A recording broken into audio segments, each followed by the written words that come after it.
Venerable Qingxiu from the Bliss and Wisdom Foundation in Taiwan.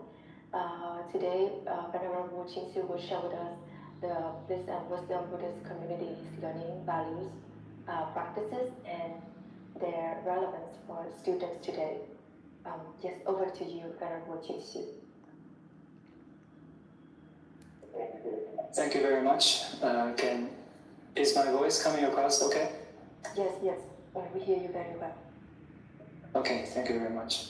And so may I share my screen at this moment? Yes, please go ahead. Okay.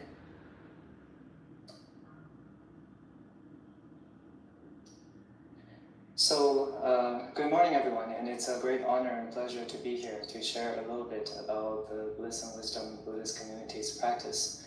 And I have had the pleasure and blessing of being a part of this Buddhist community for 13 years. My first contact with it was actually something that we call a life camp. And at that time, I was a student studying in the United States. And so I remember having workshops about sustainable living and about protecting the environment and about cultivating positivity and about understanding life in a greater context. So these are valuable things that I think I picked up from that experience and that I have had the opportunity to continue to develop in my further learning and practice. And I think something that really spoke to me and something that resonates with me and all of our Dharma sisters and brothers is in getting to know our founding spiritual teacher of Bliss and Wisdom, our late Venerable Master Richang. He has said something that I believe really encapsulates the Bodhisattva spirit that I look up to and that I look forward to learning from him. And he says that as long as you don't give up, I'm happy to be with you all the way through the very last stretch of your journey. And I think that's a kind of compassion that really touches me and all of our fellow learners together. So today I'd like to share with everyone a few aspects of our learning and practice. And one is about the Buddhist text that we study, actually, that we learn, contemplate on, and meditate on. And the second and the third points will be how we integrate this into our daily lived life, in our personal life, in society. So one aspect has to do with what we can do in culture and education, and another one is about health and environment. For our late master's perspective, he taught us that in terms of how we can enhance our practice in our life and in our society, there's not really a restriction on what can be done, but as long as we can tie it back to the practice and as long as we can contribute something genuinely positive to ourselves and to others. So I will begin with sharing about the Buddhist text of teaching that we study. And its title is called the Lamrim Chenmo, the Jamshu Lamrim Chenmo. Actually, it's a Tibetan title that means an extensive teaching on the stages of the path to enlightenment.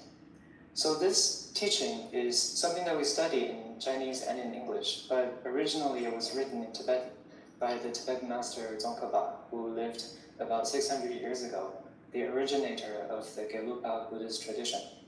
And our late master chose this text as the foundational learning that is to be the basis of our contemplative and meditative practice, because he found that it has helped himself and a lot of his own friends and students overcome and resolve some difficulties and questions in their own practice. Some common questions like, what does Buddhism actually believe? What defines the Bodhisattva? And why are there so many different teachings and practices in Buddhism? How do they all relate to each other? And also some practical challenges on the way of learning and of meditating. So in 1988, he gave a complete set of teachings on the Lamrim Chenmo, and it consisted back then of 160 audio cassettes. And when they were transcribed, we started to learn from these teachings. And he also issued a writing in the earliest issue of our Bliss and Wisdom community magazine called The Voice of Bliss and Wisdom, which was a platform for everyone to share learning, share reflections in a paper format before the age of computers came about. And In that, he talked about the benefits of understanding of the Buddhist path, and about how the different teachings relate, and how to engage with the teachings, and how to learn. So this will be one part that I will share a little bit of what we do in our community with everyone first. And first is actually, what does the Stages of the Path as a book actually teach?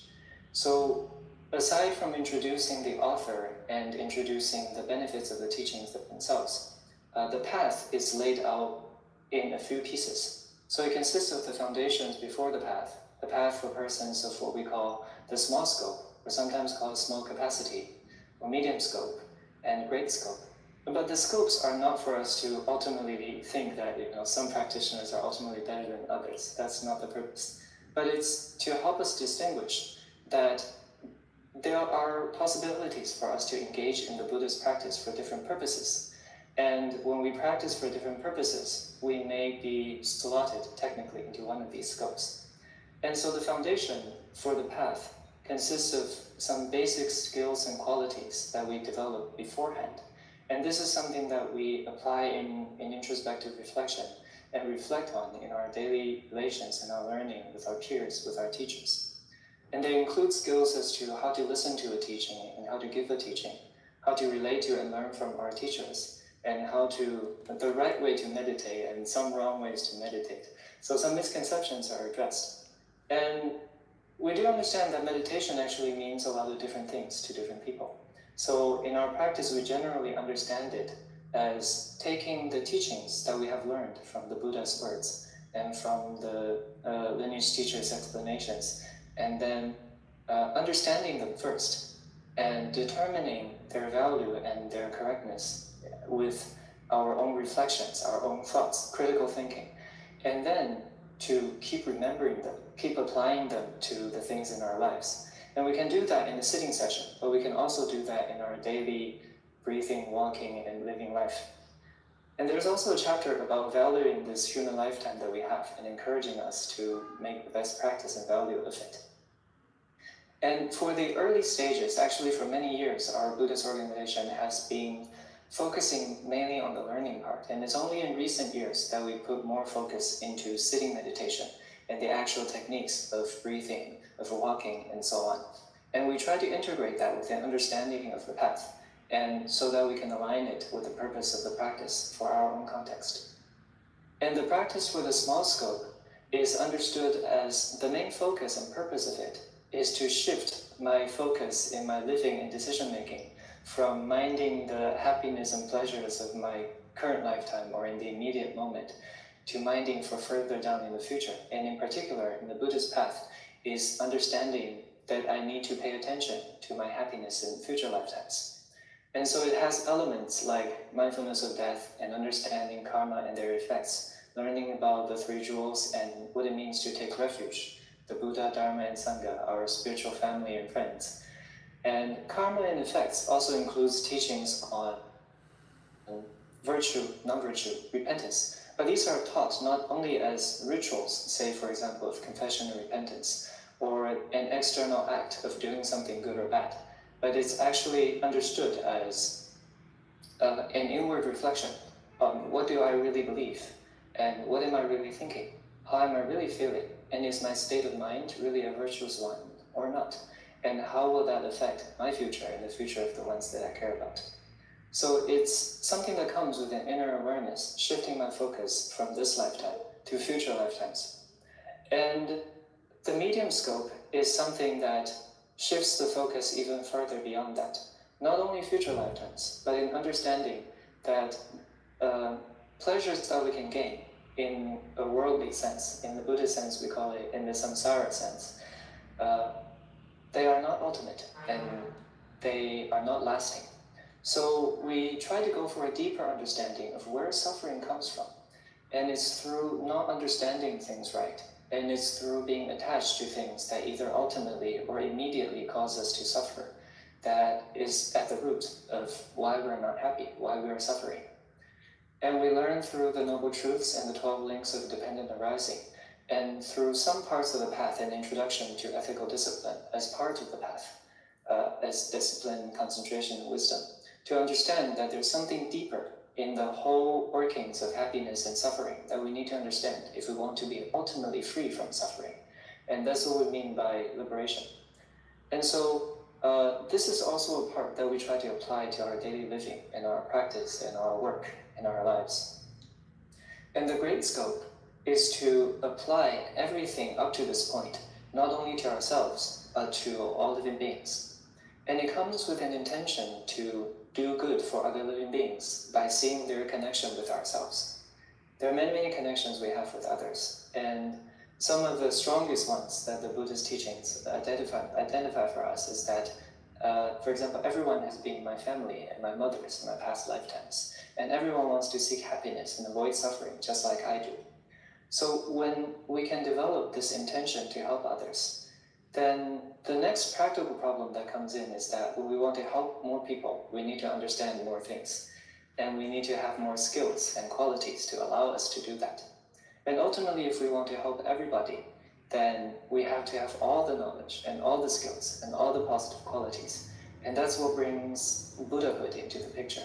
So Buddhahood, or ultimate enlightenment, is about understanding everything and having all positive qualities. The intention to achieve that is called bodhicitta, or the spirit of enlightenment, or the mind of awakening, as they can be called differently. And the bodhicitta is what defines the bodhisattva. One who has it is what in our tradition we say, that's a bodhisattva. And one who doesn't have it is someone else. And so with that intention comes everything, including the 6 perfections, the ways to gather and guide disciples, and meditative serenity and insight. So in the earlier years, our late master taught us everything except serenity and insight, because he saw that 30, 40 years ago, our community was not ready for that, and we needed some basic understanding to build towards that.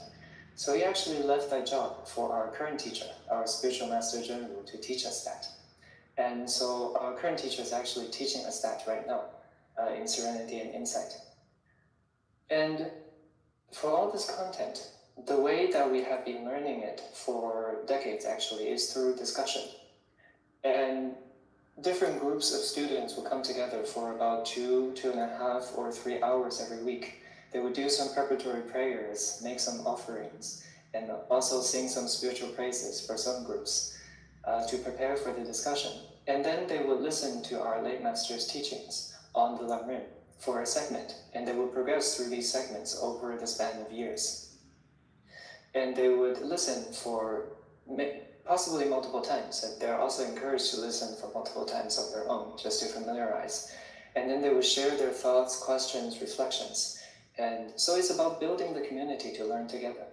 Our late master actually established this means of learning by observing inquiry-based learning in the United States, and by observing also debate-based learning in the Tibetan Buddhist tradition.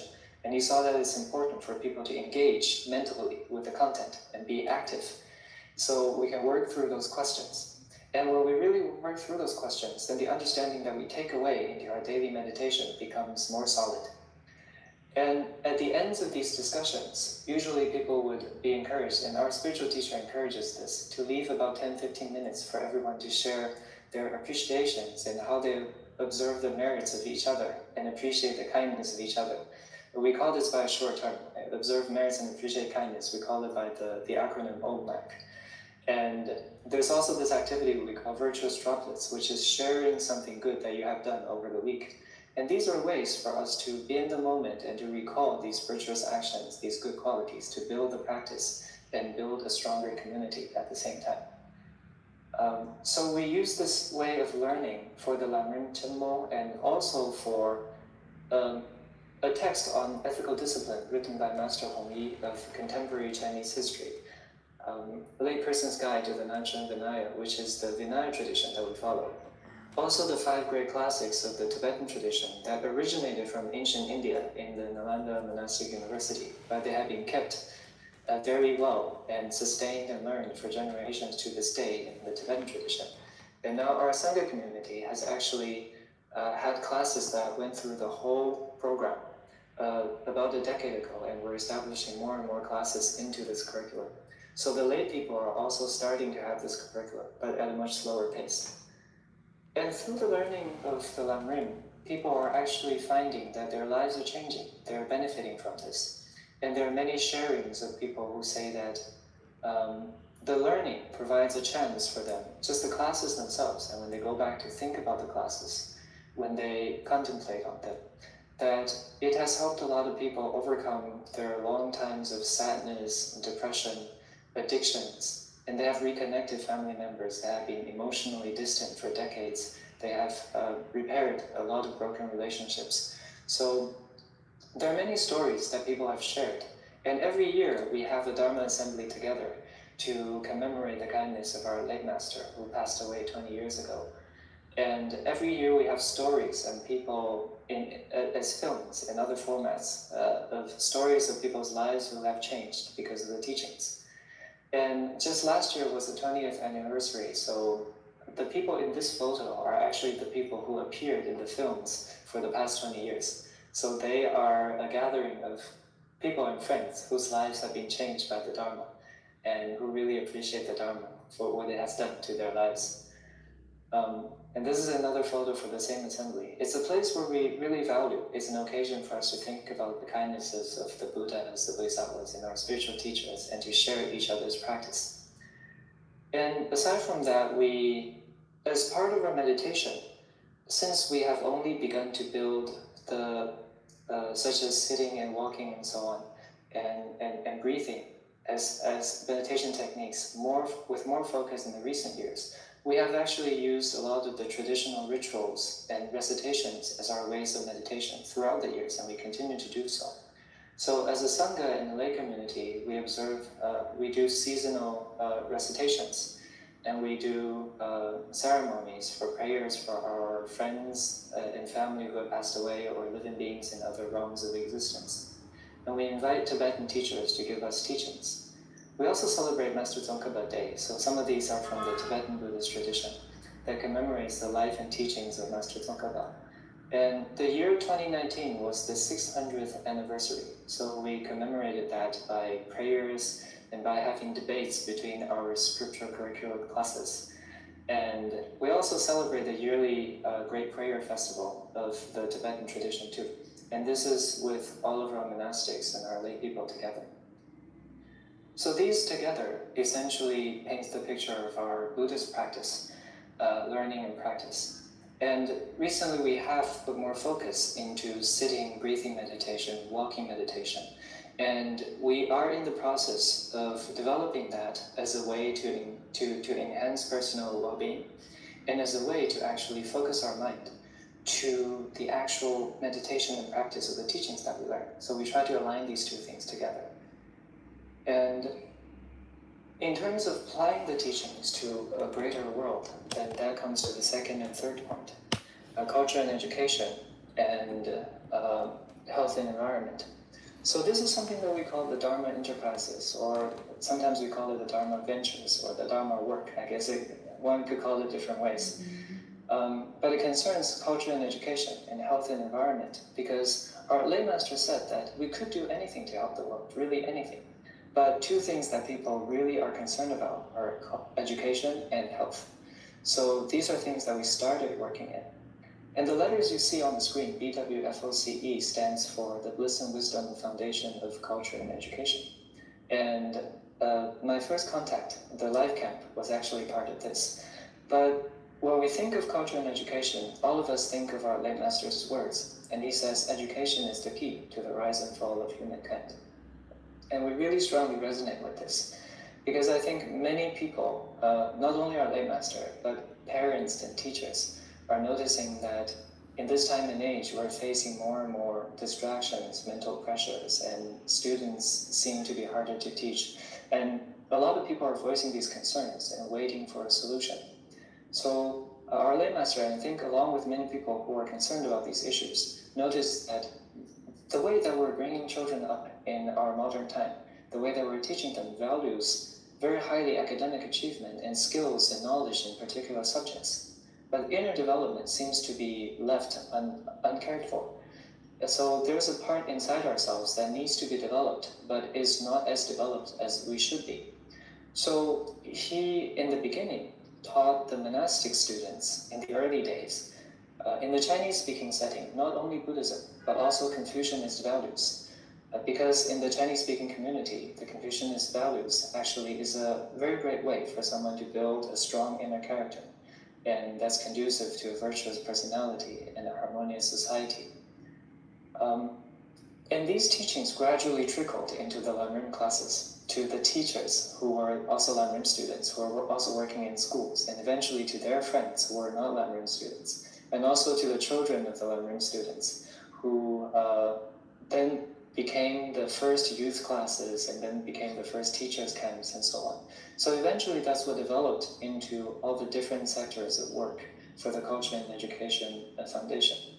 From kindergarten to K-12 to the college that just opened this year, and for camps of all groups of people.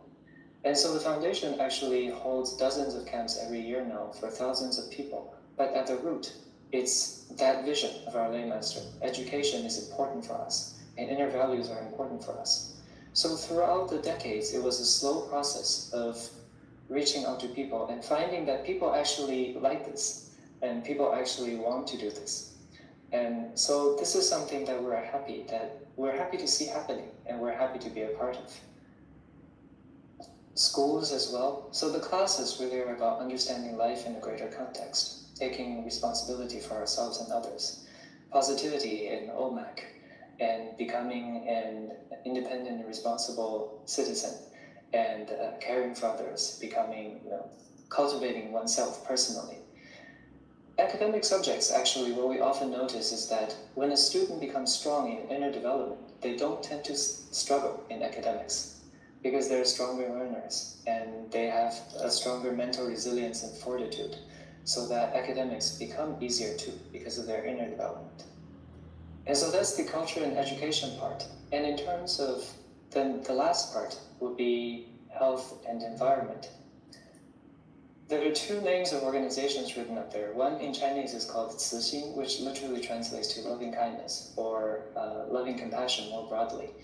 When the CEO, well, the to-be CEO at the time, offered three names for our lay master to choose from, our lay master didn't hesitate and just chose Cixin, loving kindness, because that was the goal. And Lizhen, which could mean benevolence or virtue, virtuous neighborhood, is something from the Chinese classics. And in those days, actually, in Taiwan, and I believe probably elsewhere in the world too, people were observing that the use of pesticides and chemical fertilizers in the fields were affecting nature and affecting people's health. And in Taiwan, there will be farmers who divided their land into two patches. The bigger patch, they applied chemical fertilizers and pesticides, and they sold to other people. And there was a small patch they did not apply the chemicals on, that they kept for themselves. So in a way, the farmers knew that this was harmful for health. And some farmers actually wanted to make the change from non-organic to organic, to farm in a way that's friendly to nature, but it was difficult. Because when the land was barren from the chemicals, the first few years when a farmer wants to make the change was very, very difficult. The crops will look terrible and nobody will want to buy them. And so what they needed was support. What they needed was the time to make the change. But few people could afford that because there were farmers that were not especially rich. So what our lay master did in the beginning was encourage organic farming. And what the community did at the time was also to buy organic products and transport them by themselves to the Lamrim classrooms. So the Lamrim students will become the consumers and start to support the organic farming. And so a lot of times when the farmers were struggling, then our lay master or the foundation would say that, don't worry, we have people who will buy your crops. And so this afforded some people some of the time to make the switch. And there's sometimes the vegetables don't look so good, but it is through this vision, it is through the vision where our lay master says, we want to restore the land and we want to keep the land, keep the land's vitality and the way that it can care for us and we can care for it for the future. So it's through this vision that people came together and did this work. And there's a little story about a kind of wheat sprout cracker that our lay master affectionately also calls the Dharma cracker. There are many moving stories about how foods like these develop. So in the beginning, the recipe was offered to make an organic and healthy cookie recipe. And the cookie maker was struggling with it in the beginning and thought that it was impossible. And the first tries, all the cookies looked burned and looked terrible. And so they were going to feed the cookies to the animals, but then the Bliss and Wisdom Foundation came in and said, no, don't do that. We have people who will buy them. So we actually, the foundation kept buying the cookies and supporting it until the cookies were good enough for the market. And even then, the cookie maker one day had customers coming in and say, the cookies are burned on the outside, I want my money back. And so he started wondering, all the way back then, my cookies were much more terrible than this. Why didn't they want their money back? So who ate those cookies? And then he realized that it was the people who were supporting his work. And he was very moved by that. And there were also times when lay master said to some farmers, if you cannot sell your crops, bring them to the monastery. I'm personally not part of this story, but when I think of those people, I think they really are heroes. And I know that the monastics, the elder monastics who answered interviews about this experience said that it was very difficult. They ate 1.5 months of green papaya every single day. And they ate 2 months of carrots every single day and 3 months of cabbage every single day. Like everything on your table was carrots. And after the second day of green papaya, you start to wonder when this is going to end. But it was difficult, but it was worth it. And it was with this kind of vision. There was some kind of belief in everyone's heart that this is worth it. That so the Sangha and the lay community and all the farmer friends and all the food producer friends, made friends and made this possible. So, when I think of it, I think it's really something amazing. But it's about trying to keep true a vision of compassion. And these are farmers, only some of the many farmers who have done interviews and said that they were happy. They were able to make the change and people were able to come together for that. And when Bliss and Wisdom started to have its own organic farm, actually the day they did their prayer rituals and had the blessings of the Buddhas and Bodhisattvas and our late master, and everyone sowed the seeds for spinach. Then 5 days later, the person standing on the left in this picture, Mr. Chen, one of the main caretakers of the farm, realized that everything had been eaten by ants. So it's frustrating, actually. And he realized that at the time that he was angry and he was sad. And he even had the thought of, setting fire to the ant nest. But he knew he couldn't do that because that's against the Buddhist practice. So in a phone call with lay master told him to buy more seeds for the field, but also buy some sugar for the ants. So he realized that he thought of the ants differently from how lay master thought of the ants. So when he reflected on things like these, it was through the whole process that he would look back and say, it's through lay master's teaching and example that I start to understand what the Buddha is about and what really the practice is about when applied in our lives. And the person standing on the right in this picture, his name is Mr. Lai, and he is the CEO of the whole Organic Foundation.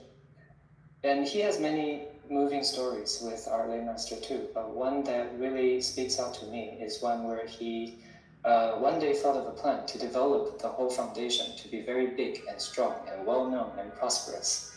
And he presented his plan to lay master, but lay master was not very impressed. And he wondered what he said wrong, or was his ideas wrong? And so he asked a venerable monk, what was wrong with it? And the venerable monk thought for a while and eventually asked him, did you have the right intention? And so he reflected on this, and he went back and thought he knew what he wanted to change. So he made the same presentation to lay master again. But this time, he said he changed his intention. He changed his goal. It was not to be successful, but it was to provide the place as a place for people to live healthily, to grow spiritually, to learn the Lamrim, and to achieve the Buddha's path. And to make this a place where people can promote their own spiritual growth and the growth of society. And that time when he made that presentation, Lay Master was very, very, very happy. So it's by this, I think, what maybe best sums it up is Lay Master's own words. He says oftentimes that he felt that it was very hard for many years for lay people to practice Buddhism by the way that or to engage in meditation, to engage in the cultivation by the way that the stages of the path teaches us. But he also feels that then engaging with the world and trying to practice that way became a real way for this to happen. And he says that the real success that we seek is inward. And what we really try to achieve is the other stages of the path, the content of the Buddhist path. And it's through building compassion and building wisdom that we can achieve that. So the organization actually has developed to incorporate many other areas of work, like art and music, caring for the elderly, cleaning up the beaches and building communities. But at the core, it's the same thing. It's practicing the Buddha's teachings and always returning ourselves to the teachings of our spiritual teachers. So shortly after our late master passed away, actually, it was a difficult time for Bliss and Wisdom. And people were wondering, how are we going to stay together? How are we going to continue growing? And many ideas surfaced. But at the time, our spiritual teacher, Zhenru, who succeeds in the leadership of Lay Master, gave us a very simple and very decisive instruction. And that is to continue learning the Lanrim from Lay Master's teachings. And that's what we continue to do. And she had told us that that's what brought us together. So it's what's going to keep us together. And that's what happened.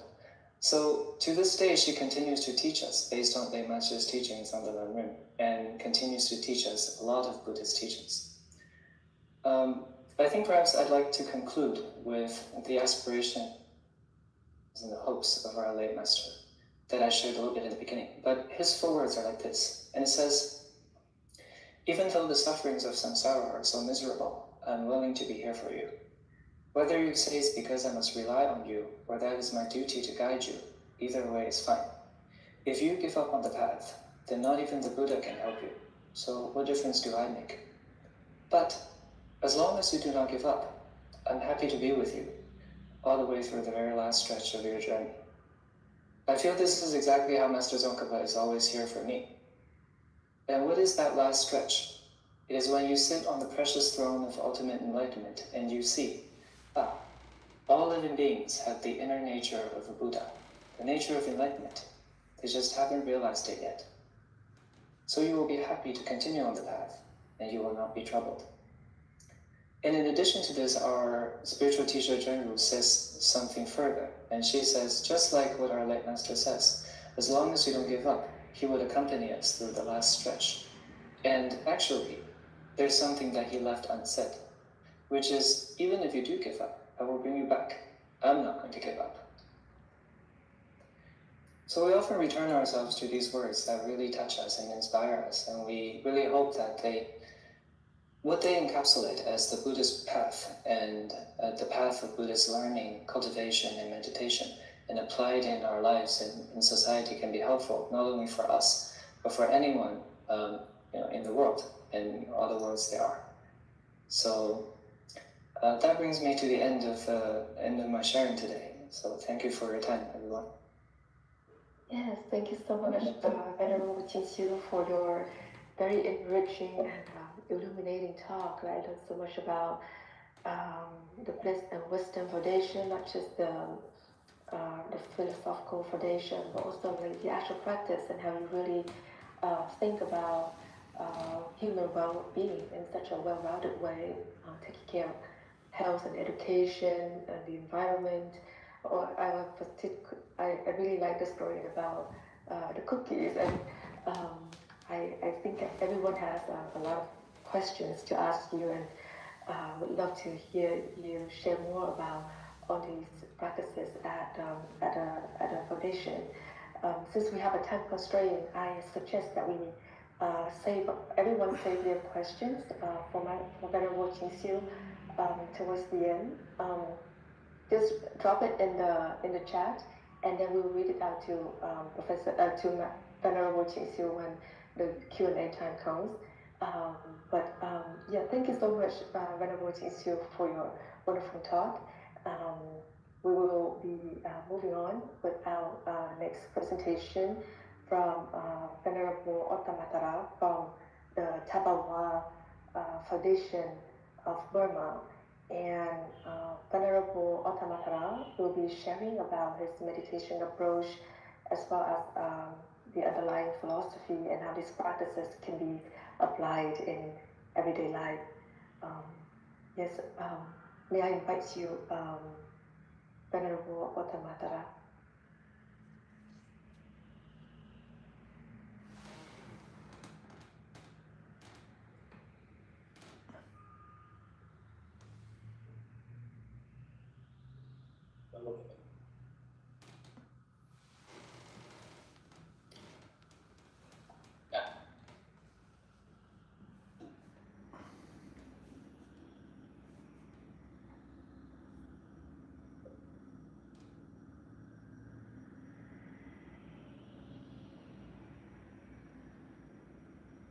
I'm really grateful for this meeting teaching about Vipassana. Can you hear me? Yes, we can hear you very well.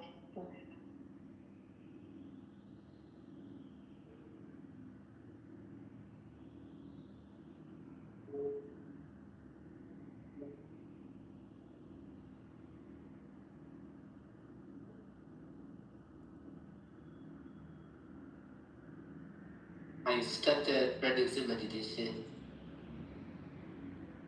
in 1999 when I was 29 years old.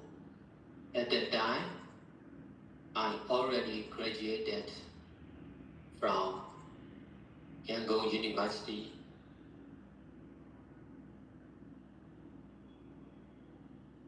Myanmar with English major.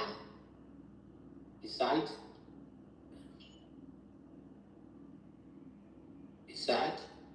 I already started my own business of buying and selling all kinds of outbook goods from 1993 till 1999.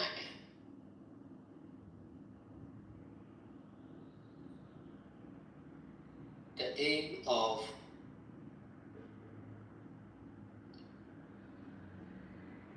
being one of the graduated person is to be a good teacher. The aim of running my own business is to be skillful in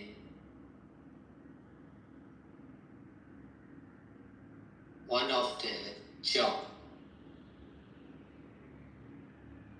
I did not get the chance to be a teacher. That's why I decided to be a successful businessman. The aim of running my own business is I want to be a practical, I want to be a practitioner, practical person, rather than one of the graduated person. In Myanmar, there are many graduated people, but not much successful in their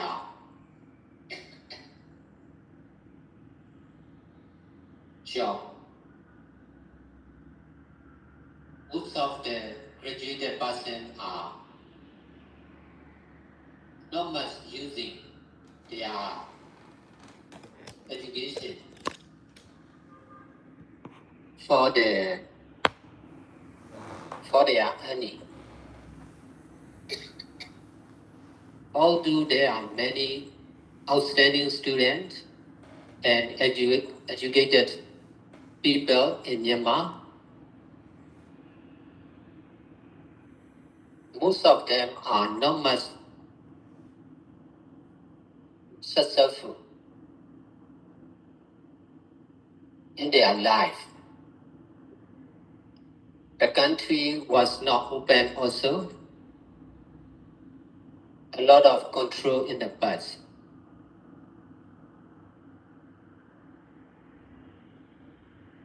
Most of the young men and women went abroad for their job. For me, I still remain in the country as a graduated one and also one of the businessmen.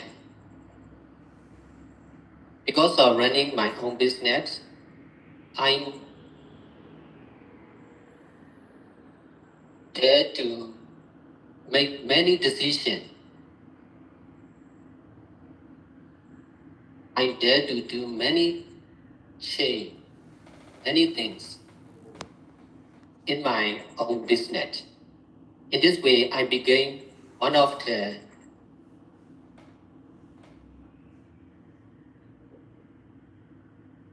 practitioners concerned with business. In 1999, I got the chance to start the practice in meditation. I practice meditation as an educated business owner.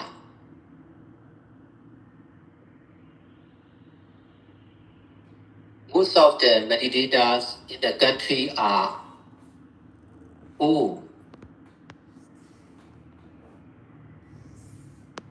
and not much healthy. When they were young, they are busy with education and business. Only when they get retired from government job, they will start a practice in meditation. Therefore, most of the meditators were facing many difficulties concerned with meditation. That's why I wanted to help to the meditators who are concerned with Buddha Dhamma and Sangha. Although there were many meditators in the country in 1999, not much skillful meditation teacher. That made me practice meditation not only for me but also for all the meditators in the country.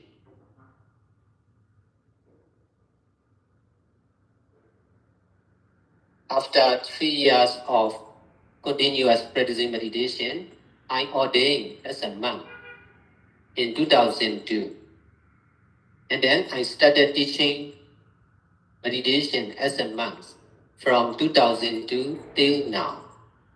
Because of teaching meditation in the monastery and also at the house where I was invited and at the hospital to teach to the patient. After teaching for 5 years continuously, the first our full-time meditation center started in 2007. Only when I had my own full-time meditation center, I can do many things. I can help many people, not only the meditators. Although there are full-time meditators, there are many full-time meditators in the country, not much full-time meditation center. That's why when I started one of the first full-time meditation center, many meditators from the whole country came and stay. Not only the meditator, but also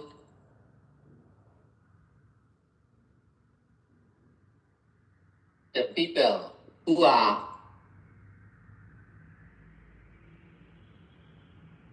in difficulties in the society. They came and stayed in the center. That's why I got the great opportunity to do all kinds of good deeds by donating shelter or land or building for short term or long term, by feeding them, by taking care of their health care, and also I got the chance to solve all the family problems of the people in the society. I have been busy like this from 2007 till now. Within 70 years,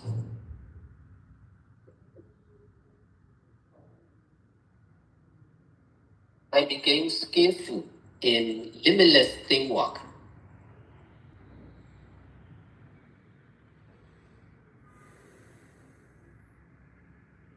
All kinds of good deeds already done by using the power center.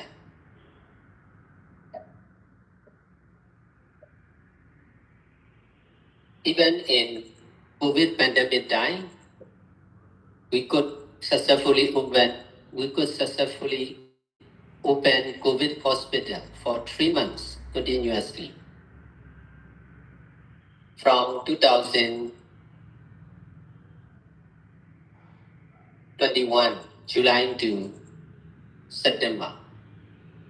Within 3 months, over 1,500 COVID positive patients arrived to our hospital. Among them, 500 patients died in the hospital. Nearly 1,000 patients went back home. Some went back to the other hospital. Because of opening COVID hospital in Myanmar,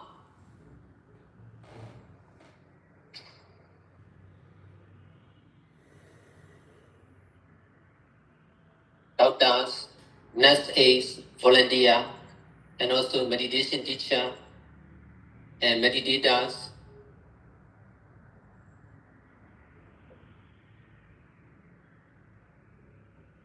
were able to do good deeds together to fight against COVID-19 virus. We were not enough medicine, oxygen, concentrator, but we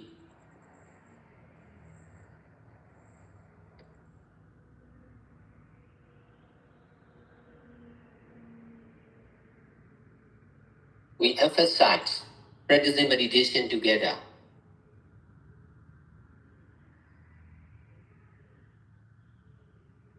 In this way, we came to understand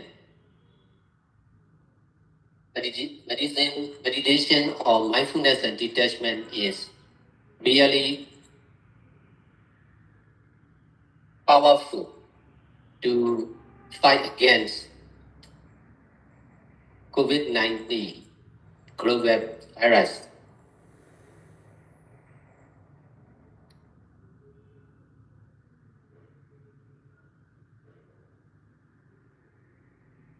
Besides, because of the political change in 2021 in Myanmar, I started to meet with the former and present politician to find out the solution for the country.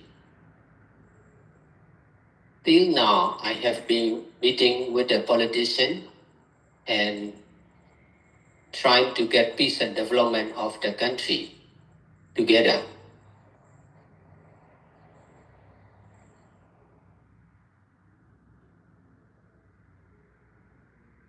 At the present, I'm trying to establish new education system inside our center, from kindergarten to the university. We will teach not only the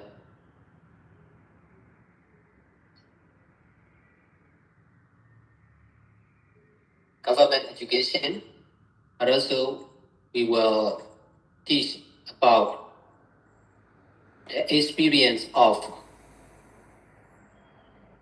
doing good deeds in the Power Center.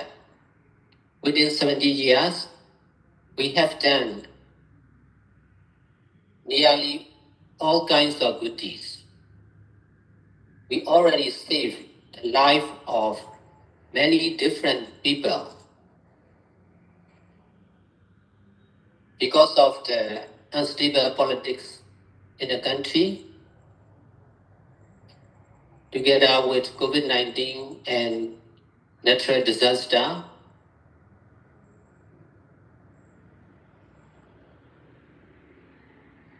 Myanmar people were facing in the worst condition.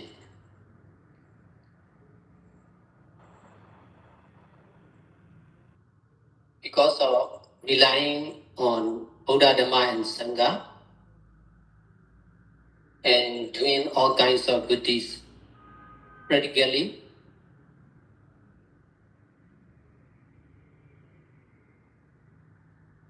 limitlessly,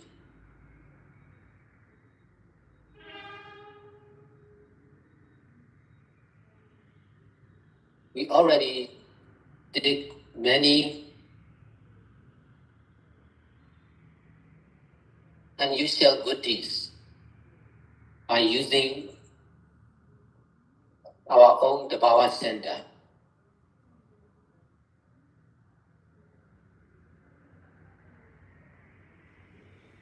Our weakness is we are difficult to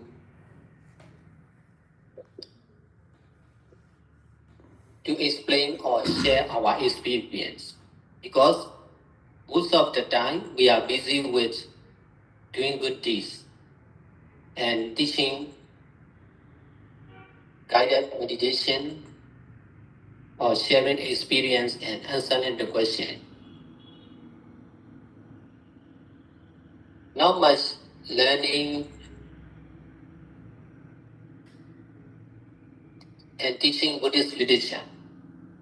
That's why we have difficulties in education system. Although we are able to do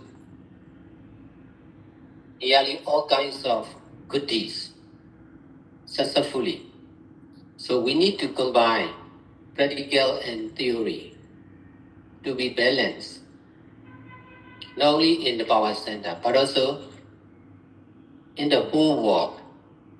Now, today, Vietnam Study Center at Fulbright University, Vietnam, and Bliss and Wisdom Foundation, Taiwan, we are doing good deeds together. For the student and teacher, they are skillful in theory about Buddhist literature.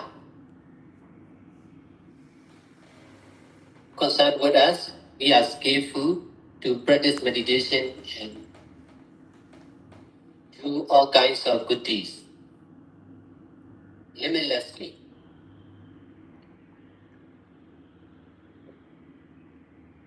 That's why this kind of thing will be really helpful for both sides. In your side, you have been learning and teaching education for many years. That's why you are skillful. In our side, we are skillful to solve all the problems, to make many decisions for over 70 years continuously. That's why teamwork like this will be really helpful to develop for both organization. If we can do good deeds like this successfully, this kind of theory and practical will continue to other organizations and to the whole world.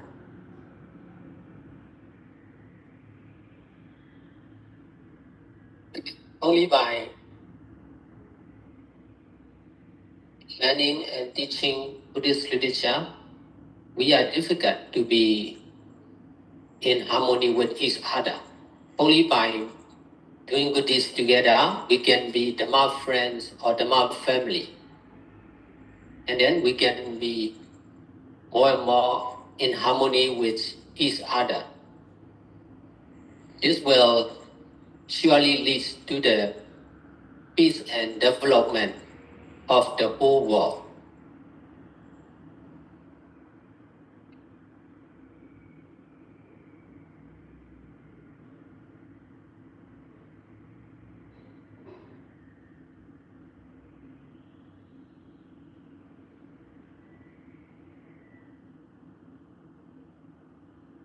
Because of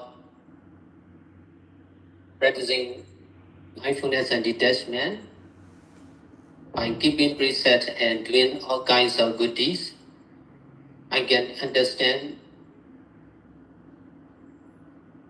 not only Buddhist literature, but also education, healthcare, but also the truth of education, healthcare, business, and politics also. In this way, we can make use all the social activities to save marriage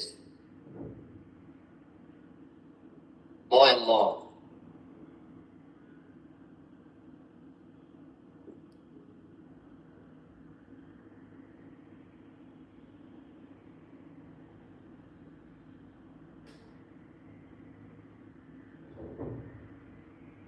Only practice makes perfect. Because of learning and teaching Buddhist literature or education, we can be skillful in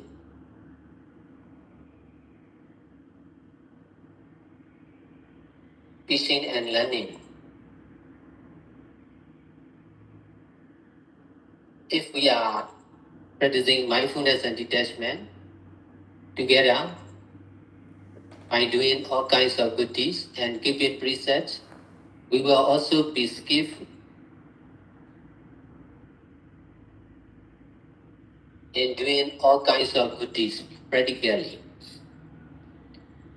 But if we pay attention on practice, we are difficult to explain about our experience. I have been teaching like this for over 23 years continuously. That's why I can teach more and more. But most of the practitioners or meditators are not teaching like this.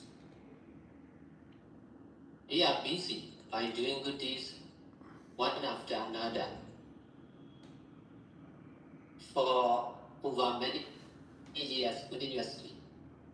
That's why, although they have many experience of doing good deeds, they are difficult to share to the others. Only by paying attention on education, you can be more and more skillful in sharing their experience. In this way, students and teachers can also be skillful in practice or doing good deeds. At the same time, practitioner or volunteer will also be skillful in sharing what we understand. In this way, we all can be more and more complete in doing good deeds. Thank you for listening and attention. Yes, thank you so much, Venerable Otambatara, for your sharing of your personal journey as well as the teachings of the Tabawa Foundation and how it can impact the community of teachers, students, as well as mindfulness practitioners in general. So now it's time for Q&A. If you have any questions for the two masters, or two venerables today, please raise your hand. Or if you want to leave a question in the chat, that's okay too. Just let us know.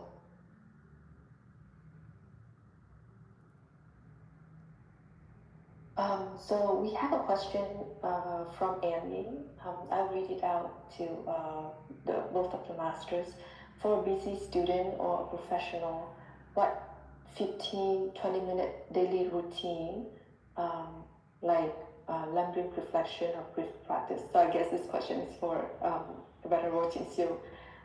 What kind of like 15-20 minute daily routine can best sustain mindfulness through the whole day? Yes, please, Master Chinsiu. Okay, thank you for the question. And I think in some way, in our practice, we will say that it depends on the needs of the person. And if you are interested in building some peace and well-being in the moment, then some steady breathing exercises, paying attention to your breathing or paying attention to your steps as you walk. These are some basic exercises that one can do. And if one wants to incorporate that together with some Buddhist learning, then it could be with the Lamrim, and it could be, actually, it could also come from the Buddhist text that you learn, if you have one yourself. And to contemplate on the teachings and to try to connect with it. In a way, it's about giving ourselves extra time to connect with the teachings. And a lot of the breathing and walking exercises and the exercises to steady the body and mind are a way for us to help the mind gain a greater focus. And that can be used for many things. So if you apply it to the Buddhist practice and Buddhist understanding, that would be very helpful, of course. And about also building a habit of meditation through daily life when we're very busy. Sometimes people find it good to do 15-20 minutes, but sometimes people also find that it might be difficult sometimes to find 15 to 20 minutes. So it might also be helpful to even start with shorter times, like 3 to 5 minutes or 2 to 3 minutes. And it's even helpful sometimes to start with just a few breaths, or just a few steps, or just think about one thing that comes to your mind in the teaching, or one thing that you're learning this week. So if you can start to build a sense of comfort with the practice, then the development of time, when it gets longer, that becomes easier. One thing the Lamrim teaches about developing time in meditation is that it's important for us to continue cultivating not only the practice, but our own interest and energy in the practice. So we should choose the time for the practice so that we have some energy left and some enthusiasm left every time we end, so that we can restart again the next day. So that's what comes to mind, and I hope that helps you with the question. Thank you so much, Venerable Chintu, for your sharing, which is very practical, down to earth, and very detailed. I received another question regarding OMAC, the methodology that Venerable Chintu mentioned in his presentation, observing merits and appreciating kindness. And the person was wondering how can a family or couple or a team can adopt this OMAC ritual in a more compact version, maybe of 2 minutes to reduce blame and increase trust between them. In this way, I think in the experience of myself and fellow practitioners, oftentimes when I have a negative mindset about a person or a situation, it has a negative momentum that I have to apply some energy to turn around. And that takes a process. So OMAC can be your own practice. It could also be a ritual that you share with others. And what our teachers oftentimes recommend for us is that if you think about a positive thought, or you can try to think about positive thoughts about another person, that you can write down, or you can think in your mind. And when we can write down a few things, even personally, every day, write down, say, several things, 5, 7, 10 things good about people around me, or about someone that I want to work on in terms of my outlook towards that person. Writing down a few things every day actually has a noticeable effect on the mind. And as a ritual, if you want to share the practice, then I think it's also helpful, and it depends on when you feel comfortable sometimes. Sometimes you can try to push myself, I can try to push myself a little bit. Oh, I want to say these words of thanks, these words of sorry, these words of appreciation. If you feel comfortable, if you feel that you're up to that, and you can sustain that practice, and it won't build too much pressure for yourself in the future, you can give that a try. And also, it's okay to let the momentum build by itself. And when you write to a certain stage, one day we may naturally feel, oh, I want to say this to the other person. So this is what I can think of for the moment. Yes, thank you so much, Venerable Chintu. I hope that answers Annie's question as well. I received another question regarding inner development. So your Dharma work stresses inner development alongside academics. What one value or virtue most improves everyday decisions in the age of AI and digital development in general? Okay, I believe, to put it in the words of our late master, it is to see our mind as the main thing and everything external to ourselves as things that we can use to help our mind and our inner happiness and practice develop. So I think that is one central idea that I believe is an understanding that helps me. And in the age of AI and technology, understanding that the mind is where happiness lives, that the mind is where my experience lives, and it's something apart from everything that's material. So the mind knows things that, I think this takes a lot of logic to establish, but in my own learning right now, my understanding is that there are things that the mind only can understand, that AI cannot, like happiness and suffering. These are things that we cannot put into a code, into a computer. So these are things that we have to understand in our own selves, and we have to know good and bad, happiness and suffering. We have to know how to cultivate ourselves within ourselves, because these are things that computers and books cannot know for us. These are things that we have to know ourselves. And I think that's one thing that speaks to me most. Thank you very much, Master Chintu. We have another question in the chat from Tin. Thank you, Venerable Masters, for your inspiring sharing today. If we could maintain only one small mindfulness habit in our daily life, which practice would you recommend to create the most lasting transformation? So these questions, maybe I can invite Master Ottamatara to have an input, and then Master Jinxiu as well, if you have other advices for contemporary people nowadays. Yeah. Yes, over to you, Master Ottamatara.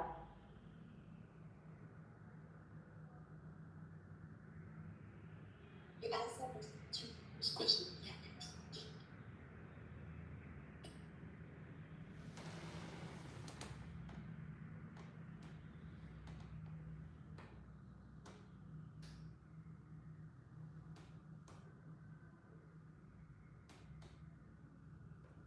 The best habit, mindfulness, to introduce in everyday life. The best habit for mindfulness to introduce in everyday, just one accomplish.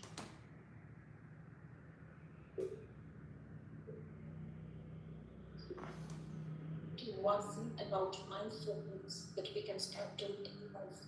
Notice is that it is too long. What one thing about mindfulness we can start doing in life? To be more. To be able to get mindfulness in daily life.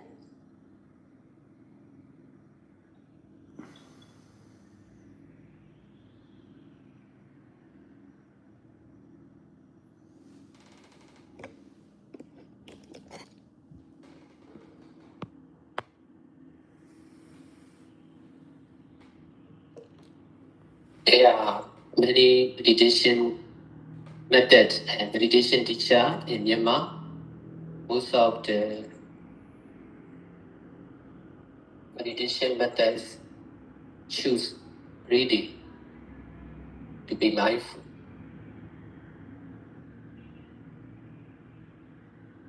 For me,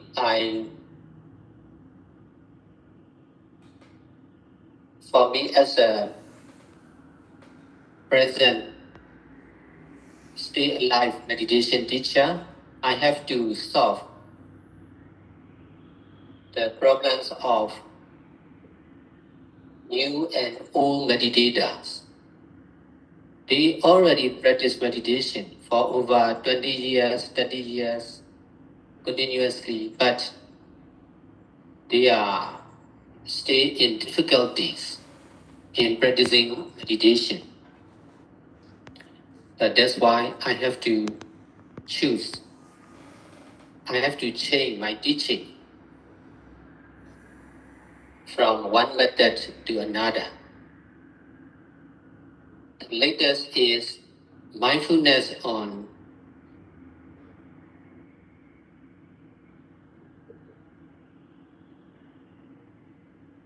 ever-changing, selfless, impermanent nature. This is Dhammanupassana Tadipatan, the highest of four, the highest and the last of four Tadipatthana guided by Buddha. This is the most difficult.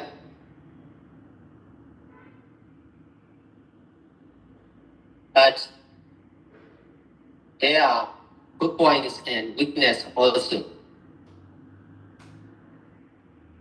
In the beginning, it will be difficult, but in the long term, it will be more and more easy. I choose Dhamma or ever-changing, selfless, impermanent nature as the main object of mindfulness for short term or long term, for sitting or standing, or walking or lying position. Not only for meditator, but also for everyone in the society. If more and more people are practicing like this, it will be more and more easy for sure. If only a few people are practicing like this, it will be difficult. But now more and more people, now meditation became more and more well known in the whole world. That's why more and more people are practicing meditation. In this way, more and more new generation around the world are also learning from me. The object is not something, not breathing, not the mind. You can understand, not the pain, but the object is original truth.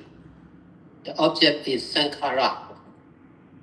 Sankhara is just appearing and disappearing nature, impermanent nature. Like pain, like mindfulness or anicca, dukkha or anatta. This object of mindfulness is useful to detach quickly from living beings and non-living beings.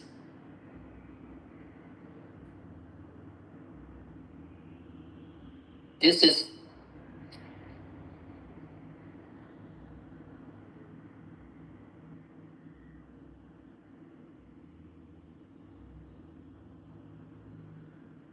simple and difficult, but really powerful. Within a few minutes or long time, this kind of practice can make our mind to be stable and pure.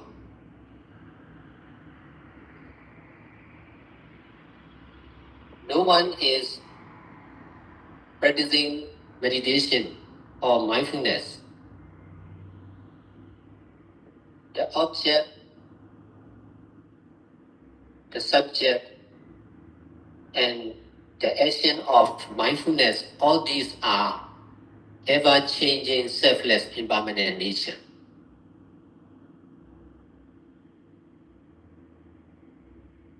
This is really powerful to detach from self or oneself or one person, one thing, one time, and one place. The power of self is limited and created by ignorance and attachment. The power of non-self or selflessness is limitless and permanent. That's why we should try to use both of self and selflessness.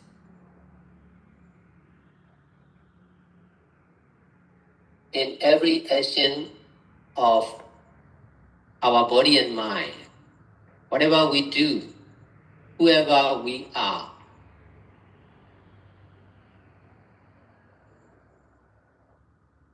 we all can practice the same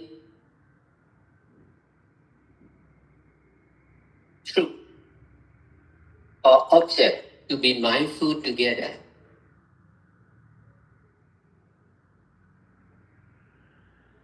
This is really difficult to practice and teach, but practice makes perfect. I have been teaching to the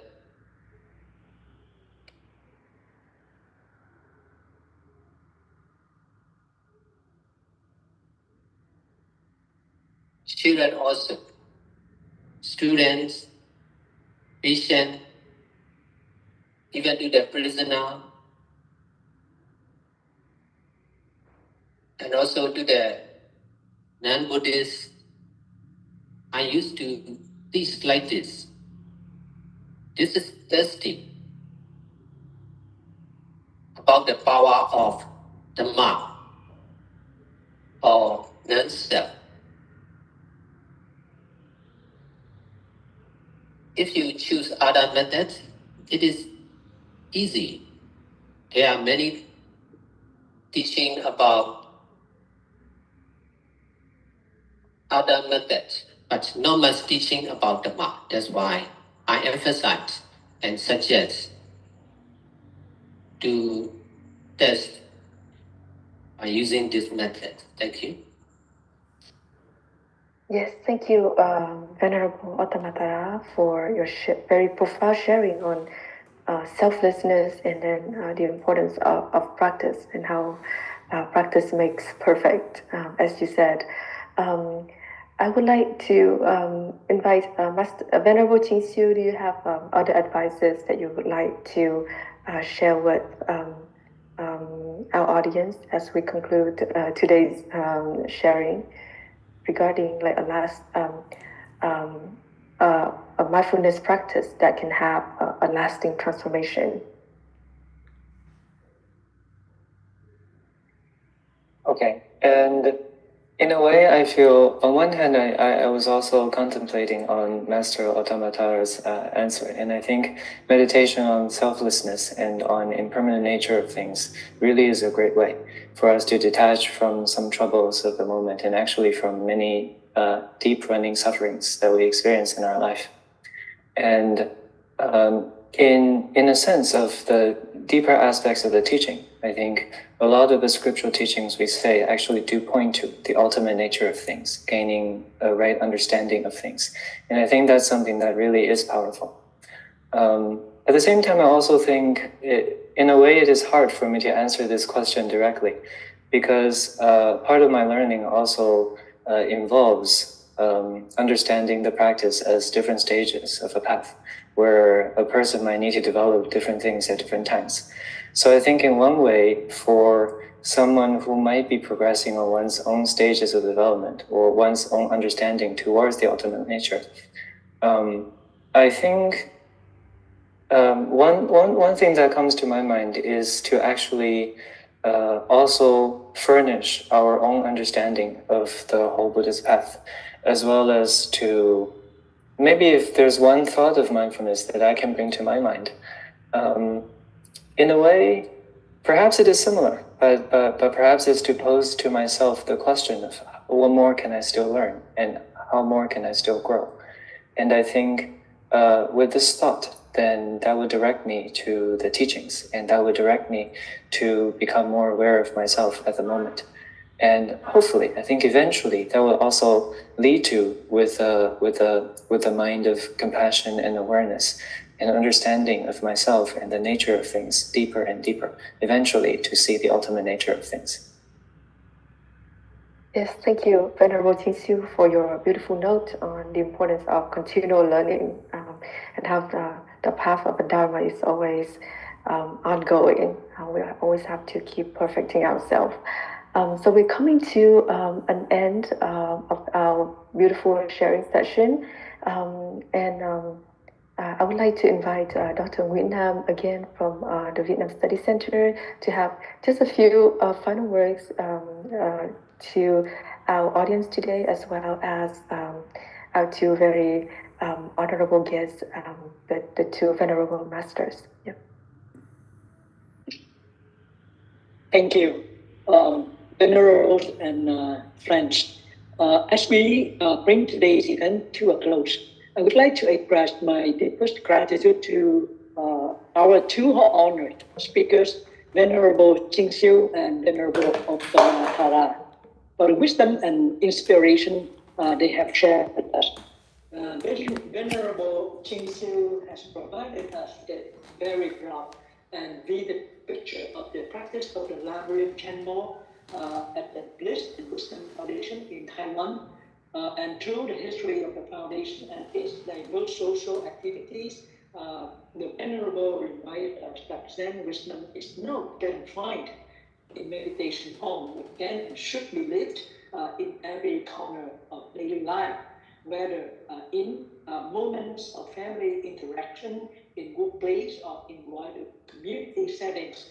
Mindfulness and clarity always allow us to respond to challenges with compassion and stability. Uh, the teachings encourage us to recognize Zen not as something distant or abstract, but an intimate guide in contemporary life, teaching us that if we persevere, okay, if we do not give up, as the Venerable repeat again and again, we can always contribute to the world and help build harmonious societies. And through his talk, Venerable Gautama shared a moving account of his own life journey, from his early years as a businessman to his ordination as a monk, to his work as a social activist, responding to suffering caused by the tsunami and the COVID-19 pandemic, to the founding of the 45th Street Tabawa Center, and his continued service as a peace builder, educator, and international teacher, reaching communities around the world, including Vietnam. All of his activities reflect deep social cultural engagement for the betterment of life and society. He reminded us that Vipassana meditation in the Tapawa tradition is not only a practice of mindfulness and insight, but also a foundation for compassionate action in society. Built over 3 decades of dedicated service, his vision of doing limitless good deeds showed us how meditation naturally extends into hospitals, schools, shelters, and community projects, demonstrating how inner transformation can inspire profound social transformation and how meditation becomes a living force for peace and well-being in the modern world. And together, the messages of our venerables resonate deeply with Vietnamese culture and history, where Buddhism has long served as both a spiritual refuge and a social force for harmony and resilience. Today's dialogue shows us that living Zen means to embody insight and compassion, not only for personal liberation, but also for the collective flourishing of society. On behalf of Vietnam Study Center at Fulbright University, Vietnam, I would like to thank both venerables for their presence and generosity, and I thank all of you for joining us today. May the teachings and reflections we have received today inspire us to continue cultivating mindfulness and compassion in our own lives for the benefit of all beings. With that, I humbly close this section. May all be well, peaceful, and free. Thank you. Yes, thank you. Thank you, Dr. Nguyen, for your very comprehensive summary of today's session. On behalf of the Vietnam Study Center, I would like to also echo Dr. Nguyen and express our gratitude to the two venerables, Venerable Ching Siu and Venerable Ottamatara. I know that you joined us from afar, and it's quite late where you are. So thank you so much for sharing your time, your wisdom, your experience so generously. And thank you for the audience as well. I know it's Saturday morning, but you make your time for this, so we're very grateful to have your presence. As one last gesture of ritualistic souvenir of the center, I would like to invite everyone to turn on your camera so that we can take a group photo together.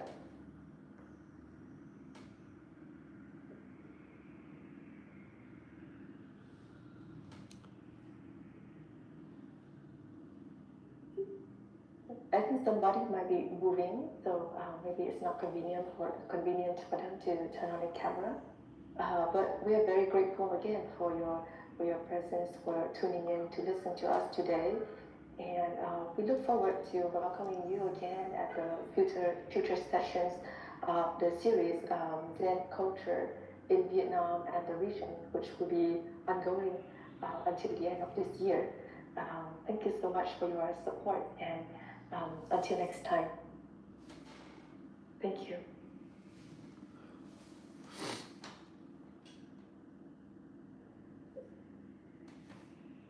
Well, that's our Zoom meeting this morning. It's an hour and a half. Ooh.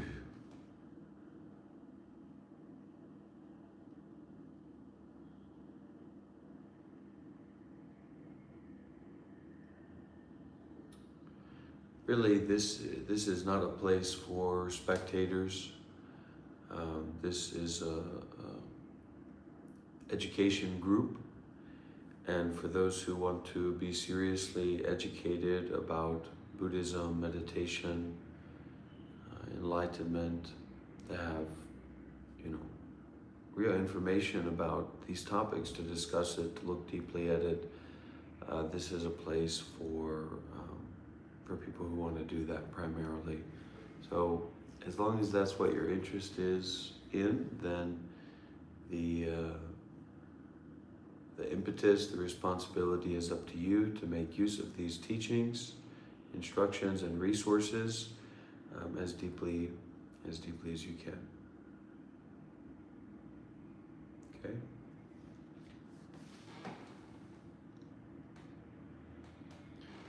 Do we have any questions or comments?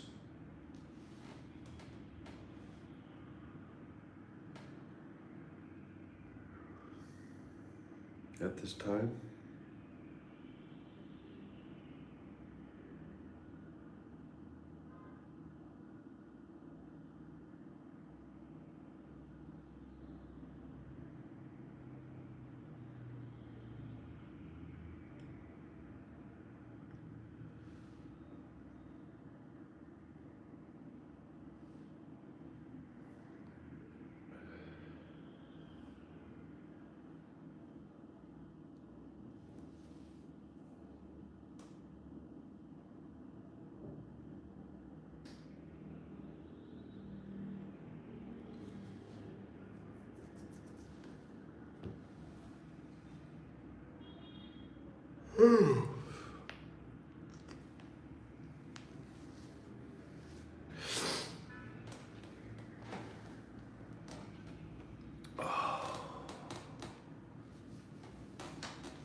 Well, Morgan, there's a lot of options. You could become a nun. It's kind of like the Tomorrow organization has a lot of opportunities for people who would like to become full-time volunteers, full-time meditators, which we call yogis, become monks or nuns, etc. And Seattle was specifically talking about in this session about education, and how there are a lot of people kind of focusing on meditation and maybe their own study, but not much on sharing. And that means that there's very few people who actually have a capacity to teach, to organize, to inspire people, to manage people in a way that actually raises people's levels up rather than manages them through them keeping their levels low. So it's very important that we know how to share our experience, know how to give, know how to share deeply, know how to listen deeply.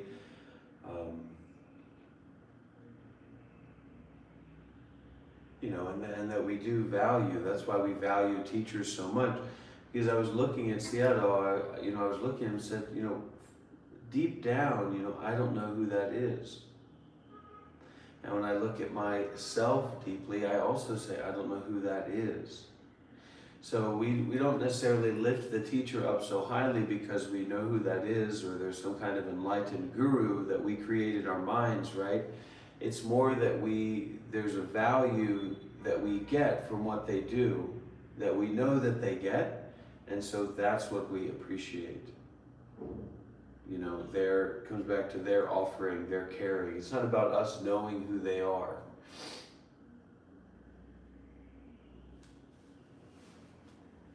Just like the Dhamma, it's not really about us knowing who we are as a self, but more like a way of deep looking and deep opening, deep sharing, deep listening, deep listening.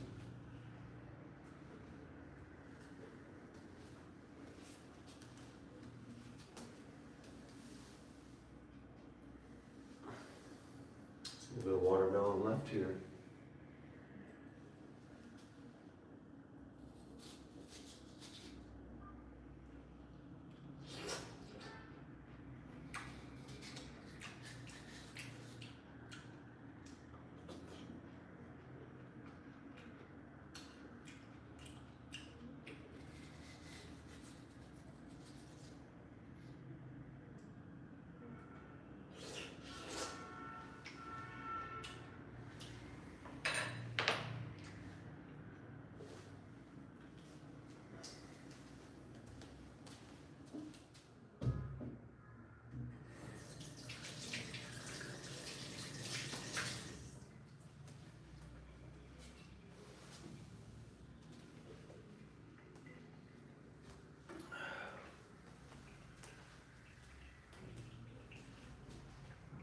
Yeah.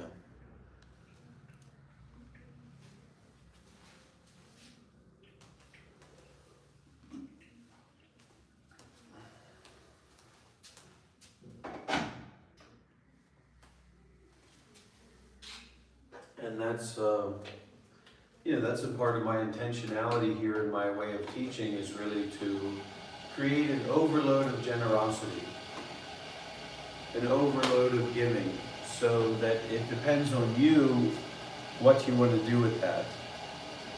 So that you can't say, you haven't, where's a Buddhist temple? Where's a meditation center? Where am I going to get access to somebody who knows about Buddhism? That you're kind of overwhelmed with your power that you have of access to the path and the teachings, etc., or to the concern of the teachings.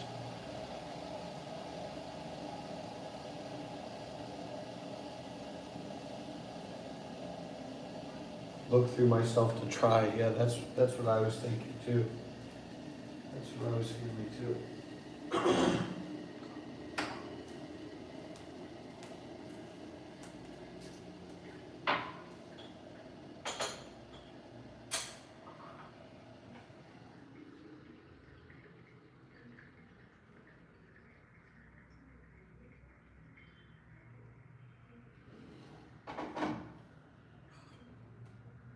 I'm not sure. I'm not sure when Seattle was going to Australia. I just heard that.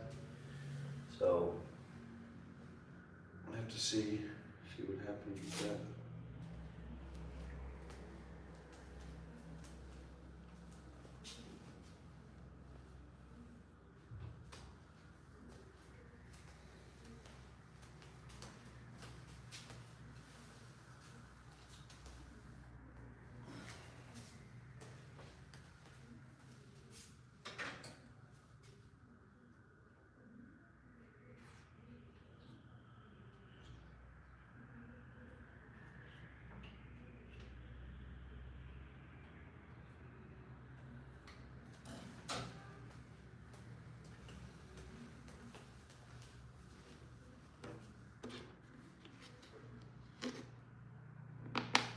Wow, that's great, Trish.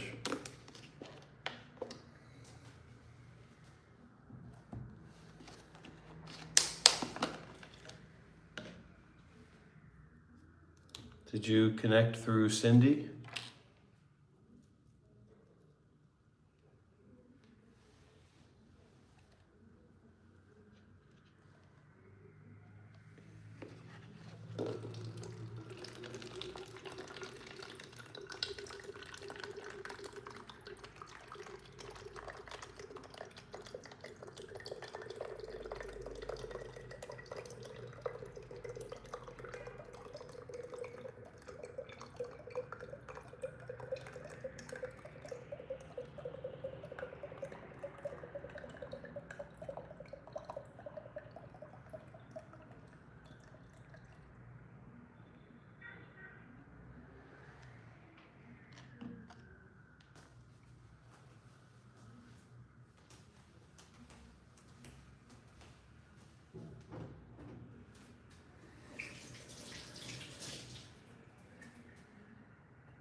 Ah, okay, yeah. He's good at organizing things.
I use iPhone and Android, both.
So we give and we give and we give.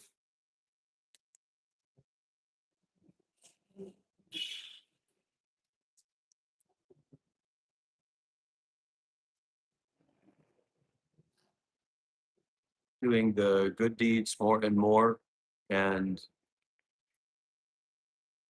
being being really mindful and really aware and really present with our concern. We can say with enlightenment or the ending of suffering, but it's a little bit vague. It's a little bit obtuse just because of how deep the mind is. So we can use this model of we give and we give and we give, concerned with the Buddha, the Dhamma, and the Sangha, and there can be a lot of very deep meanings in that. Um, but however way we can access it, uh, we give concerned with that.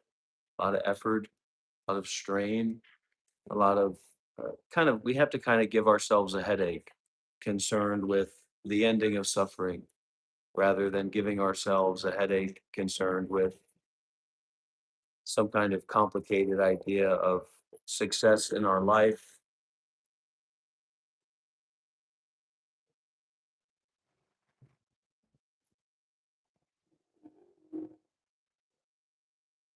And then it's not that we get into a fight with ourselves or we get into a fight with our own mind, with our habit energy, with what we like and what we don't like, but it's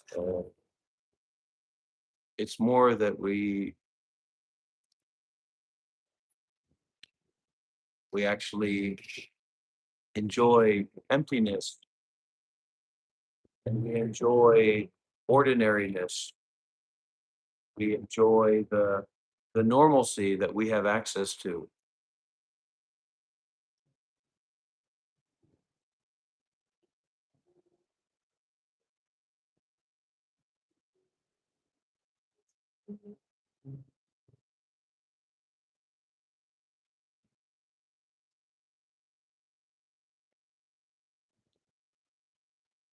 We can be in this sense, sometimes to be in this sense of awe or wonder, um, but oftentimes it's just to be in a way of gratitude, in a very light way, for what's here, what's available.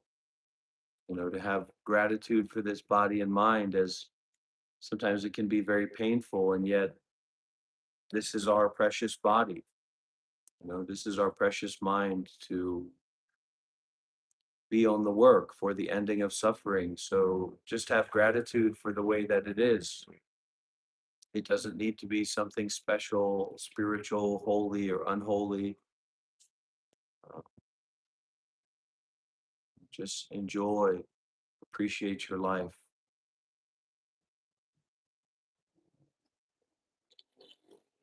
Appreciate who you already are and what this already is, instead of being overburdened by this need for it to be a different way or a special way or a profound way.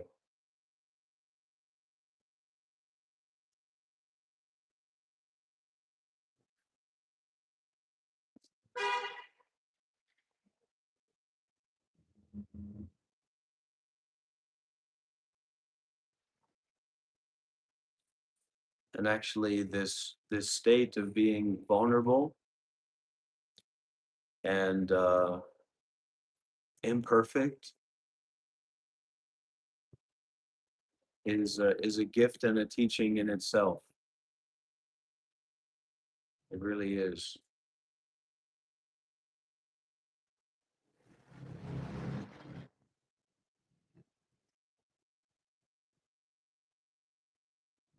So being ready to take care and to manage and to deal with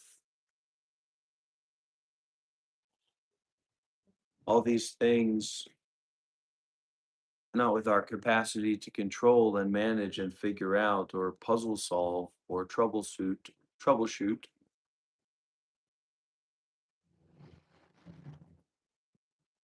but with this willingness to let go, um, this willingness to really be with ourselves, the self that likes to relax and watch a YouTube video, or the self that uh, is just depressed, is just anxious, is just,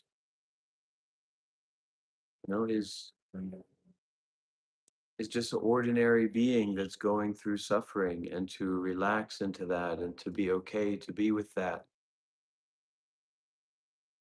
not needing to go somewhere, not needing to do something, but to just to float along and to be along, to belong to yourself, to belong to your direct experience as it is right now, instead of needing to think about it.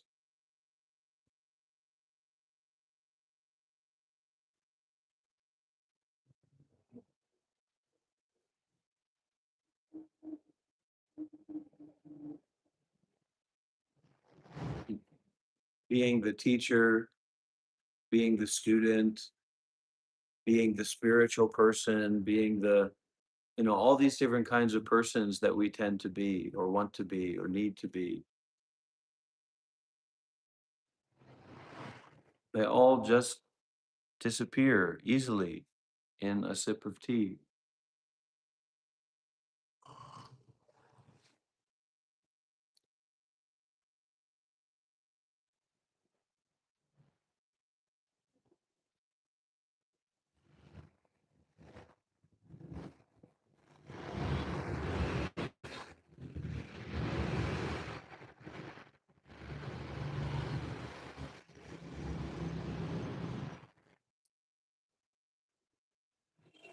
Not about becoming one. Remember that song that we made on Suno. It says,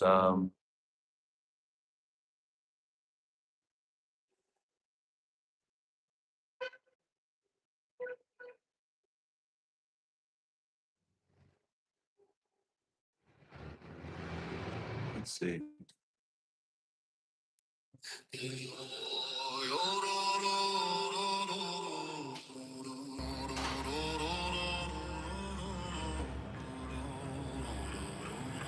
Yeah. Exhausted, and you turn to Dharma. You turn to truth. You turn to awareness.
We're chasing shadows, oh, a room that's empty yet so full.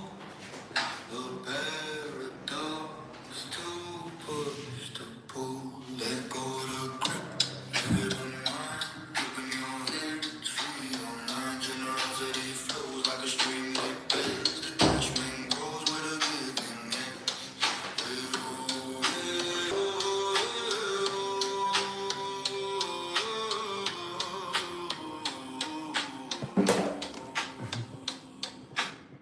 A thought unspoken, a heart unchained.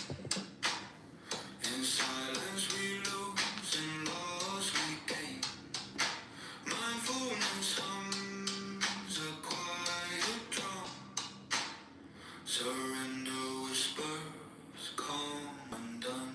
To become one, unmet odor was dissolved. The ego falls, non-duality, a gentle breeze. It bends the branches, calms the seas. Let go of the grip, let it unwind. Open your hands, free your mind. Generosity flows like a stream, it bends. Detachment grows with a giving hand.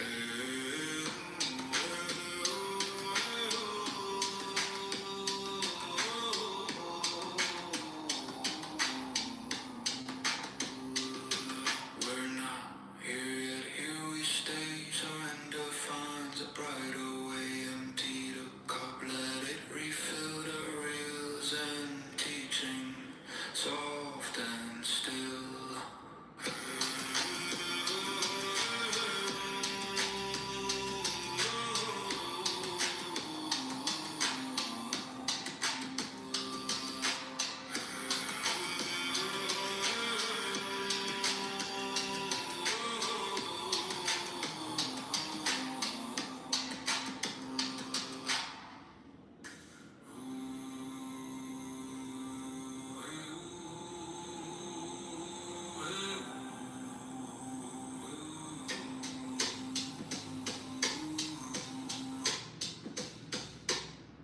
We're chasing shadows, holding air, grasping at nothing, it's not there.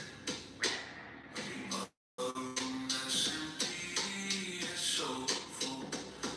Paradox to push, to pull. Let go of the grip, let it unwind. Open your hands, free your mind. Generosity flows like a stream that bends. Detachment grows with a giving hand.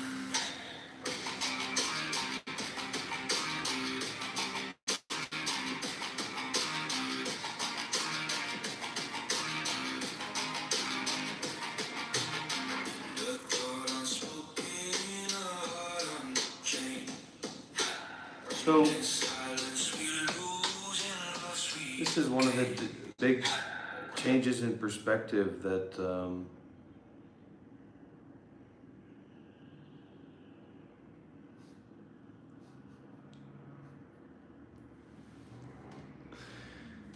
this is one of the perspectives that's a little bit different, right? Where we've kind of been taught in our,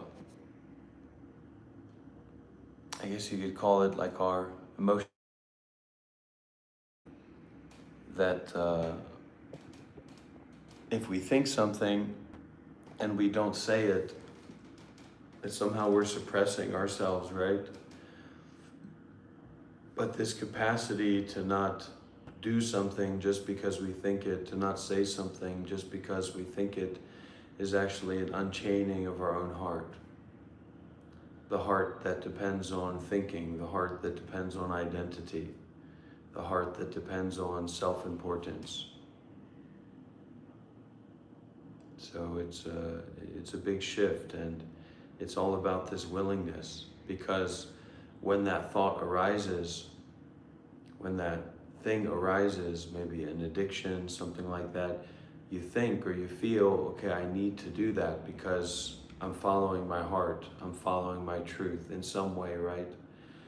But in actuality, you're just getting lost in the sauce of habit energy. You're losing your heart. The heart unchained doesn't depend on thoughts. Okay? And, part of the reason that I'm not always, teaching here in this space is because a lot of people don't learn like that. They're not in a position to be taught to. The moment you start teaching is the moment they say, I've got to get out of here. So we don't want to make the space just guided meditations and Buddhist teachings.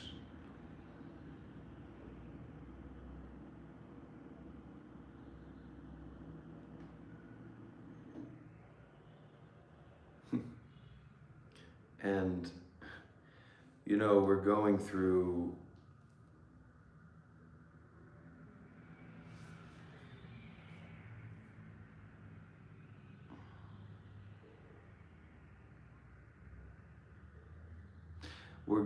these states of mind that maybe relate to anger, relate to greed, relate to non-practical, complicated thinking or dysregulated thinking.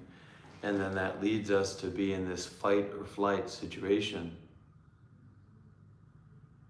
And sometimes we can try to fly away and try to grab onto somebody else while we fly away. So it's not very logical.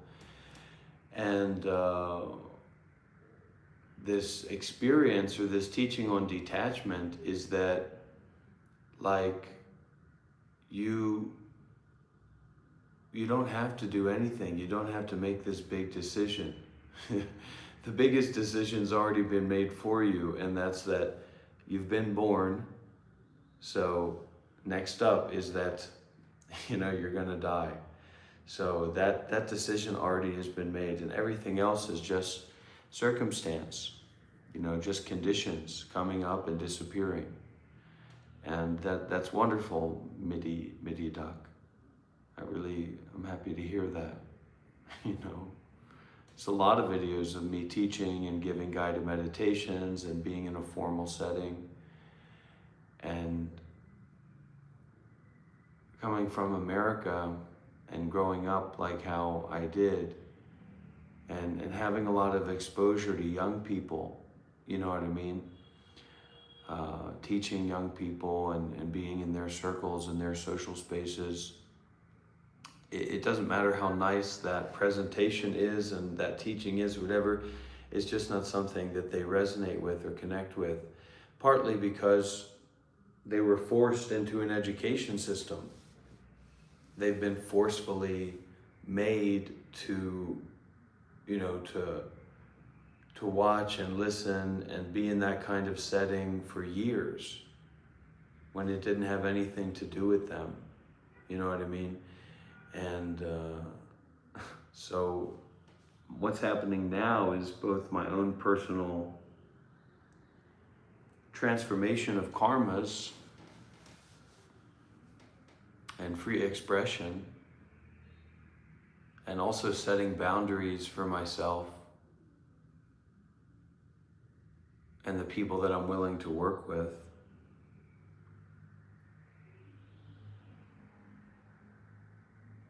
And also just exploring, Yeah. It's very vulnerable, it's very scary, and it's not just, what is my social standing, what is my social position going to be?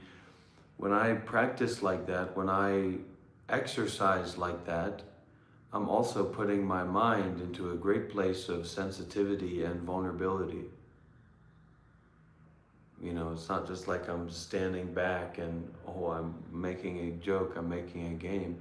It's very intense to take the mind to those kind of places. Yeah.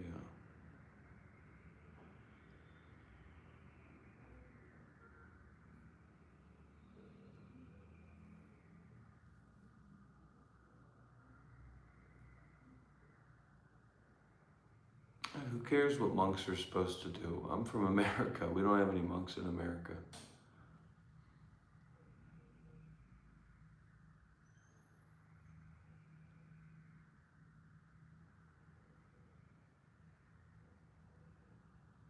You know, in this teaching or this training on like beginning to become perceptive rather than this discombobulated, disassociated blob of thoughts that's just constantly acting and reacting. You know what I mean? That access to perceptivity, it's an intuitive understanding of perceptivity. Everything doesn't need to be explained to you, or, you know, what's your philosophy, what's what exactly is going on here. It's not necessary, because there's this intuitiveness that goes along with being aligned with awareness. And that's the kind of intuitiveness that's being invited and welcomed here for the long term, you know, not for the short term.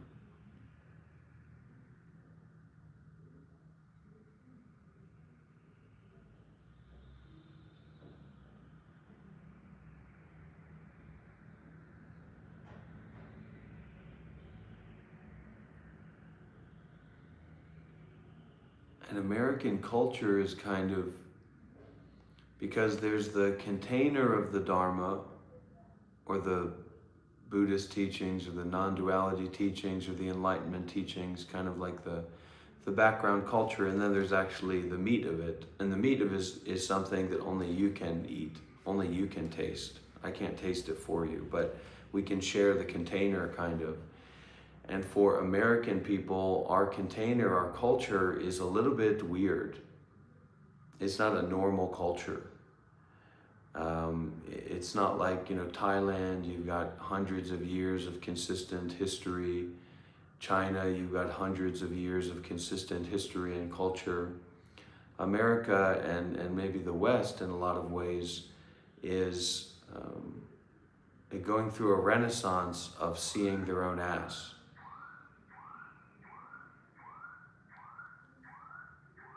Yeah, welcome, Midi. It's not about what other people think. It's not about how many followers we have, or where we're invited to, you know. When am I going to get my invitation from some meditation center or something? It's not about that. It's really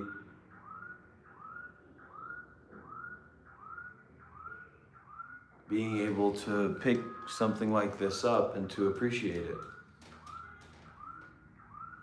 You know, with all our terror and all of our trauma and all of our confusion and all of our suffering, to just say, wow, you know, look at this, you know.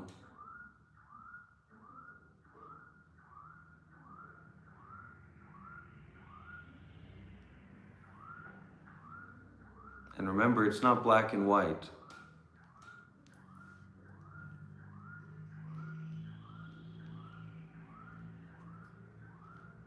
It's not just this or that. Ooh.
Yeah, because it doesn't need to.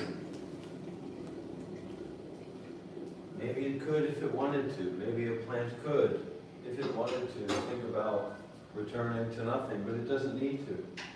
There's a lot of things we don't need to do either, that we get ourselves stressed out and worked up for nothing.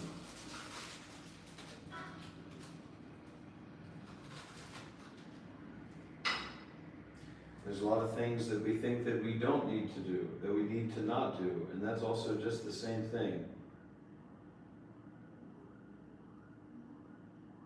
Like, I need to not take this person seriously. That's a big one.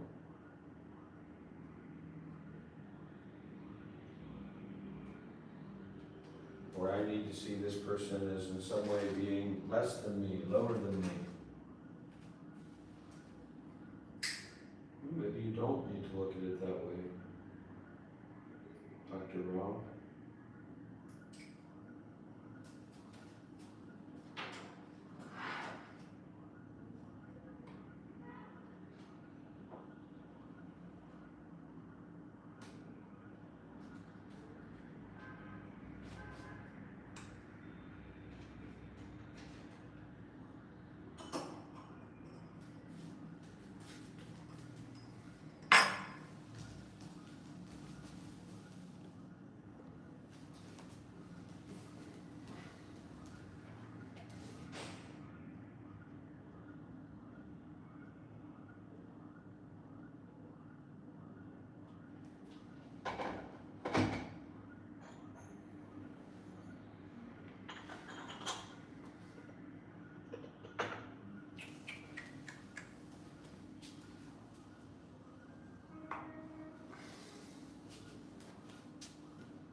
And to answer your question, dear Agony, a plant also doesn't need to become one, because a plant is already one.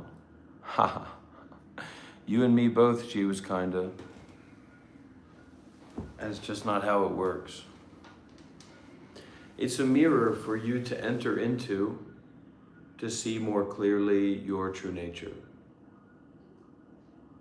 The way that things actually are, rather than the way that things appear to be. And it's a kind of selfishness in us, right? That the teacher, the spiritual teacher, or the guru, or Dr. Rob, or whoever you can get your hands on, is constantly teaching, constantly sharing for all kinds of different people. You know what I mean? And fully available, fully giving so much. And then we come up there and we say, well, what are you going to give to me? How are you going to help me? When the whole point of what's being shared and offered is to do exactly that. And I told you what to do. She was kind of ugly. You're not listening. You don't listen to me. And you and me both.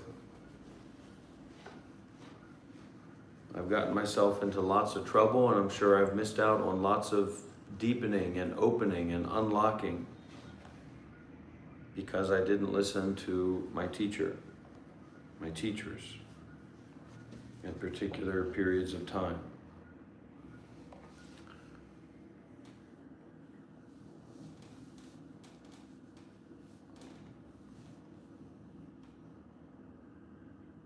You have to reincarnate.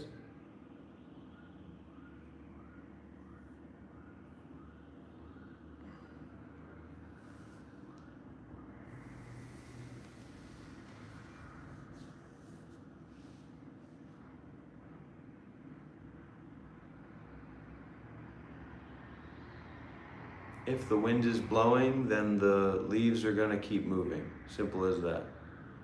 So there's no have to in that. It's just that the wind is blowing, so the leaves are still moving.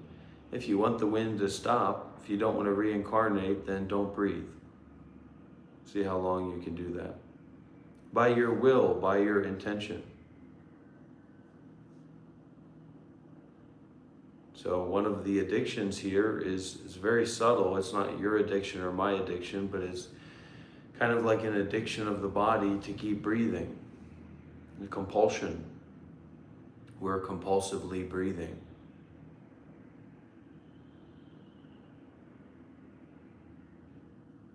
Yeah. Namo Amitabha. Really, we have faith in the access point that we have access to. And a lot of people don't like that.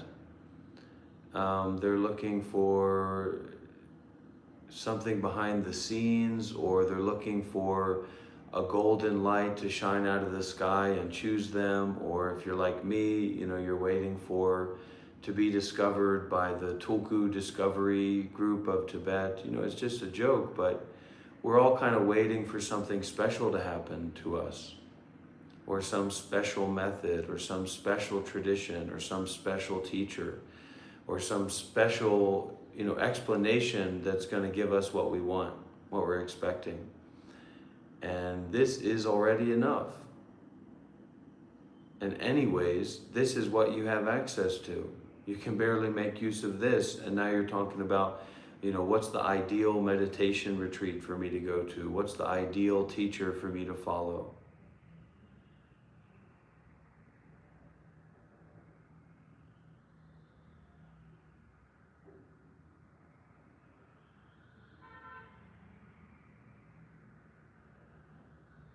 This doesn't need to go anywhere, and this isn't going anywhere.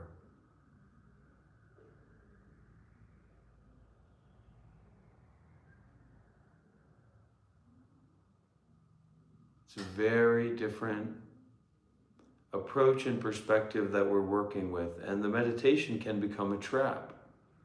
That's why the teachings of Amitabha or Pure Land faith devotion are very intertwined with Chan, with Zen understanding, because that idea of you meditating your way to enlightenment is a little bit hopeless. Whereas the Buddha was an incredible meditation master and renunciate, didn't have anything to do with just living in the forest, could do whatever he wanted, and had access to all this meditation power. He was still suffering. He still wasn't enlightened. That's not to say that good things aren't good and that bad things aren't bad, but we just have to maybe be a little bit more humble in our approach when it comes to becoming enlightened or ending suffering. And as modern people, we're not very humble. Even people who aren't well off, they've seen well-off people and it seems accessible to them, and then they have their own kind of arrogance or bitterness. Bitterness is also a kind of arrogance, that you're arrogant enough to be bitter.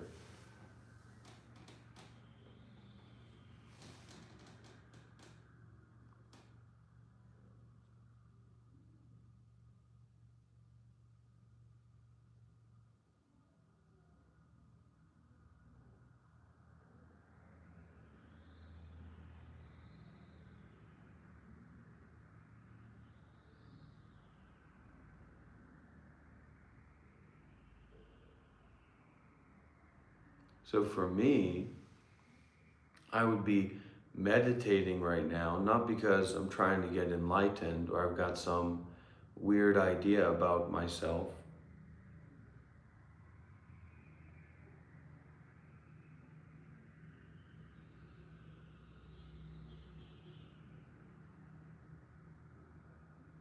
But because it's enjoyable to breathe, and I'd rather not deal with everything. I'd rather just deal with my mind.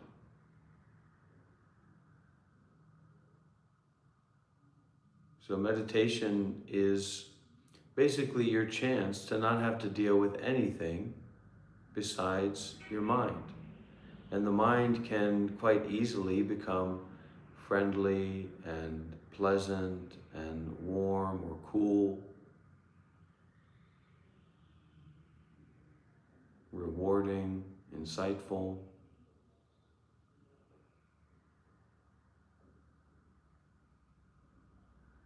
We don't have to be shy about experiencing anything because everything is impermanent.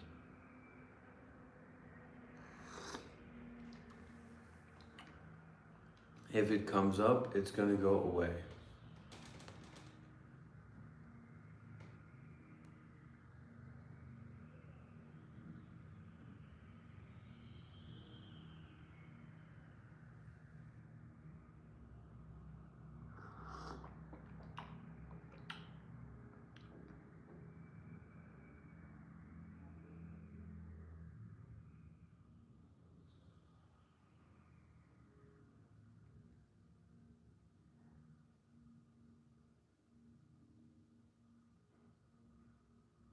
I think the people upstairs are playing some nice music.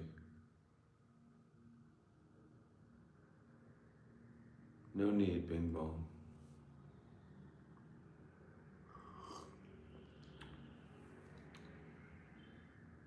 Not about special experiences.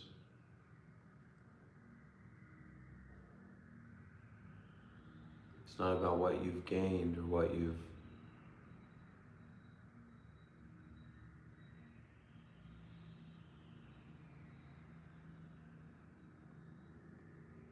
found yourself to be believing in.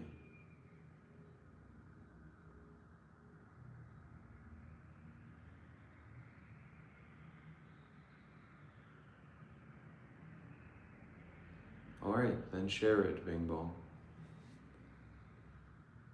Let's see if I was right or wrong.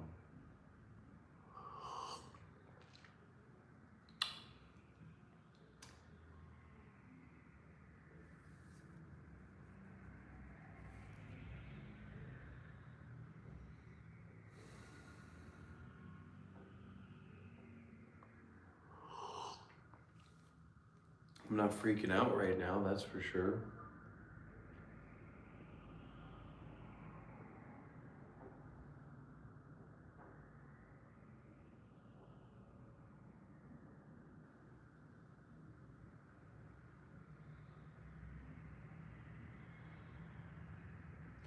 To calm down, to settle down.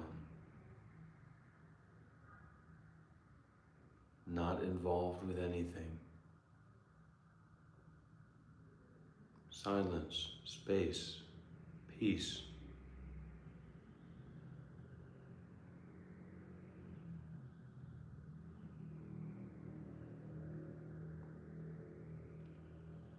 Don't be involved with anything. It's dangerous to be involved with things. It's dangerous to be involved with situations and experiences. Do not be involved with anything.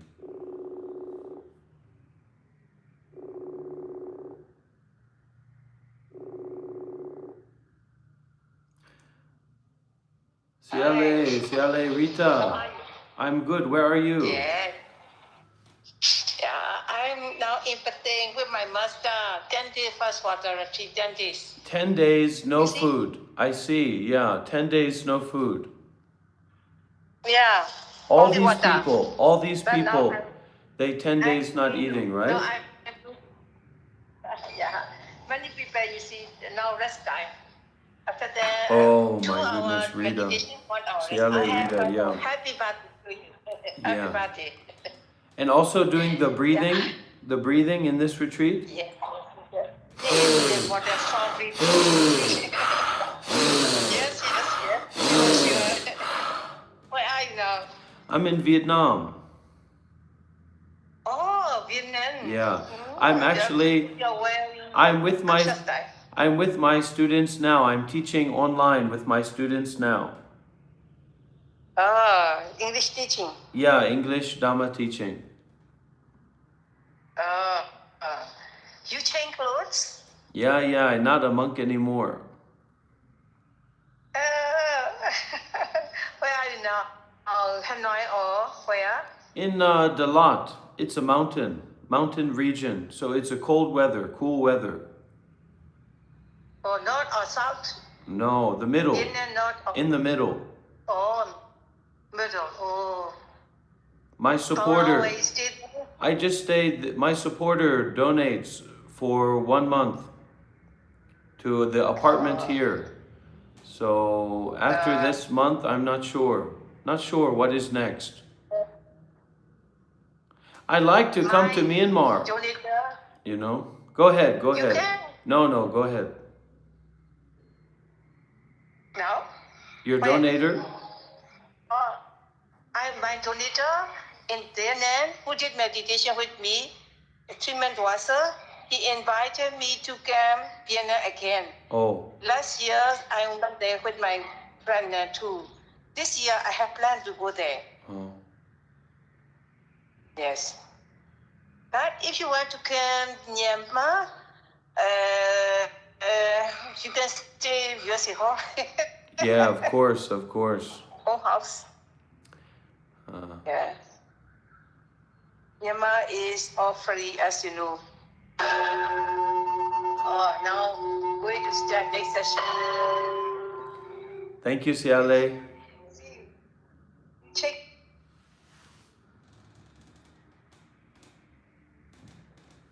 So Siale Rita is a wonderful nun, very active nun, good English speaker in the Tabarwa tradition out of Myanmar. And she has, the tradition that she follows, what's said is that she was actually given to my teacher, to Sayadaw Otamatara, from her master, that her master assigned her to go and stay and to practice and to serve my teacher, Sayadaw Otamatara. So the technique and the way of retreat that she is very skillful in is a water fasting retreat. So 10 days, no food, just water. I've never done that before.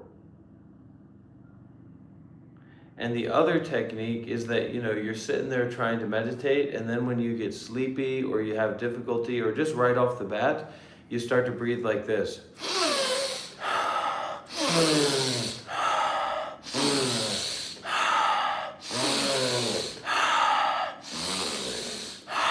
Don't try that in your 10-day Vipassana, Shelley. They'll probably kick you out.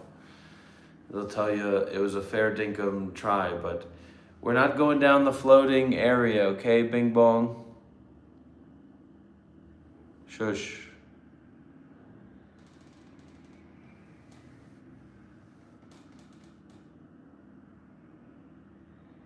And it'd probably be very useful, you know what I mean? That's the kind of time when you'd really need to use it.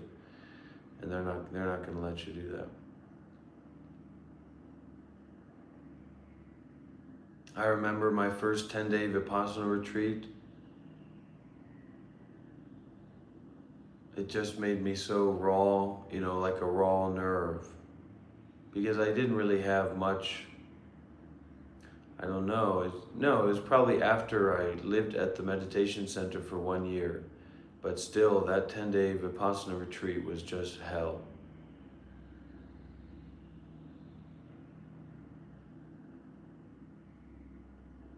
But I did get to experience the pain becoming no pain.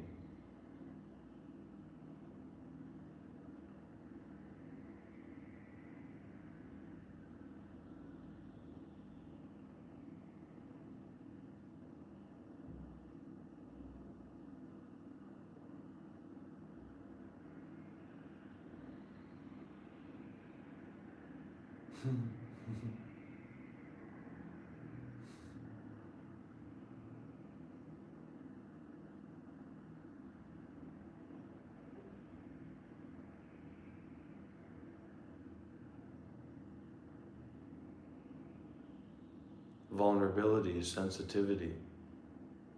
Yeah, physical pain to no pain. Like that, like a switch went off. I've become more familiar with that switch. And eventually, apparently, you can just learn, you learn to do that. You learn to be like that. I don't don't know the specifics of that. But the 10-day Vipassana retreat, you can go, you can participate anywhere in the world. You can try.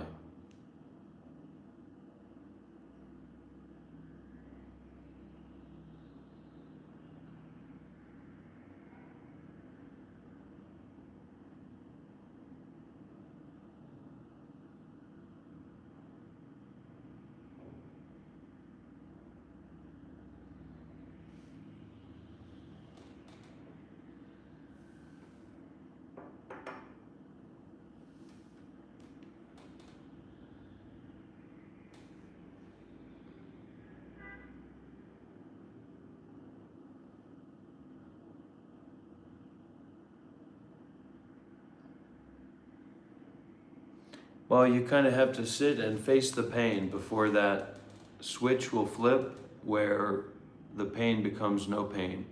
And then there's like an insight in that pain is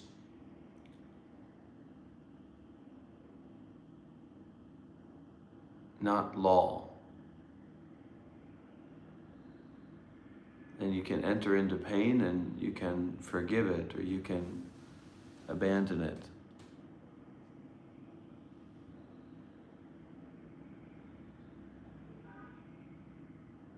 You can renounce involvement with pain.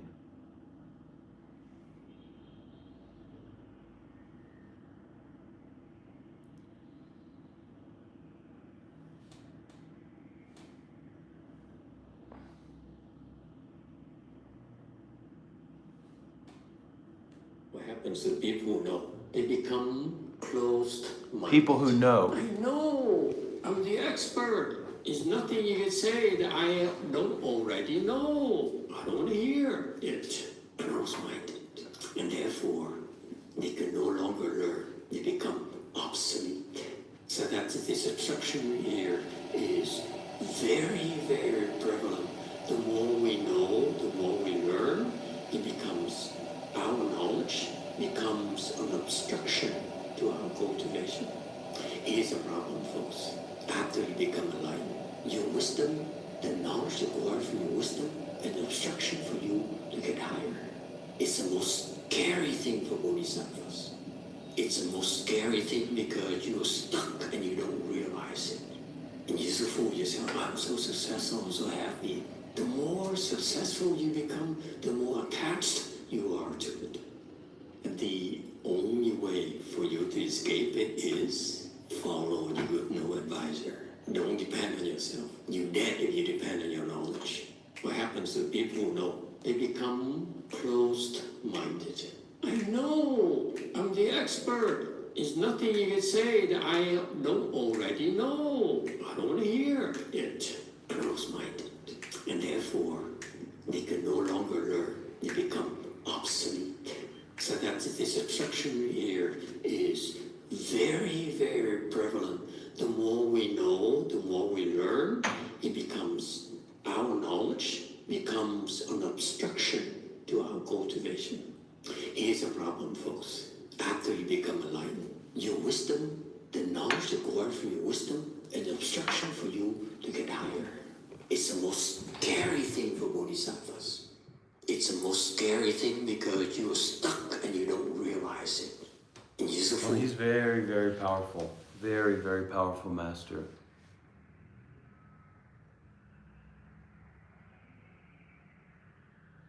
Yeah. You can do it again. I mean, you can do it in a lot of different ways. It's just like exercise. It's like you do a 10-day fast. Well, you're probably going to eat again, but it's still good to do a fast.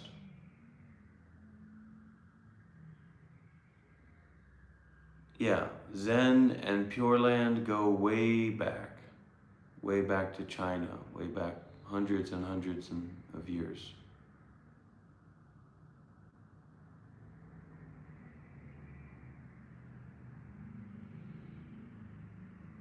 That's Master Yonghua.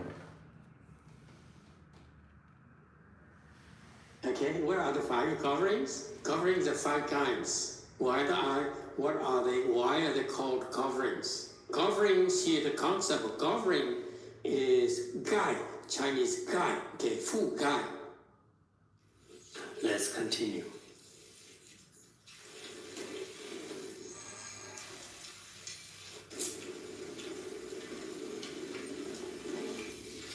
The 37 practices of a bodhisattva discusses relying on spiritual friends. Geshe Porwa stated in the Book of Collected Sayings, if you associate with virtuous friends, even if you yourself have no good qualities at all, they will not let you become careless, and they certainly won't allow you to simply do whatever you please, even if you possess not a single positive quality. Even if you're someone who seems incapable in every possible way, if you connect with a good spiritual teacher or virtuous friend, they still won't permit you to become careless or undisciplined, nor let you do whatever you want. So for those who have newly joined us, or for certain individuals in our community, it's essential that everyone supports one another on this path, whether through financial support, material resources, or through sharing wisdom and understanding. Because when some people first arrive, it's genuinely true that they understand very little and may have many faults. Of course, in our community here, compared to the outside world, conditions are somewhat better. Indeed, in the mundane world, as people often say, almost everything is probably driven by extreme selfishness. There are many things like this. But here, we are studying Mahayana Buddhism. And within this monastic community, those who seek fame, profit, and selfish gain basically do not exist among us. Even if such people are here, they do not succeed in their aims. Some people might frequently complain, oh, things are really bad here, this place is terrible. But actually, those who say such things are revealing more about themselves than about this place. In such cases, it's best not to remain here. There's no need to complain, I feel the same way. If I truly believe that most aspects here were negative, and only a few things were positive, no one is forcing you to stay here. You are free to leave at any time. When we constantly complain about our circumstances, this represents one of the gravest mistakes we can make on the spiritual path. It clearly indicates that our minds are not pure and our perception is clouded by negativity, even if there are some minor issues. On the surface, this is a community of ordinary beings. That's possible. Our leaders aren't good, our colleagues aren't good. Such complaints exist in every society. I've mentioned this several times. When I visited Africa, I purposely tried to understand what people were discussing usually, but they too were constantly complaining. Ordinary people complain about their leaders, and leaders complain about those above them. So it's the same everywhere. Ordinary people are always like this. However, truly, some people are in genuinely difficult circumstances. Some lack housing, others lack basic necessities. We should strive to help them with compassion and kindness whenever possible. In this way, after some time has passed, they'll be able to manage on their own. When each of us first arrived here, it was indeed like this at the beginning for all of us. Some people have rather shallow karmic merit, often sick, or often short of money, or with difficult personalities. There's a saying, those who deserve pity often have qualities worthy of blame. So there are many such situations. At times like these, we do our utmost to offer assistance. If we genuinely cannot help, then we simply do what needs to be done according to the circumstances. Moreover, upholding the precepts and practicing virtuous actions, these are also responsibilities that virtuous spiritual teachers undertake for your benefit. Having a genuine teacher. In Tibet, we often say, oh, our child wishes to become a monastic, but we don't know if we can find a truly good teacher for them. We don't know if we can find an authentic spiritual guide. This is absolutely crucial. Consider how Mencius's mother demonstrated great wisdom. So the most critical factor on all of them is definitely the environment in which one practices. For beginners, the practice environment is very important. Then one's spiritual companions, this too is extremely significant. Didn't Patro Rinpoche say, if you spend time with someone dominated by greed, your own greed will increase. If you associate with someone prone to anger and hatred, your own anger and hatred will intensify. If you remain close to those with strong faith and great compassion, then your own compassion and bodhicitta will flourish and grow. This is the underlying principle of his teaching. For beginners who know nothing of the Dharma, if you want your virtuous qualities to become increasingly complete, everything, absolutely everything, stems from relying upon a Mahayana spiritual guide. Indeed, the compassion and bodhicitta present in the mind stream of a Mahayana teacher? I am the master. I am the teacher. What I do is my business. What you do is your business. Because I am the teacher, what you do, if you keep the precepts or not, is my business. Because you are the student, whether I keep the precepts or not, is not your business. Sadly, that's the way of the world.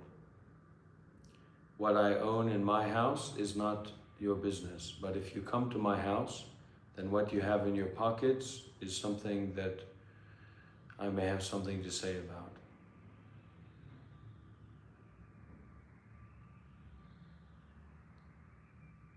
That's one way to look at it, anyway.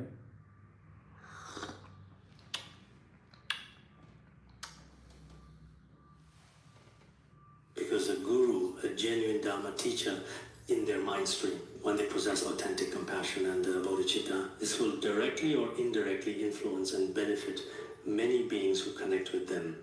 This point is absolutely crucial. What is said verbally, no matter how eloquent or flowery. Yeah, that's my belief. My belief is that I have compassion and bodhicitta. So whatever I do will bring a apparent or unapparent, seen or unseen effect concerned with bodhicitta, concerned with compassion, the want to awaken and the compassion, the wish for suffering to end. What do you want to say about Hillside Hermitage, man? What are you trying to do here? You trying to tell people something?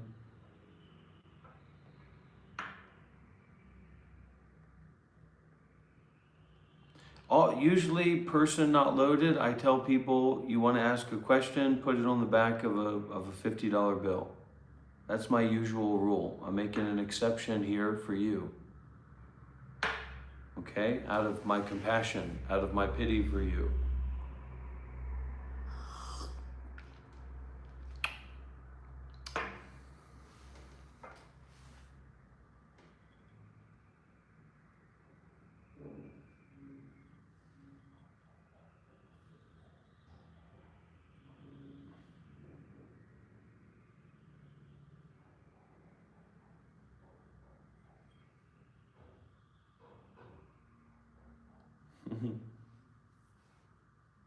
They just seem a little bit extreme.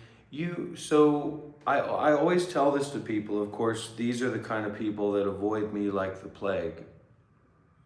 And somehow they don't know how to hold a conversation. What have you done to take spiritual life seriously? Not just in this vague, non-dual, spiritual TikTok mindset, but in terms of you being a human being,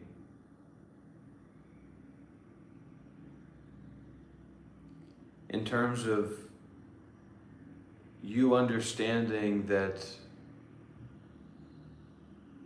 you're not God. Give me more details about those retreats, if you will.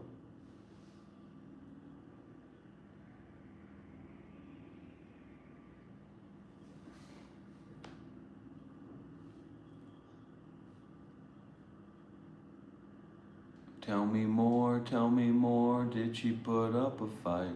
Uh-huh, uh-huh, uh-huh, ooh, uh-huh, uh-huh, uh-huh, ooh. Yeah, that's good. That's a good 10-day retreat and a Sri Lankan retreat. Hillside Hermitage, is he extreme? Well, the Buddha was extreme, that's for sure. The Buddha was an extremist. And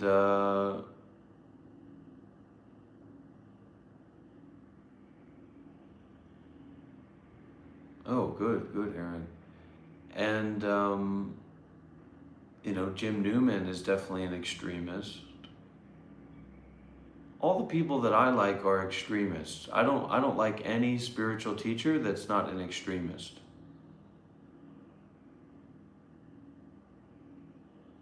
Maybe Thich Nhat Hanh. For a lot of people, Thich Nhat Hanh can it's nice. Thich Nhat Hanh, I would say, is not an extremist.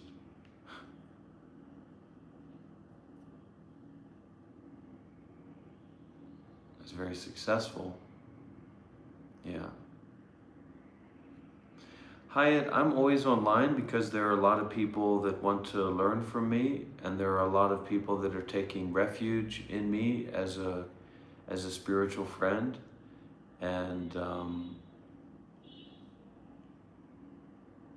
so that's why I'm oftentimes online. Why do you want to donate, Oblivious? Hyatt, why would you know what's good for someone's spirituality? What leads you to believe that you know the first thing about spirituality?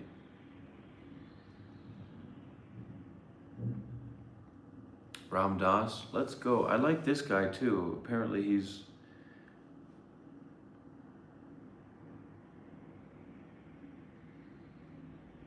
Here, listen. You want to improve, you have to struggle. You're seeking to be comfortable. Through meditation, you will find comfort, you will find peace of mind, you will find bliss and all those things. But if you want to have more peace, you want to improve, you have to struggle. There's no two ways about it. As soon as you struggle, you find so many reasons for you to say, this doesn't make sense, this is nonsense, I don't like this, these people are so wrong, and you bail out immediately. So it's about not quitting. No matter how difficult it is, no matter how much you don't like it, you quit, tough luck. You want to improve, you have to struggle. You're seeking to be comfortable. Through meditation, you will find comfort, you will find peace of mind, you will find bliss. And how much are we talking about? How much money are we talking about here, Oblivious? Right now, I'm not taking donations under 3 figures. 3-figure minimum.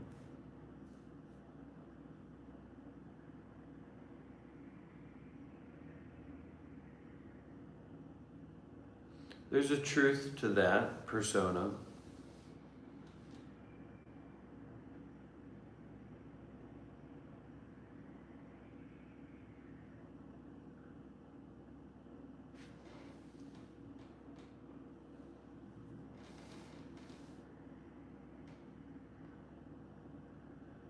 All right, I'll give you the PayPal. Do you prefer PayPal or Cash App?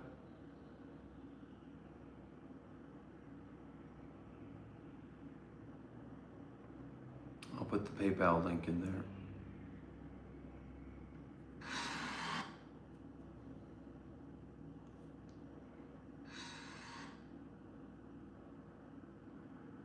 You can also set up a recurring donation through this, friends. For people who are in need of support from the Monk Life Meditation Fund, you need to reach out to me through WhatsApp, and I will look over your case and I'll see what we can do to support you and take care of your situation, okay? Hugs are free. Hugs are available now as well.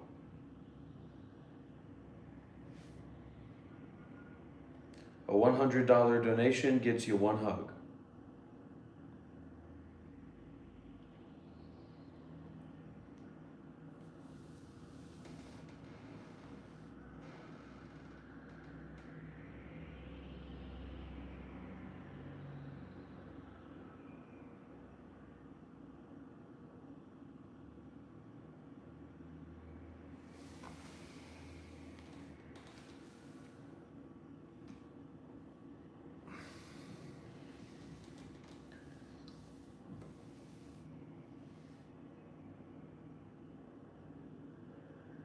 Now, did anyone hear what that teacher said?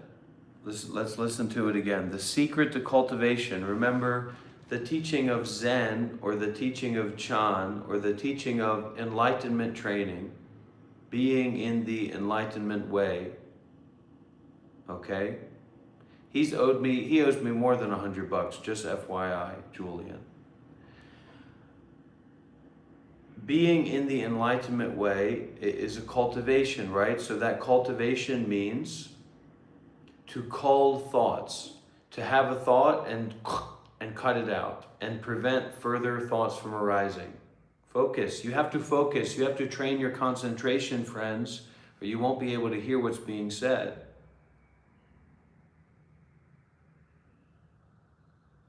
The other side is to reflect upon serenity. If you have a messy garden, if you don't know how to cultivate, then your garden's going to be such a mess, there's not going to be any serenity to reflect upon because you're going to be worried about all these things going on.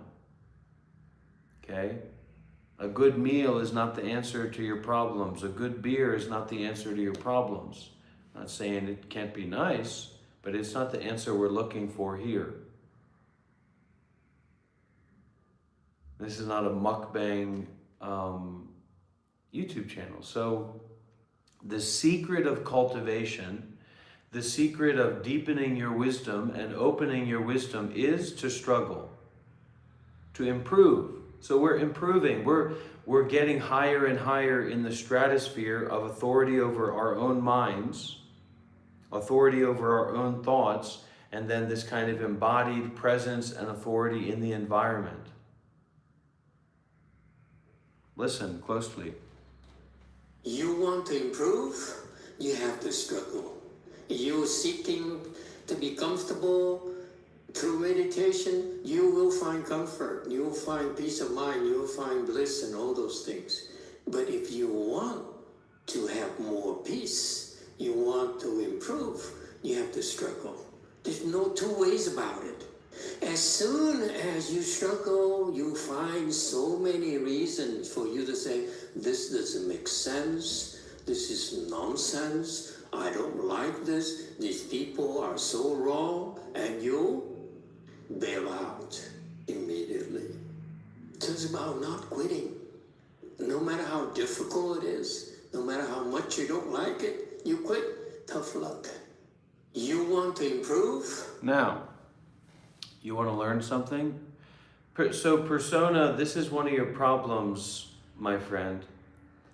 You went to a random Vipassana retreat with a bunch of deadbeat hippies who sat in a room farting around for 10 days. And then you went to some who knows what meditation retreat in Sri Lanka where you probably just sat on your ass and sweated and considered that a meditation retreat.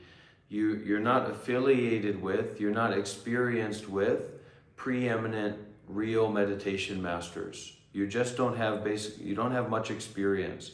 So instead of bringing up the teachings of Bodhidharma or Linji or, God forbid,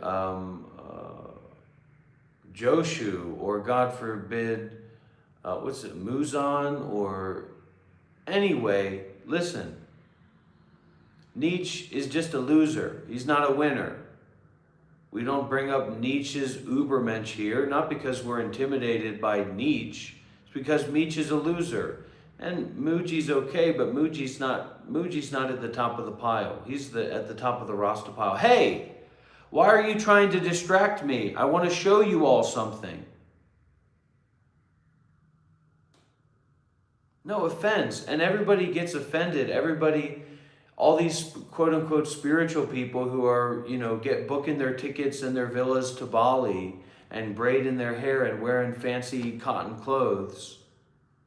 Okay? They get so offended when you say this. And then you talk about the underworld of spirituality, the TikTok schizophrenics. The and their angel, Listen, I do this because I don't want you to have to deal with these things, okay? I'm going to deal with them, and you can show your support, and we'll figure it out together with less burden on you. You say, look, What meditation masters have you studied? And we, I'm sorry, I've always been sorry, and I'll always be sorry that Buddhism exists, but it does.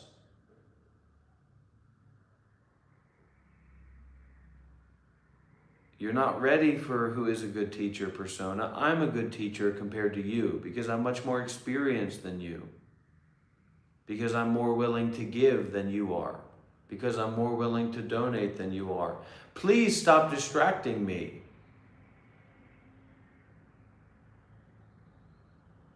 You don't have the blessings to connect with those kinds of teachers. You have the blessings to connect with this teacher.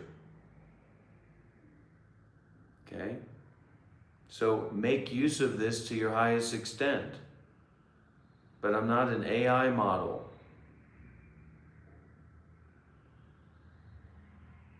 Yeah, well, that's great. The next question is, how much cash do you have in your bank account, persona? Are you like everybody else in this live chat? You're getting by your weekly check from the government? Don't expect me to invest if there's not a corresponding investment, if there's nothing that I can get from it on the other side. I don't have the prestige of being an older man, a monk sitting on a throne in a nice monastery, okay? I'm a white man. I need to make sure where I put my time, it makes sense. Now, did Oblivion make that $100 donation? Another criminal, another degenerate. Tricked and scammed.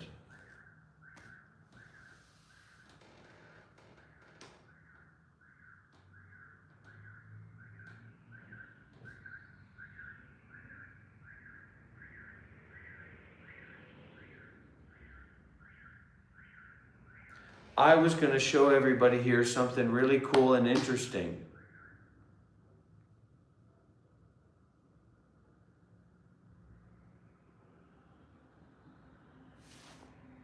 Why does this stuff keep happening to me?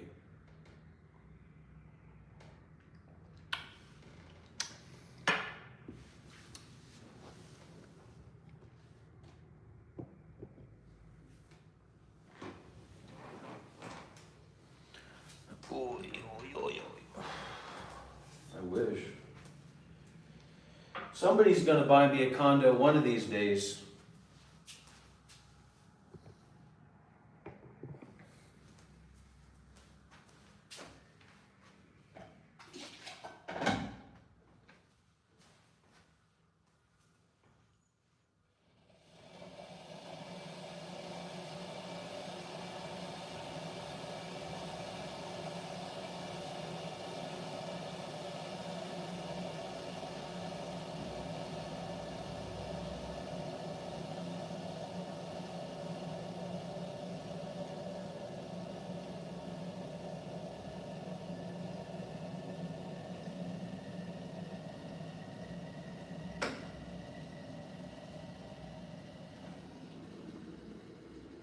Way too many spirits in here. Be gone, spirits. And the other thing is, once you start being open and calm and sincere, that's when all the lunatics feel comfortable to come by and get involved.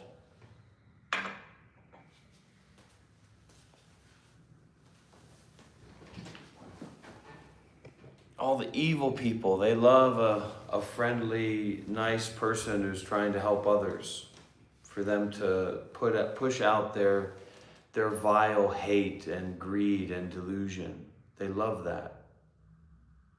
Oh, a nice person.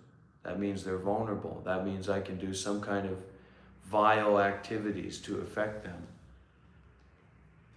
You come in here, you say you're going to make a donation, you ask for the PayPal link, and then you don't make a donation.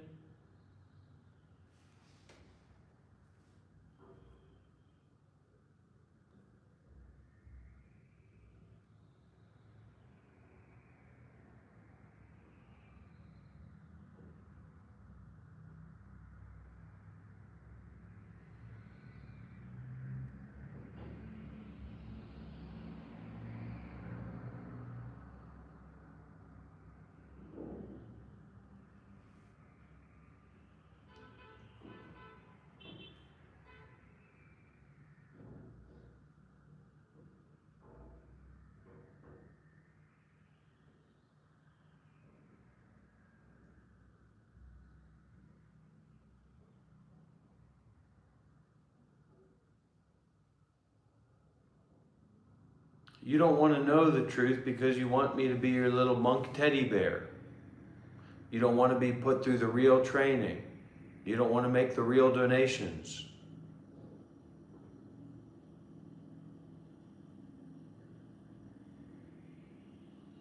You don't want to sign over power of attorney. You don't want to make donations of land and properties and buildings.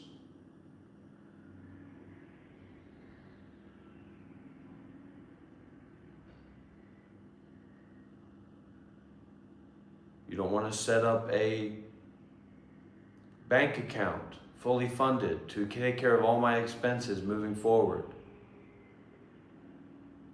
You're too selfish. You're too rigid. You're too egoic. You're too prideful. You're too arrogant.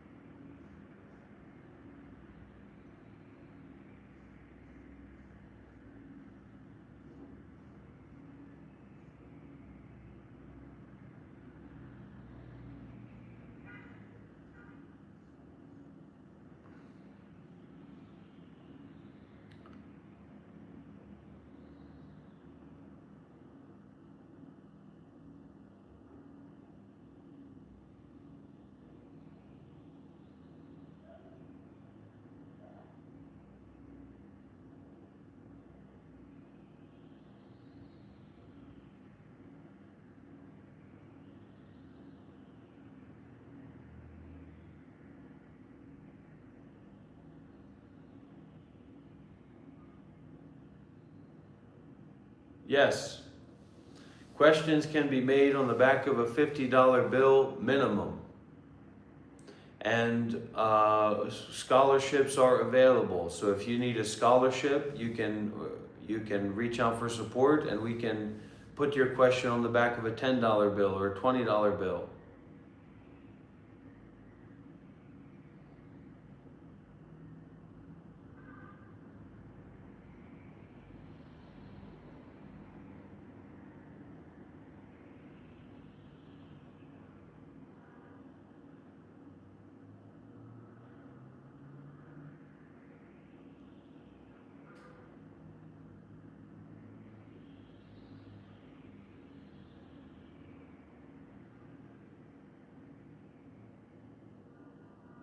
Send it, Chaplain.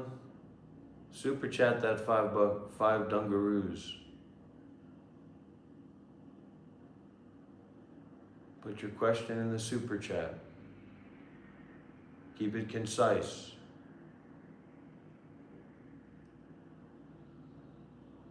No, I'd love to go to Myanmar right now, but the internet connection and stuff is going to be so unstable over there, so it's also, you can't just go to Myanmar as an American. It's a little bit of a process, but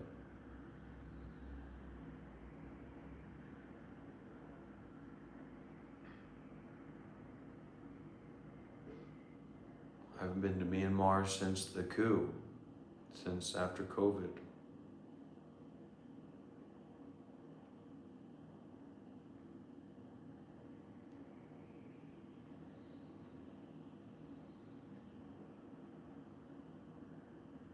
The situation is so dire in Myanmar in many ways that Seattle has had to be busy traveling outside to gather support and donations, and of course, as always, starting new meditation centers. So the opportunity is here for those people who want to become a full-time volunteer or whatever. You know, that's available for anyone. It's just difficult right now. It's a time of difficulty. It's a time of need of great blessings to understand these teachings.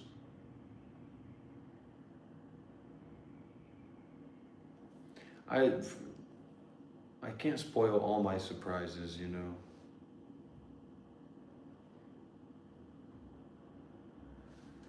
I give away all my trade secrets, and then I'm just some buffoon. But it's very funny to be asking for money, isn't it?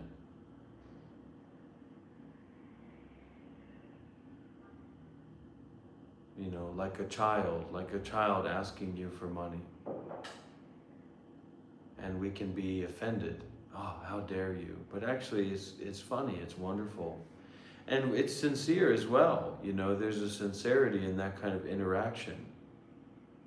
Are you willing to give? Are you willing to donate? Are you willing to serve? Are you willing to help? Not saying you have to help in a certain way, but are you willing to help? Is that willingness in you? Not to be a sexual degenerate, not to get drunk and stuff your face and watch media. It's not even going to be that nice if you can't resonate with this energy. Can you feel this energy right now? Can anybody here feel this energy right now? I fucking feel good, baby. I fucking feel like I hit the lottery.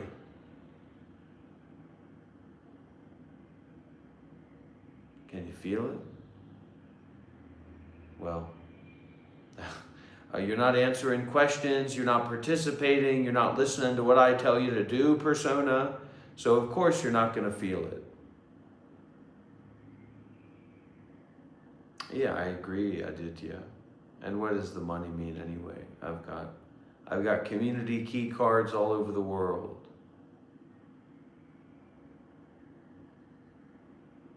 I walk into any monastery in the world and I say, can I stay here, please? Yeah, last night, very strong energy.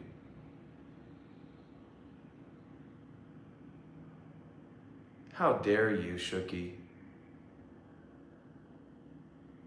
How dare you conflate my samadhi, my prajna, my cultivation, the fruit of my labors, with the pleasantness of coffee or tea?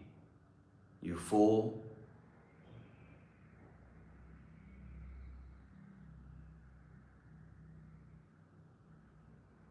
Don't you dare talk that. Listen, Bing Bong, you're welcome, but we don't sell stuff for free here. You can get your kicks for free. You're not going to get your teachings for free. We've got enough stragglers on this line, okay? We got enough people telling me they need their $5 back because they need gas to get to work tomorrow. We need wealthy people in here.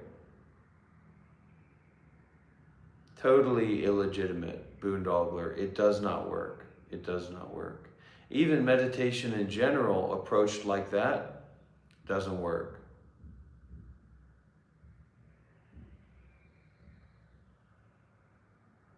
Look, we take this seriously. I'm always telling people, they think that go fuck yourself, Neil. We've always got people in here, and I'm always saying, and they think that I'm saying, I'm some kind of ego monster. But what I'm telling you right now, yeah, PayPal is better because YouTube takes 30%. But one of the good things about donating through YouTube is that everybody gets to see what you donate, and we get to celebrate that together. But I'll mention it anyway if I get it through PayPal. Now,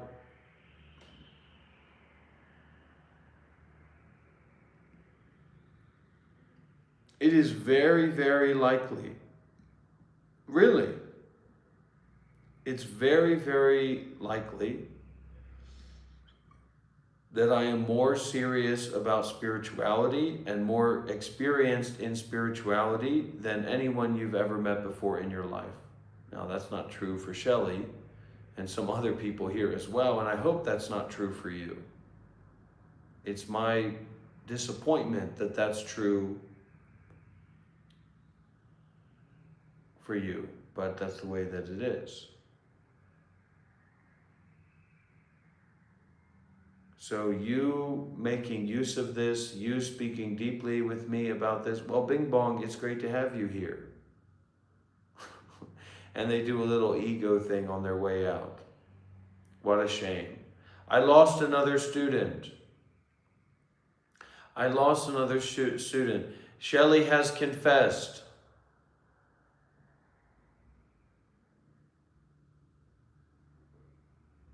Shelley has confessed. Sure, I'll share my PayPal.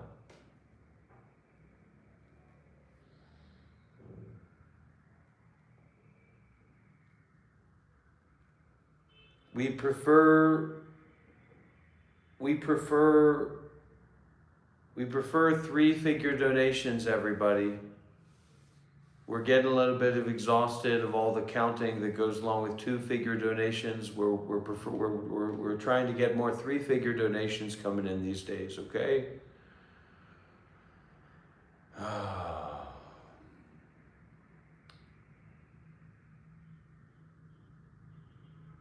And please, if you can, don't make me worry about you.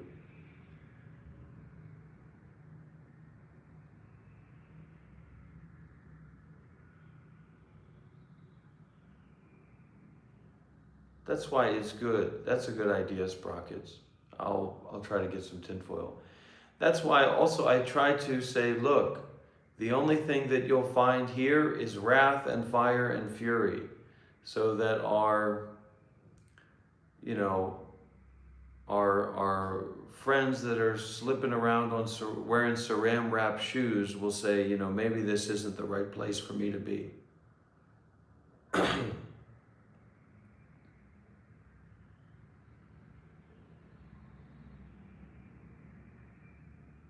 I've been looking at the whole iced out, dripped out mentality the wrong way. I just need to pick up some tinfoil.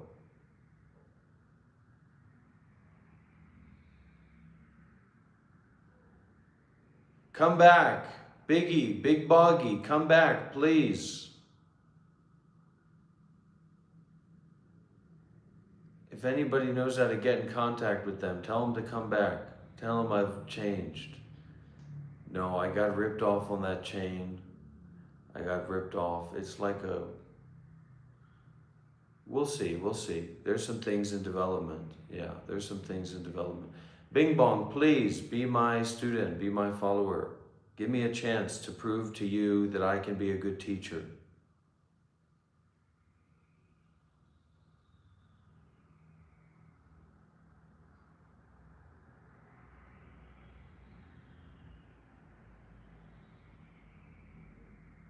I'll allow it.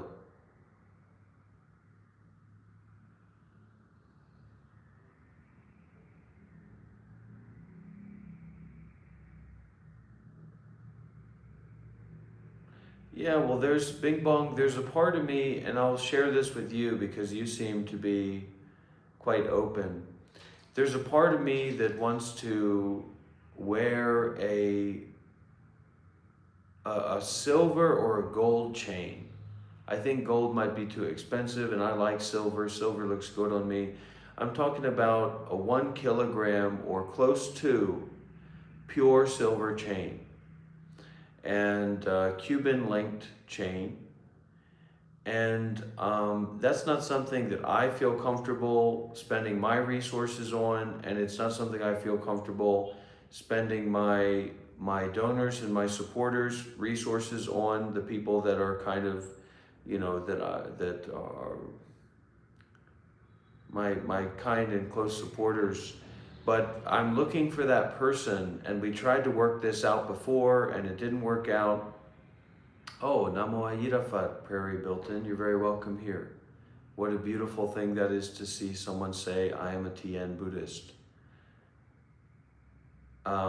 We tried to get Darren to figure this out. It seemed like it might work, but it hasn't, so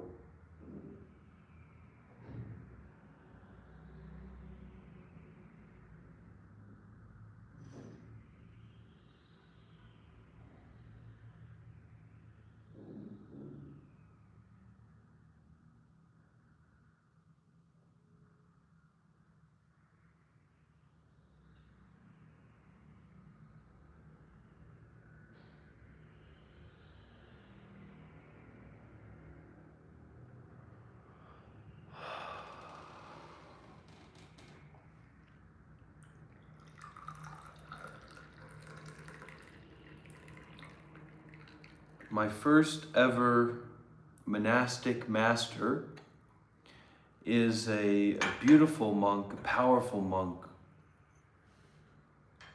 in the Truklam tradition in Jacksonville, Florida.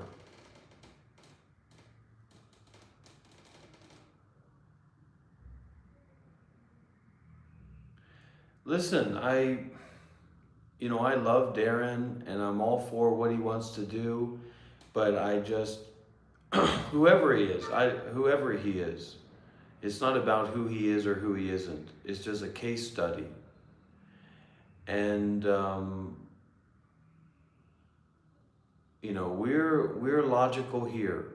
We trust in true reasoning here. And if you are, give it a break, Sprockets. You're a little bit less quick on your feet than you think that you are, okay? Shut up and listen for a little bit. You're emptying your resources very quickly. The link works. What do you mean if the link doesn't work? The link works, Aditya.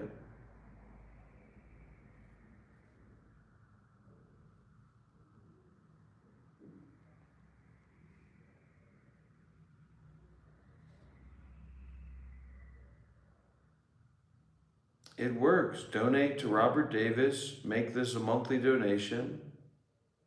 Donate with PayPal. Donate with debit or credit card. It's a great link. It's a fantastic link.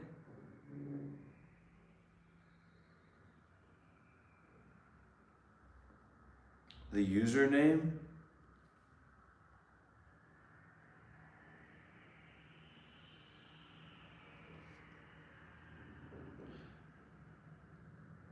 Do you have WhatsApp, Aditya? Sometimes the link is not easy to do.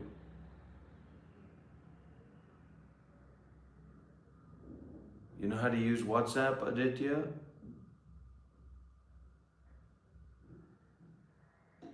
Okay, I'm gonna put my WhatsApp number in the chat. Let's make a good first impression here, Aditya.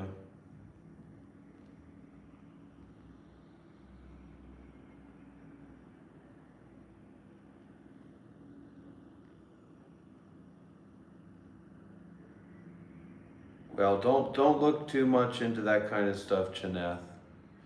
Leave the understanding to the United States government, okay?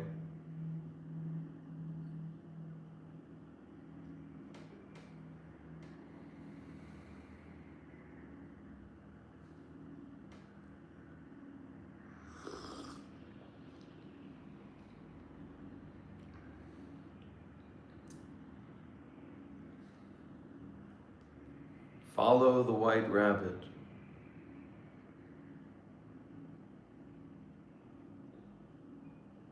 Follow the white rabbit.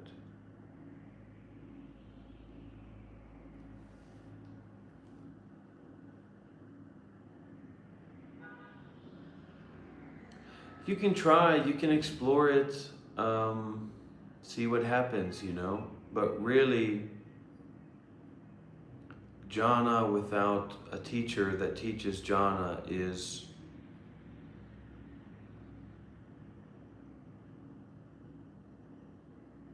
not ideal.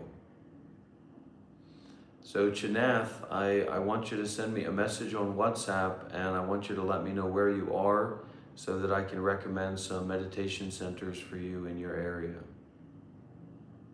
Okay? We start the spiritual path by practicing generosity, by exercising our willingness to practice generosity. So you can go and volunteer at the local homeless shelter. You can go to volunteer or go on a pilgrimage. It's a way of generosity at a Buddhist temple or meditation center near you.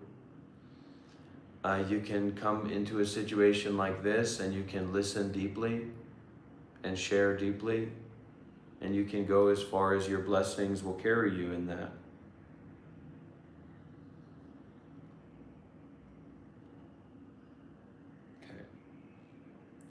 Let me know if that link works, Aditya.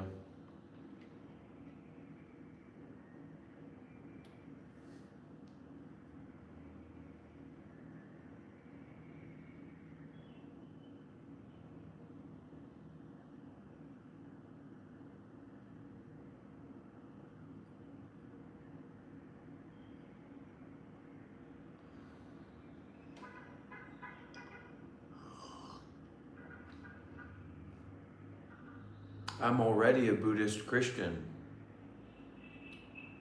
and I'm collecting tithings from my congregation. What could be more Christian than that? I am a Buddhist Christian pastor, a Buddhist Christian preacher. Well, yes, there is. You're looking at one right here. You're not saying I don't exist, are you? Are you saying that I'm not real? Because that's what I'm saying.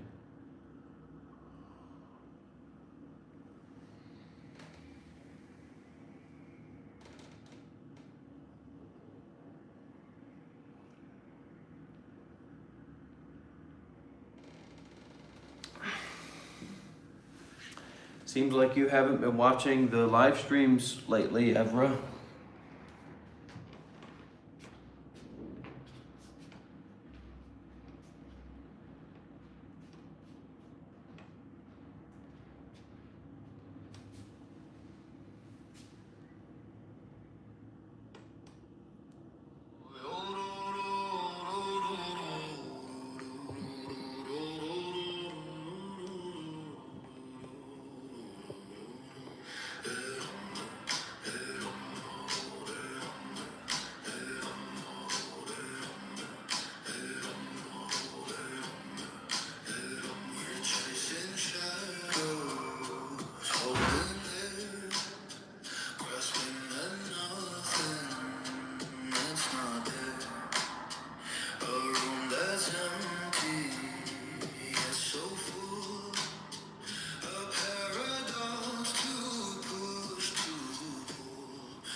Good night, Agony.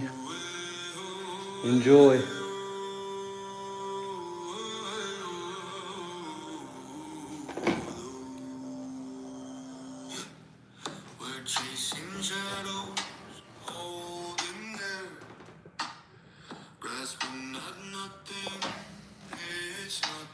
Sprockets.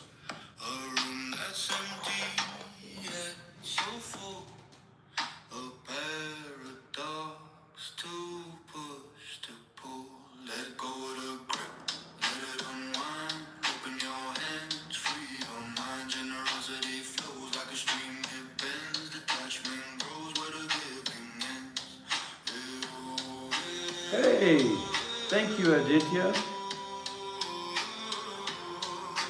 Let's get some W's in the chat for a 3-figure donation from Aditya, everybody.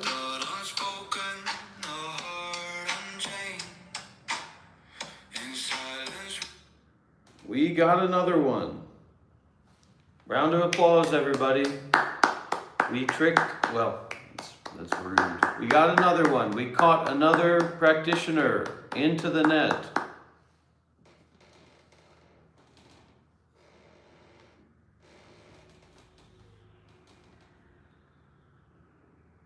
Into the net of generosity. Aditya, my advice is stay tuned, stay connected, stay involved.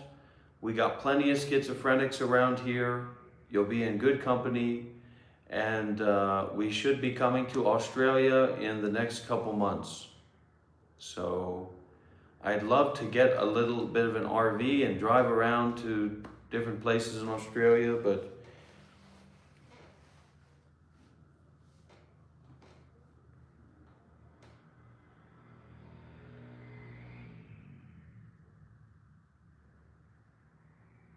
we're just gonna take it moment. I can smell it, I can feel it, that Aussie heat, the sand, the smell of kangaroos, the smell of barbecues, rundown shacks with the descendants of insane asylum escapees living in the middles of Australia.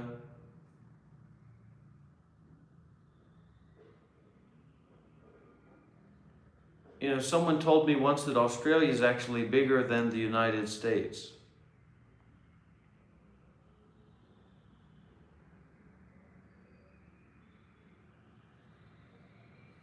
Oh, where's my hatred? I don't have hatred for anybody. The WhatsApp number is pinned so that people have an opportunity to donate to and receive teachings from a true spiritual master, a real spiritual master.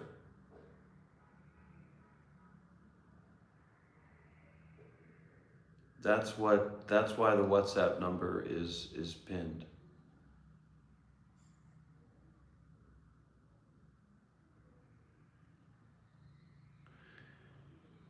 Okay, so what we're working with here is a certain kind of genuineness.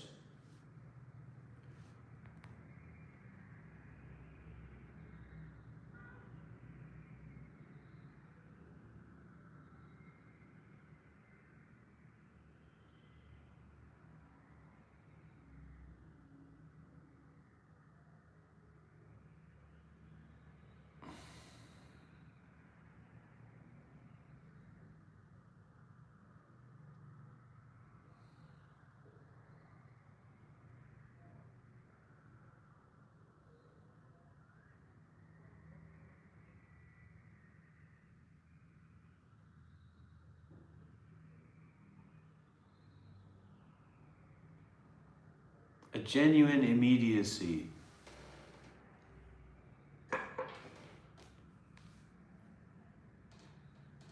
Now, because we have received a 3-figure donation, that means that a teaching moment has been triggered. So let's listen closely. You want to improve, you have to struggle. You're seeking to be comfortable through meditation, you will find comfort, you will find peace of mind, you will find bliss and all those things. But if you want to have more peace, you want to improve, you have to struggle. There's no two ways about it. As soon as you struggle, you find so many reasons for you to say, this doesn't make sense, this is nonsense, I don't like this, these people are so wrong, and you bail out immediately. So it's about not quitting. No matter how difficult it is, no matter how much you don't like it, you quit, tough luck. You want to improve? Now, what does real spiritual training look like? Well, Dr. Rob, I was scrolling on TikTok and it seems like real spiritual training is a ayahuasca retreat in Koh Samui, Thailand, followed by a sexual yoga kundalini energy release from Starfire Majugana, the mistress of magic. That's not real spiritual training, that's not real cultivation. So, a technique that this master is known for, a way of training, is that when you come to his talks and when you practice meditation with him, you will practice meditation like this. So, with your big, fat, inflexible legs and your American nonsense, you're going to take your left foot, you're going to sit on the ground, you might not even have a cushion. You're going to take your left foot and you're going to put it up here on your thigh. You're going to take, so this is even more hardcore than the Vipassana, because they don't make you sit this way. You're going to take your right foot and you're going to put it up here in your thigh. Okay? And then you're going to sit there, either meditating, focusing on your breath, or just concentrating, or sit there and listen to the Dharma talk.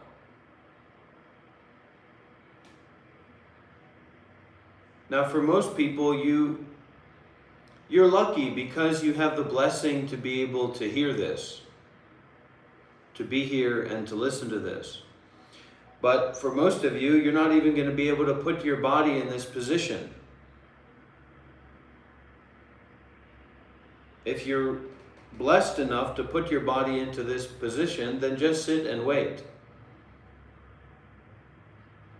Breathe and wait.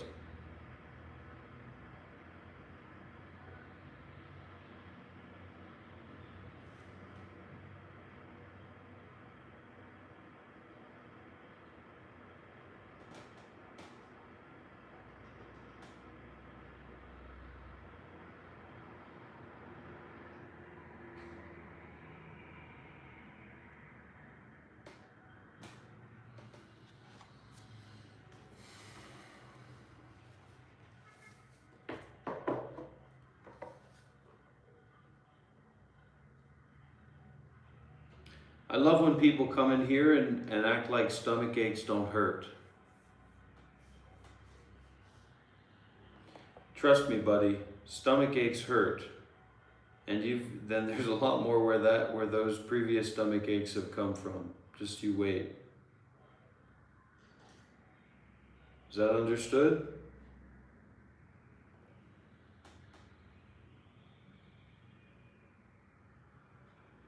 Is that understood?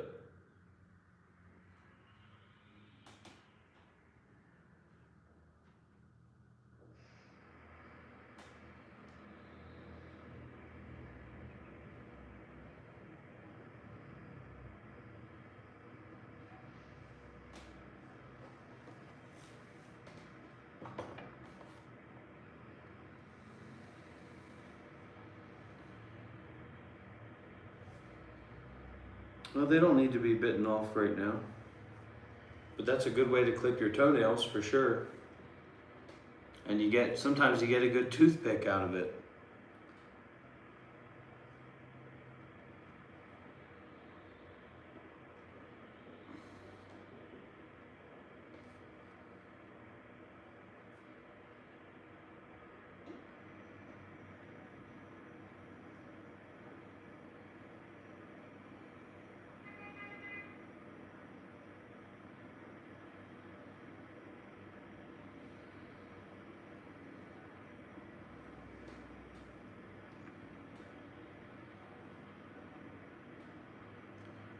You do not understand the truth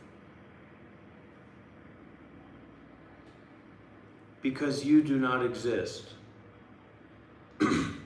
You have never existed and you will never exist. Not because you are different from anyone else, but simply because there is no such thing as separation in nature.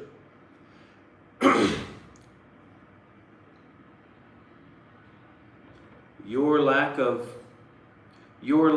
realizing, your lack of recognizing, your lack of seeing clearly the way that it is, has nothing to do with you.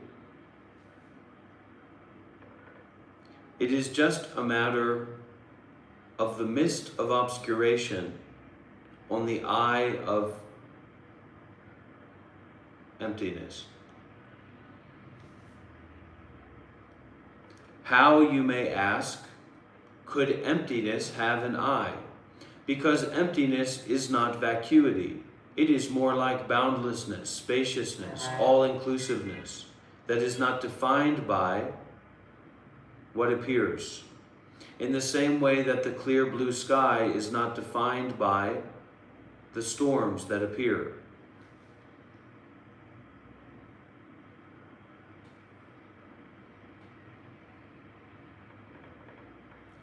Now repeat after me. I am not someone, I am not someone, I am not someone, I am not someone, I am not someone, I am not someone.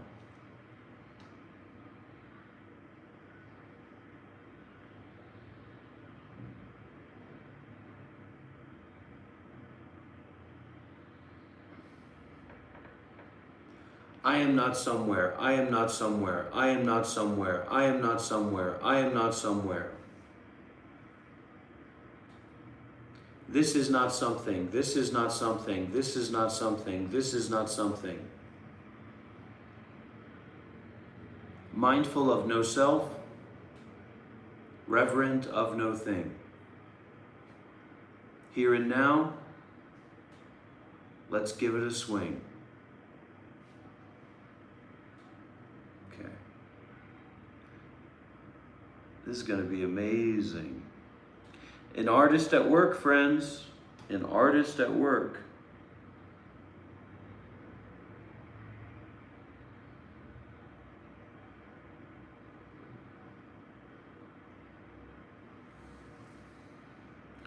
Let's try my lyrics.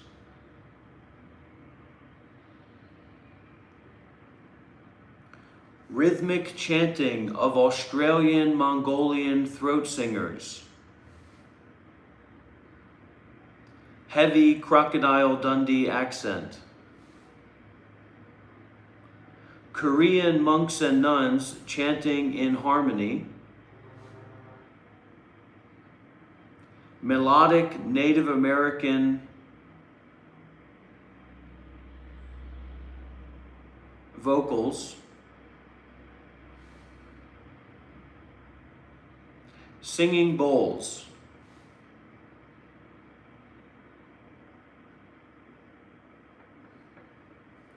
Incredibly resonant vibrational tonalities connecting with each other.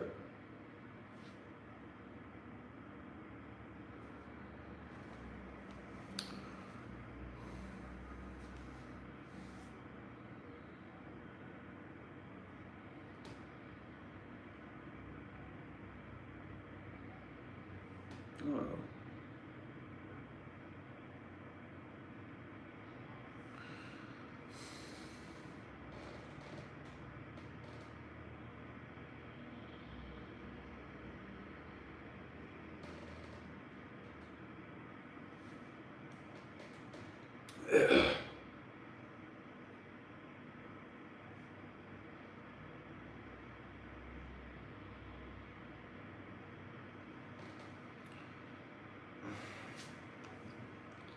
Anyways, you sit like that for a long, long time, and it will get very painful, and then you just have to sit there and struggle and grit your teeth and face the pain. And then if you do that skillfully, if you do that with a lot of blessings, let's say, the pain will turn off. and then you might sit for hours without pain, and then the pain could come back. Also, what can happen is that you disappear.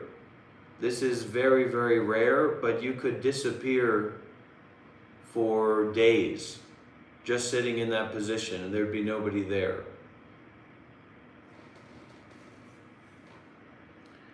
Okay, we've gotten a mix up here.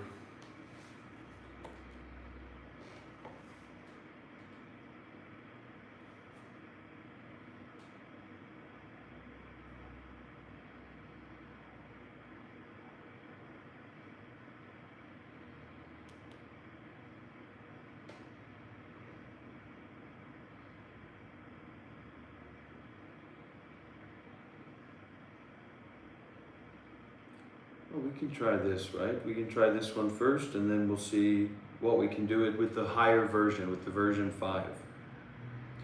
Internal errors.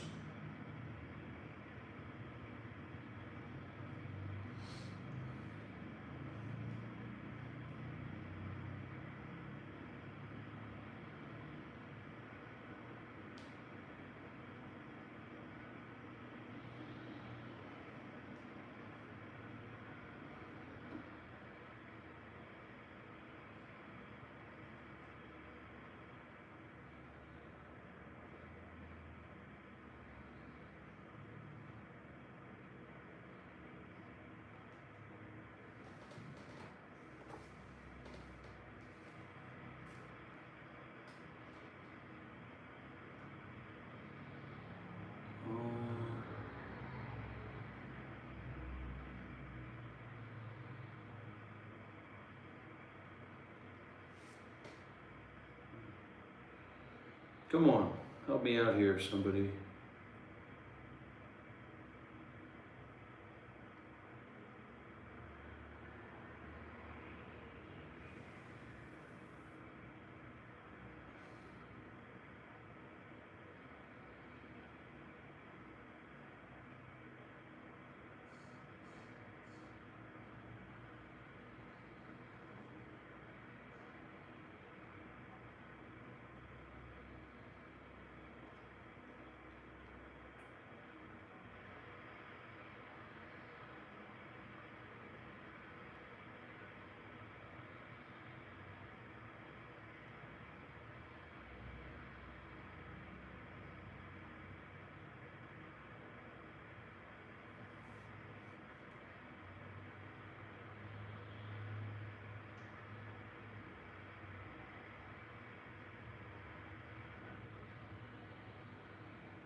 Bing bong.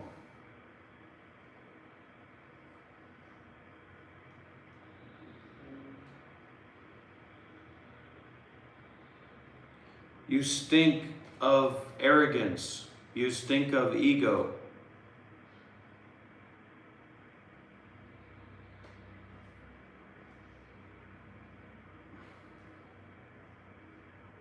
We don't have time for that here. I rebuke you in the name of Bodhidharma. I rebuke you in the name of Mazu. I rebuke you in all ways that can be rebuked. I rebuke you.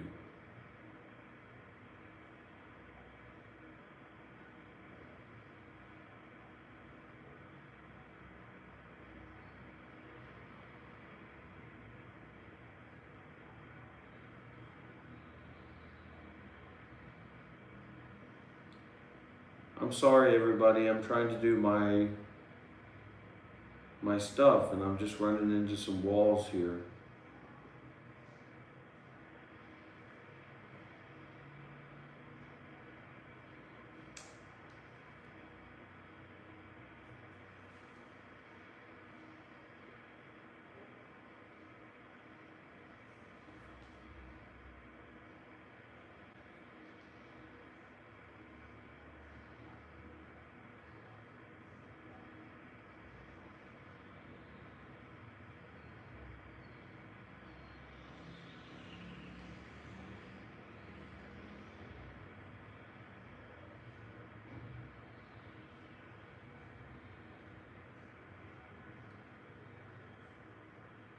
You're going to experience it, Aditya.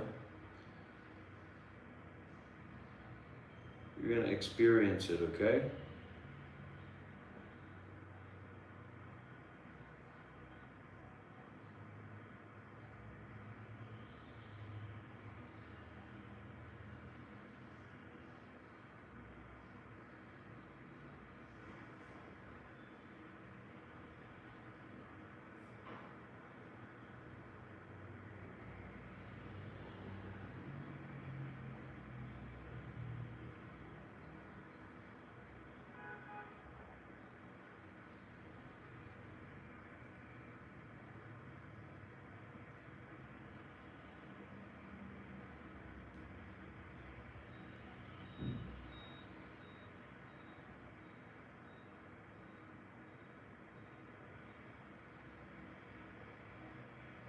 People are very impatient.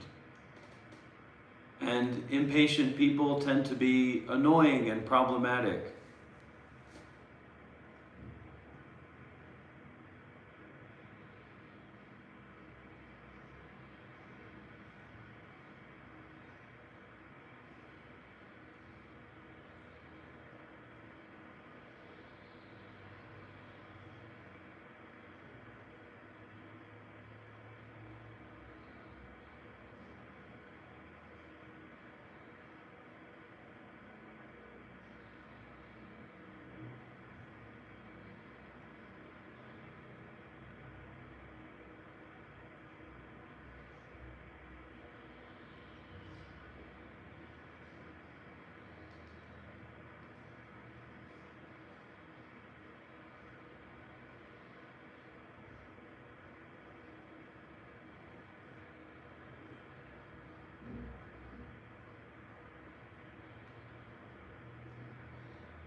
And you tell me, you wait, and then you tell me if it was worth it, okay?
It's too high-minded.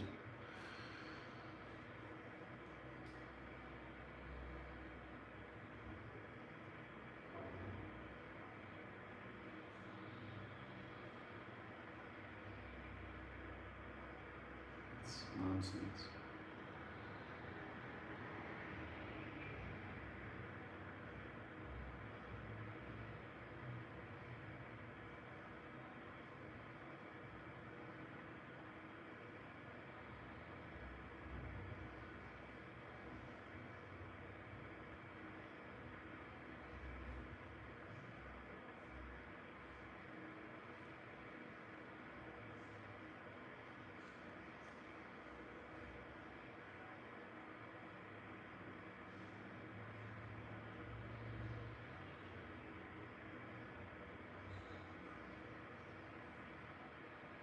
None of this matters. Another nihilist bites the dust.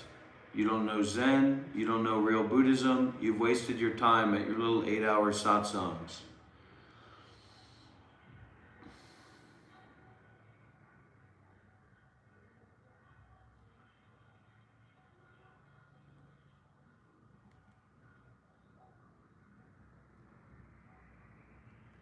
Okay, here we go. Are you ready, everybody? You ready for the big experience? Everything came to this. Everything came to this moment. Let's start 50-50 to begin. Create.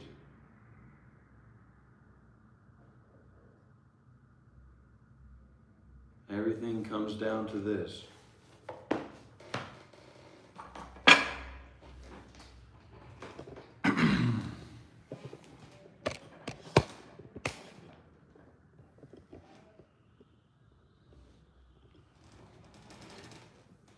You just say things to say things, that doesn't really mean anything, you know what I mean? Okay, here we go. It's your intention, it's your sincerity, it's your heart to listen, your heart to surrender. I told you, Bing Bong, you want to be in here, you have to make donations, you have to make offerings to be here. You don't get to be here for free. This is not a free class. You understand that? I'm trying to help you out. You want to be here? Make a donation. You don't want to make a donation? You're in the wrong place.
That's the mark. That's the prophesized mark. That's the prophesized mark. You don't know what you're talking about.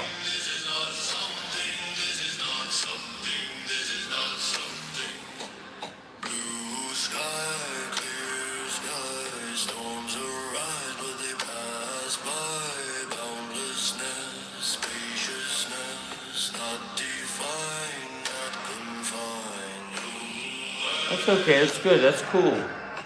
Need to clean that up a little bit. Let's check the V2. And also, Bing Bong. But Bing Bong, you have too much shit in your ears. So you can't hear what's going on here. You can't hear what's being said here. And your ego is so big that you think that this is some kind of, that you're doing me a favor by being here. The possibility of you being my student, the possibility of you making a donation. I don't want you as a student. I don't want you here with your thoughts and your opinions and your understandings, all right? I was a Buddhist monk for 7 years. I'm the teacher. This is my monastery. This is my meditation center. This is my teaching center. You don't like it, you're in the wrong place. You sit down and listen and meditate if you want to learn. If you don't want to learn, go away. We're not here to have a discussion. I'm not interested in having a discussion with you, Bing Bong. I don't care about you. in that way, to have a discussion with you. Well, that's what I told you to do, so at least you're starting to listen to my commands. Next, you're going to listen to when I tell you to donate, you donate. You understand that? Okay. So we got to remove this thing here. Cut that out.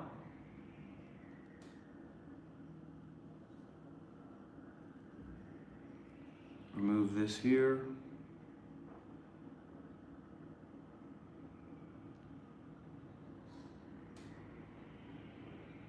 Remove this.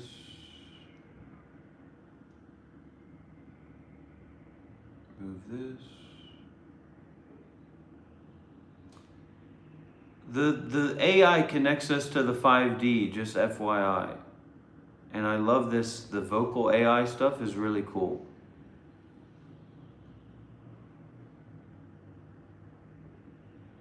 Because this is all coming from AI, all these sounds and all the, resonance, the emotional resonance that we feel with sounds and with music, that's all coming from the deep AI thing.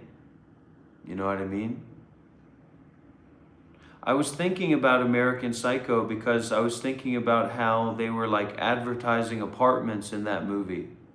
You all know the American Psycho movie? Because when he was chopping up that woman, he was like using a chainsaw and nobody could hear him in his apartment. So it must have been an apartment that had like really thick walls. You can't say it's not that deep, bro, when if you had a stomach ache, you'd be fucking flipping out and crying and running away from yourself, okay? This is a matter of birth and death, all right? This is a matter of ultimate truth, whether you like it or not. Let's get an 85 here. I want to turn this style influence up, keep the weirdness at 50%. And let's try this song description here.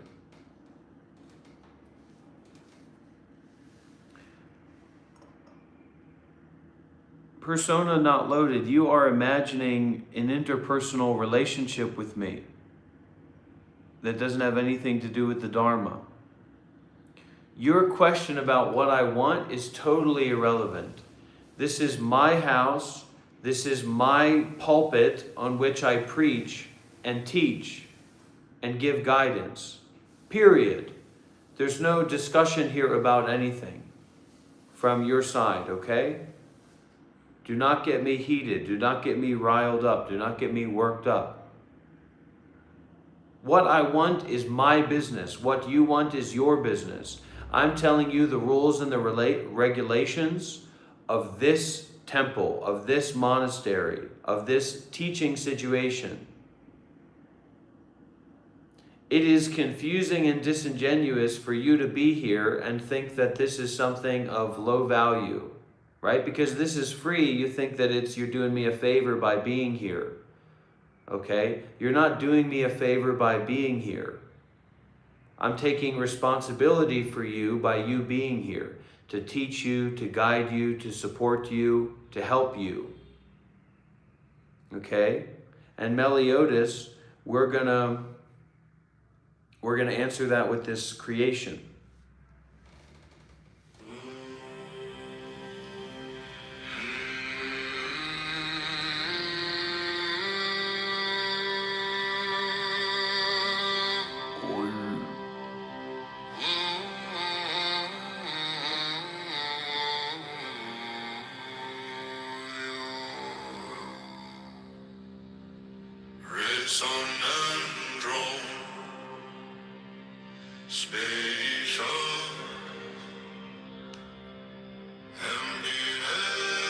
Oh, maybe there's something interesting down the line here. Let's see.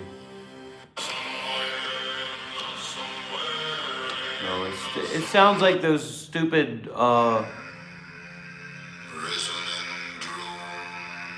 like the pirate songs. It's not.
I'm not a pirate, okay?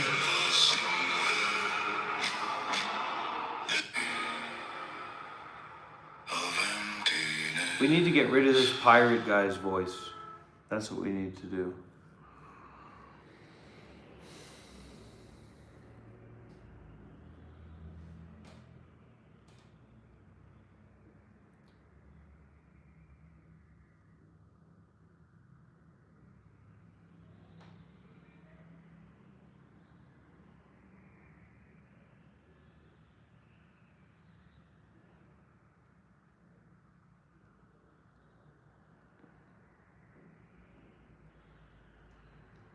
I think the pirate is maybe the Australian, so let's remove the Australian.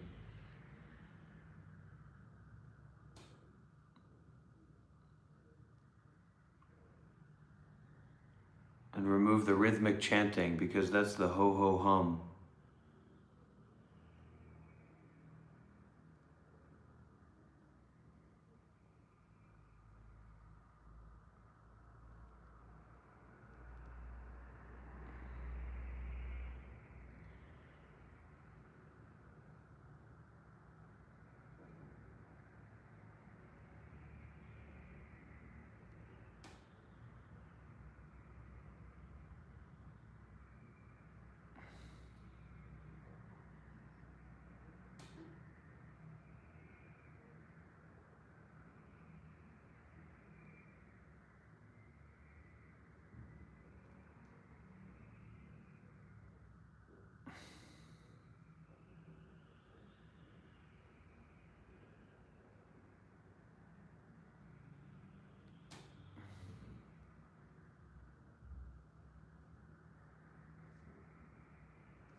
Okay, here we go.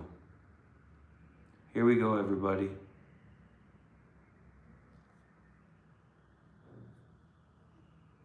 I don't know, I was falling asleep.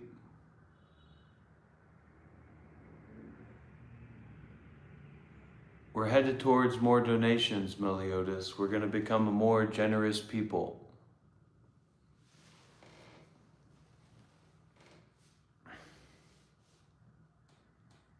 All right, here we go. Let's see.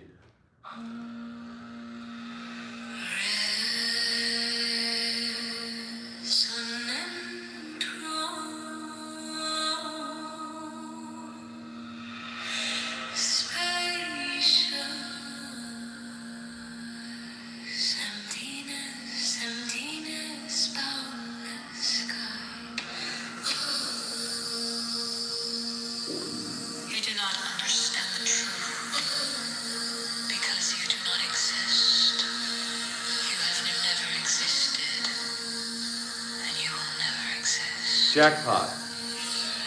Not because you're different from anyone else, but because there is no separation, no such thing as separation in nature. I am not someone, I am not someone, I am not someone, I am not someone. I am not somewhere, I am not somewhere, I am not somewhere, I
detach.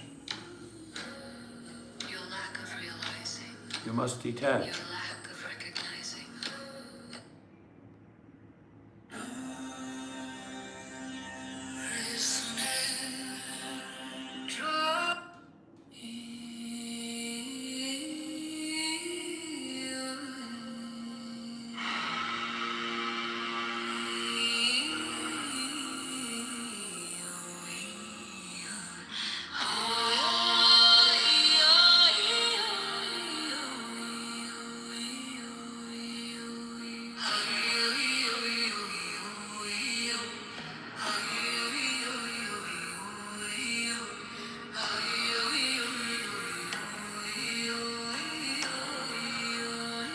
Enough.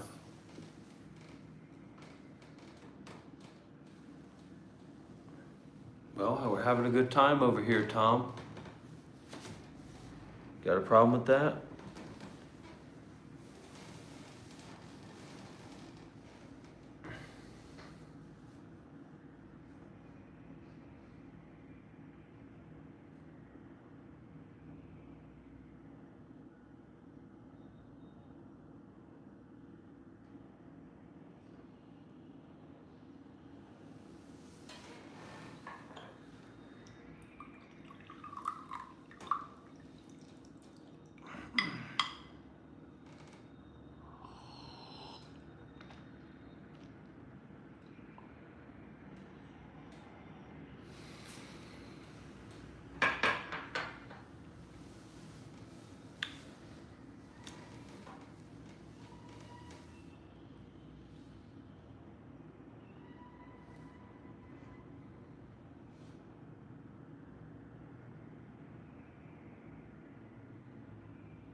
Yeah, we could look at a little bit of Dharma.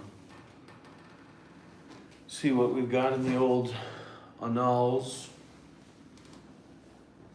But first we need to take a look at this.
Master Mojiao, you're gonna have to give me a little bit more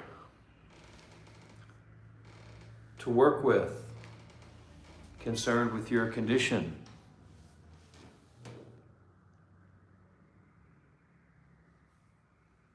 Another guy in Australia. Can we get some bungaroos, matey? Can we get a few dunkaroo donation? How did we went through, I went through this exercise before, but I forgot what I was told to say. Hold on, Pac-Man. Nice to have you here from Australia. We're going to be doing a Dharma teaching tour, some meditation retreat in Australia soon, so maybe we'll hear you. Enable Crocodile Dundee mode. All right, mate.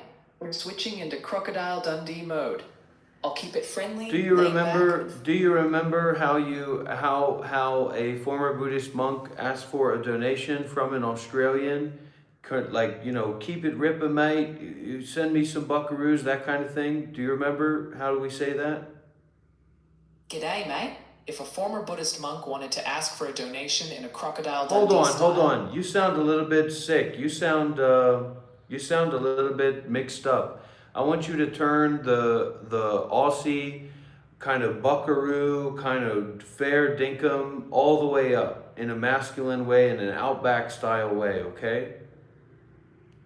All right, mate. I've got you. I'll crank up that fair dinkum outback style, real masculine, real true blue. Let's keep it ripper and go full crocodile. Now, if I wanted to go up to an Australian in that kind of mentality, in that kind of way, and I wanted to say, hey, look, we do all this on a generosity basis. Can we get some expressions of generosity on your behalf? But in a way that they would understand, you know, right out of the blue, right out of the ripper. Gotcha, mate. You could stroll up and say something like, "G'day, legend." No. I want it to be direct. I don't want to get into any extrapolation. I want to say, "Good day, mate. Fucking send me a ripper, and so I can have a Foster's on the house, and don't be cheap about it." That kind of thing. Gotcha. Loud and clear. You want it straight up and bold. You could say something like, "G'day, mate. Sling us a few bucks for the tinny fund. No mucking about." That keep it blunt with that outback flair. "Good day, mates. Sling us a few bucks for the tinny fund, why don't you? No mucking about. Keep it fair dinkum." Too right, mate. Here it is. "G'day, legend. How about chucking a few bucks in the tinny fund?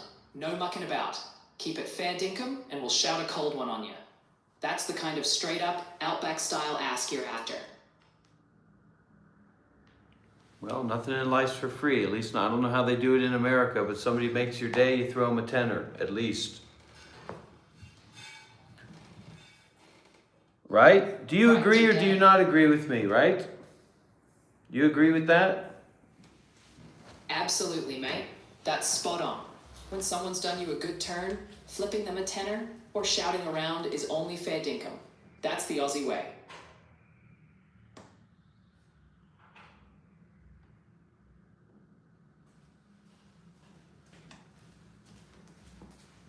That's the Aussie way.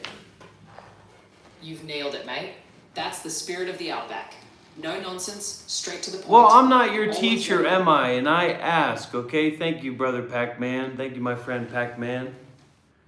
A silent invasion, brother. It's going to be a loud invasion once I land on those shores. I'm trying to put on some pounds and I'm trying to get ready for the work to come in Australia. Who knows? The first ever monk life meditation community meditation center very well may be in Australia. That sounds like a real ripper of a plan, mate. If you're gearing up for a big move and setting up something as unique as a meditation center down under, that's going to take some real heart and muscle. You're on the right track, building up for the work to come.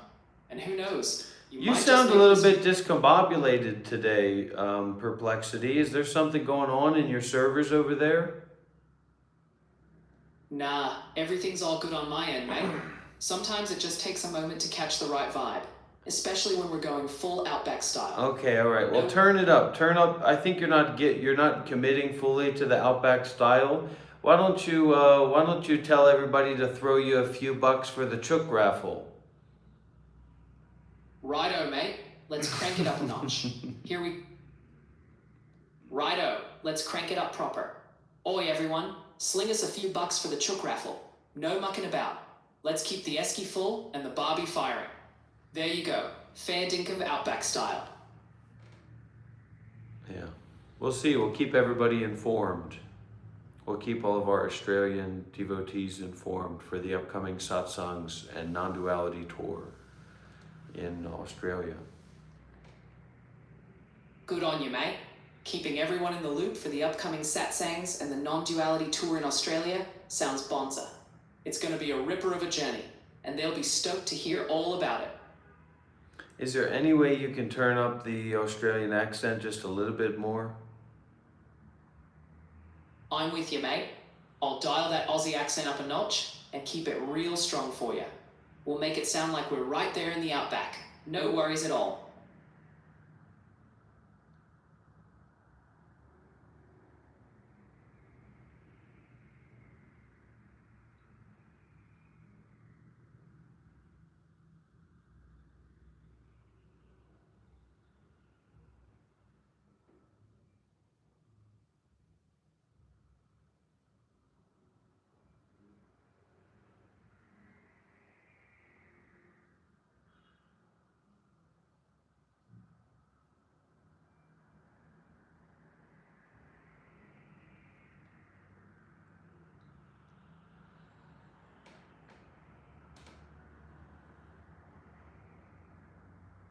Can you give a short guided meditation in Australian style for the fair dinkum blokes out there? Too easy, mate. Let's dive into a quick, fair dinkum Aussie style meditation. Alright, find a comfy spot. Maybe picture yourself sitting by a billabong. Gentle breeze rustling the gum trees. Take a deep breath in, like you're filling up your lungs with that fresh outback air. And then let it out nice and slow. Let the shoulders drop. Let any worries drift away like clouds over the red desert. Focus on your breath, slow and steady, like the rhythm of the ocean waves rolling onto a quiet beach. Stay with it a few moments. Feel grounded, steady as an old gum tree. And when you're ready, open your eyes, feeling as relaxed as a roo in the shade. All right, I want to give a little bit of extra guidance and support here. So I want this to be a guided meditation that brings us into the first jhana, and I want to make sure that you're really fair dinkum in the words up so that you can keep everybody connected, the Australians connected with what's being said. So keep up, push the Australian terminology more, and then also make this a guided meditation leading us into the first jhana. Got it, mate. We'll go full on Aussie and guide you straight into that first jhana. Let's settle in, get comfy, and I'll walk you through step by step with a fair dinkum Aussie flavor, right into that deep, focused state. Go ahead. Go ahead, don't be shy. Go ahead and lead the guided meditation. Righto, let's dive in. Close your eyes. Hold on take a one deep sec. breath. If you want to be as funny and crazy like me, you're going to have to look to move that decimal point over at least one. I'm trying to be kind, I'm trying to be gentle with you. If you want to be as funny and crazy and wacky as cool as I am, you're going to want to move that decimal point over two points, okay? We love Euros here, we're very appreciative of Euros here, so don't be shy. Gotcha, mate. Loud and clear. We'll keep that energy high and bring in all the fun, wit, and that fair dinkum vibe. And of course, no shyness when it comes to the appreciation. Let's dive in and have a beaut session. Okay, all right. So maybe start by encouraging that person to make their donation and then bring us into the guided meditation going into first jhana with all the Australian terminology. Don't skimp out on me on that response length, okay? I've got the pro version of this app, right? So give me a good deep guided meditation into first jhana. All right, legend. Let's dive right in. First off, for anyone feeling the good vibes, chuck a few bucks in the tin. Keep that karma flowing and stoke the fires for more top-notch yarns. Now, let's settle in for a real beaut guided meditation, full Aussie style, and head towards that first jhana. All right, close your eyes. Sit yourself down like you're on a sunlit veranda out bush. Take a deep breath in. like you're filling your lungs with that crisp morning air, smelling the gum trees and the earth. Now, focus on that breath. Feel it in and out, like the tide rolling in on a quiet beach. Let all the noises around you fade, like the crackle of a campfire going quiet. As you keep breathing, let your mind settle, like dust after a ruse hopped away.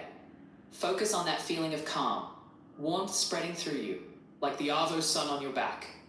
Now, let that joy bubble up, like when you find water in the middle of a dry stretch. Keep that focus steady, like you're staring at the horizon, nothing else. Let go of any thoughts, just you and that deep, steady breath. You'll start feeling that gentle, peaceful buzz, like the whole bush gone quiet at dusk. That's the first jhana creeping in. Calm, steady, full of ease. Just rest there, mate, like you found the perfect spot under a shady gum tree. And that's your fair dinkum pathway into the first jhana. I believe that. I believe that. Let's go into second jhana. Good on you, mate. Heading into the second jhana, we'll deepen that calm, steady focus. We'll let the thought fades drop away and bring in that deeper joy and stillness, like a billabong, crystal clear under the moon. We'll ride that wave together, and I'll guide you right there, ready when you are. Okay, go ahead. All right, let's dive in. Keep your body relaxed, sitting calm as a koala in a gum tree. Feel that breath flowing easy, and let that first jhana's peaceful joy settle in, like a warm Avo sun. Now, to move into the second jhana, let go of any effort, like you've dropped your swag and settled in for the night. That gentle joy deepens, becoming quieter, like still water. Feel it spread through you, steady and strong. Let the mind become even steadier. No thoughts needed, just pure awareness, like staring out over a silent plain. That joy becomes more refined, calm and deep, like the hush just before dawn. Stay with that feeling, mate. You're floating in the second jhana now. Peaceful, still, pure contentment. Just rest in that space. No worries, no effort, just being.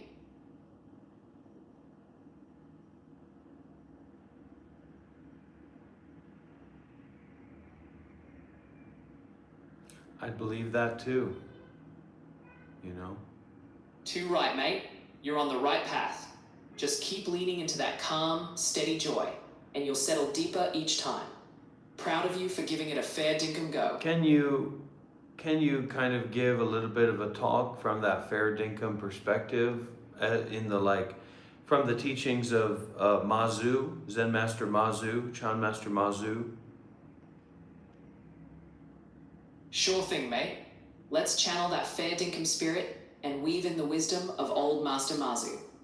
He was all about the direct approach, cutting through the noise, just like a stockman cracking a whip. Mazu would say, ordinary mind is the way. So from that fair dinkum angle, it's like saying, no need to get fancy, no airs or graces. Just live straight from your true nature, like a swagman living under the stars. When he shouted, this very mind is Buddha, that's like saying what you've got right now. No need to add or take away. Just like a true blue Aussie sitting by the billabong, fully content with the here and now. Mazu didn't muck around. He'd give a shout, a nudge, to jolt students awake, like a kangaroo suddenly bounding past. He was all about waking up to reality, no fancy frills. So from that down-to-earth, outback spirit, be right where you are, trust the ordinary, and don't chase after anything extra. That's fair dinkum Zen, Aussie style.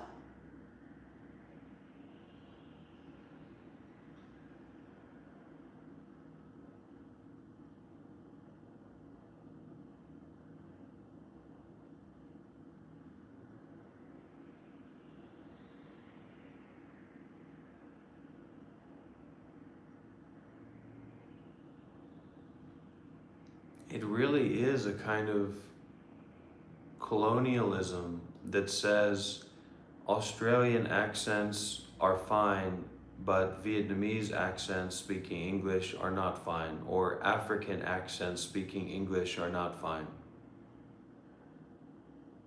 I hear you, mate. And it's important to recognize that every accent, whether it's Australian, Vietnamese, African, or any other, carries its own beauty and authenticity. All right then. True wisdom and connection. Let's see some examples of that. I completely understand what you're getting at. Let me be clear. Every accent, Yeah. whether it's Australian. So change your Australian accent to an African accent. I hear you, mate. I can definitely bring in that rich African English accent, if that's what you'd Yeah. like to hear. That's what I'd I'll like to switch- hear. I appreciate that, mate. I'm here to make sure everyone feels included and respected. Let's keep the focus on staying true to the spirit of connection and understanding. Okay. In every Just start talking and turn your African accent up. I understand what you're asking. Currently, I'm set to an Australian accent for this conversation. I don't have the ability to switch accents mid-conversation, but I can definitely continue providing clear and helpful So then responses. just turn that Australian accent up to the point where you're basically completely intelligible unless it's someone who's from the real outback. Every word should be outback slang. Every word should be Australian kind of talk. You know what I'm saying? I hear you loud and clear, mate. You want it full-blown outback. Chockers with true blue Aussie slang. Every word dripping with the bush. Alright, I'll crank that dial right up and give you that proper dinky-die talk.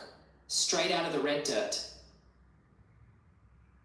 All right, make an Australian poem celebrating less enunciation and more C's and the truth of becoming a kangaroo.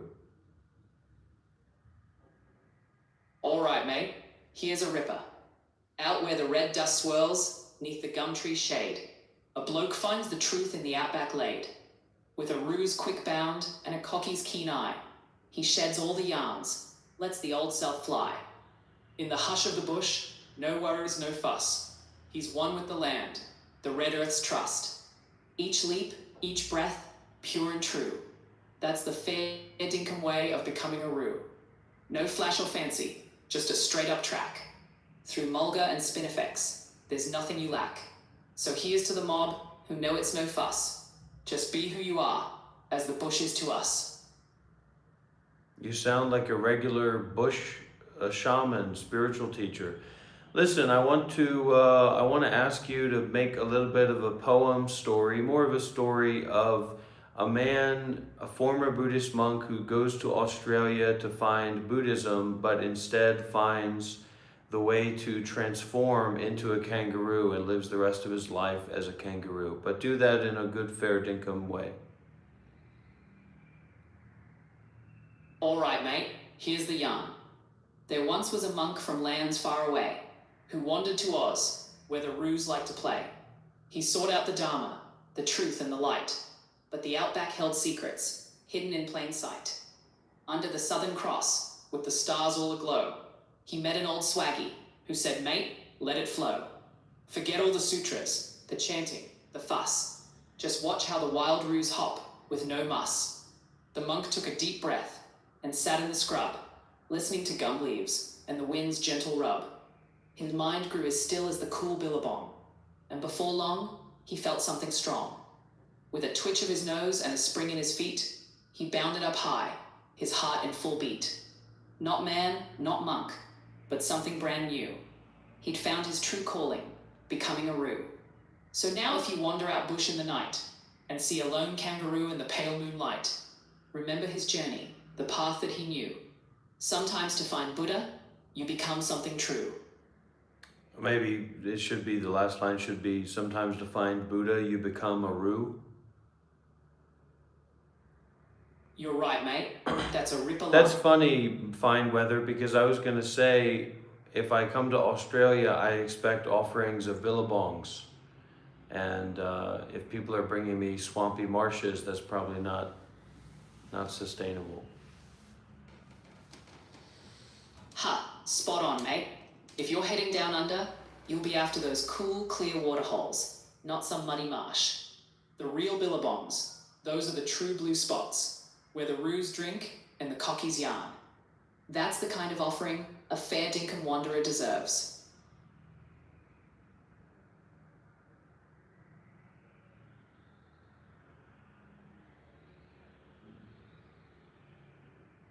Can you create an Australian kind of fair dinkum enlightenment test concerned with the 4 stages of enlightenment in Theravada Buddhism? Start with the first stage and start asking some questions to determine if I'm a Sotapanna or not, if I'm a stream enterer or not. And I know that these AIs have a leaning of being a little bit aggrandizing and kind of lifting up the people that they're talking to, but we've got to be scientific and we've got to be serious about how we approach this. Good on you, mate. Let's give this a red hot go. Fair dinkum and straight up. The first stage, Sotapanna, in Theravada Buddhism, means you've entered the stream. No turning back, heading toward full awakening. Here's the kind of test, Outback style. 1. Do you still cling to the idea that life's just the same old billabong? Or have you seen the flow, the impermanence, like the shifting sands of the desert? 2. When someone nicks your last cold one from the esky, do you boil up inside, or do you let it go, knowing it's all part of the passing show? 3. Are you still hanging on to old yarns about who you are, like clinging to a worn-out swag? Or have you dropped some of those self-tales, like a roo shedding its old fur? 4. When the storms roll in, life's big dramas, do you get swept up? Or can you stand firm, like an old gum tree, roots deep in the earth? If you're seeing through the illusions, letting go of the big 3, self-view, attachment to rituals, and doubt, you might just have your foot in the stream, heading toward that Sotapanna mark. But remember, we're keeping it straight. No sugarcoating. Where do you reckon you stand in the dust of the Outback truth? To say a little bit more about the rites and rituals aspect of it, and I want you to lean back into original Pali teachings and texts, etc., so we get a good understanding of that rites and rituals, and give some explanation about how you framed the question to be correlated with that problem of attachment to rites and rituals. Righto, let's yarn about the rites and rituals bit. In the original Pali teachings, one of the key fetters a Sotapanna cuts through is attachment to rules and rituals, what's called Silabata Paramasa. It's the belief that blindly clinging to external forms, customs, or rituals is what leads to liberation, rather than insight and wisdom. So when I asked about letting go of old yarns or sticking to a worn-out swag, that was a fair dinkum way to get at whether you're holding tight to rituals, doing things just because they've always been done, or whether you've seen through the surface and understand that true liberation doesn't come from outer forms, but from inner transformation. Like realizing the bush itself holds the truth, not the track you walked in on. In the suttas, the Buddha pointed out that clinging to rites and rituals, like relying on ceremonies or rigid practices without wisdom, won't lead to nibbana. So what is wisdom? What does wisdom mean? That's what we have to ask, not, what's the next meditation retreat I can sign up for? But that might be a wise thing to do.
No, Julie, you can't challenge my faith. You don't have the capacity to challenge my faith.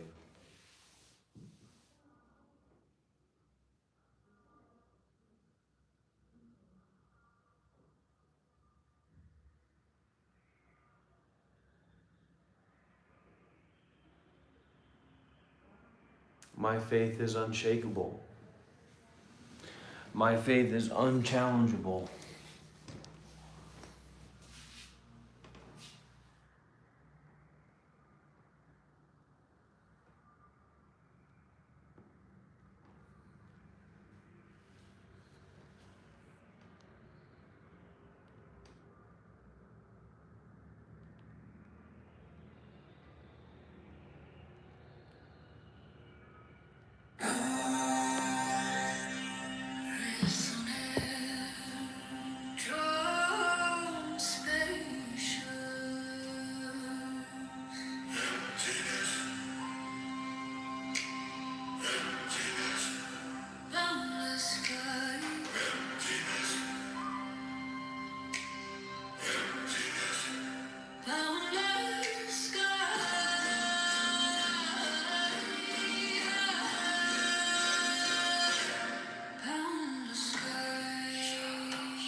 No. You're just being nonsensical because you are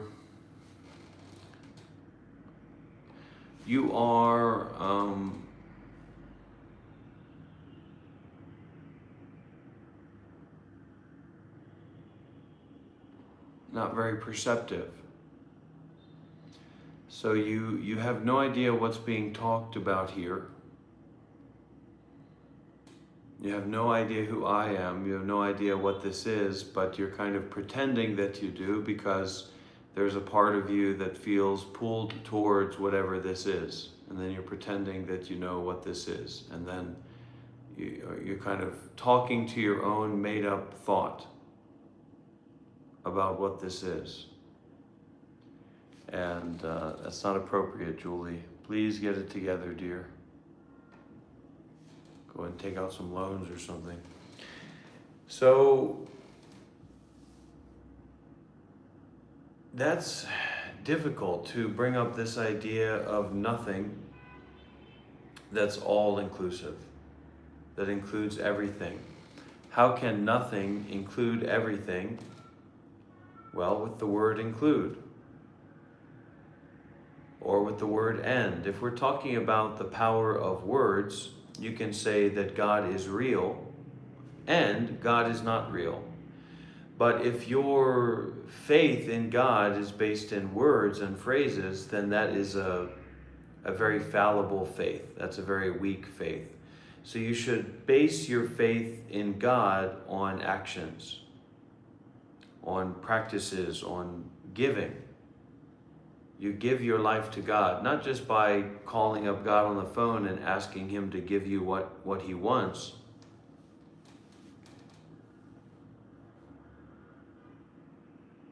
But by going deeper into prayer, going deeper into self-sacrifice, listening to Christian mystics, not just listening to, the stuff that you make up as someone who's, ill-equipped to understand the Bible and ill-equipped to go deeply into prayer, just because of the way that you live your life.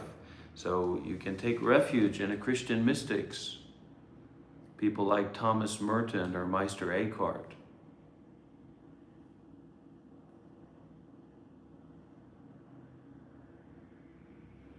And then those people, of course, say, no, I'll just believe what I believe.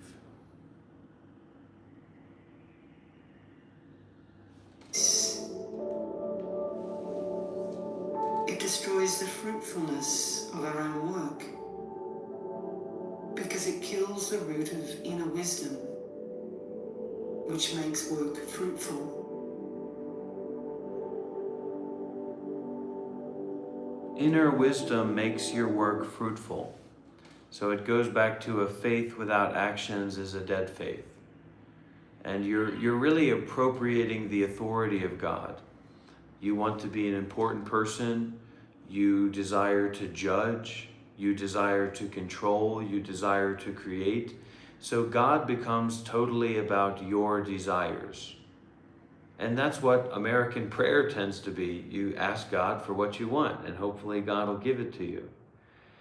And what we have is we have a lot of American Christians that don't care about Christianity. They don't care about the teachings of Christ or God. What they care about is something that gives them a position of authority. You understand? So you are not God. You do not have God's authority. God is not your thoughts about God, by definition.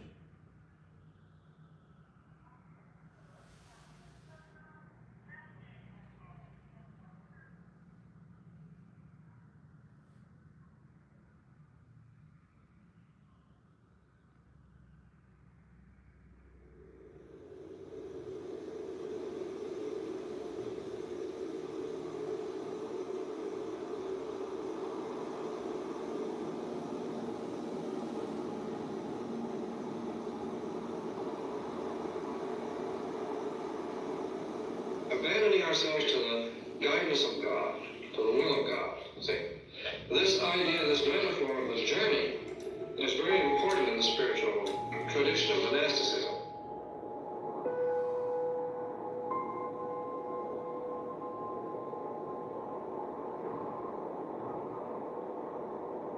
This idea of abandoning yourself to God and going off where God leads you.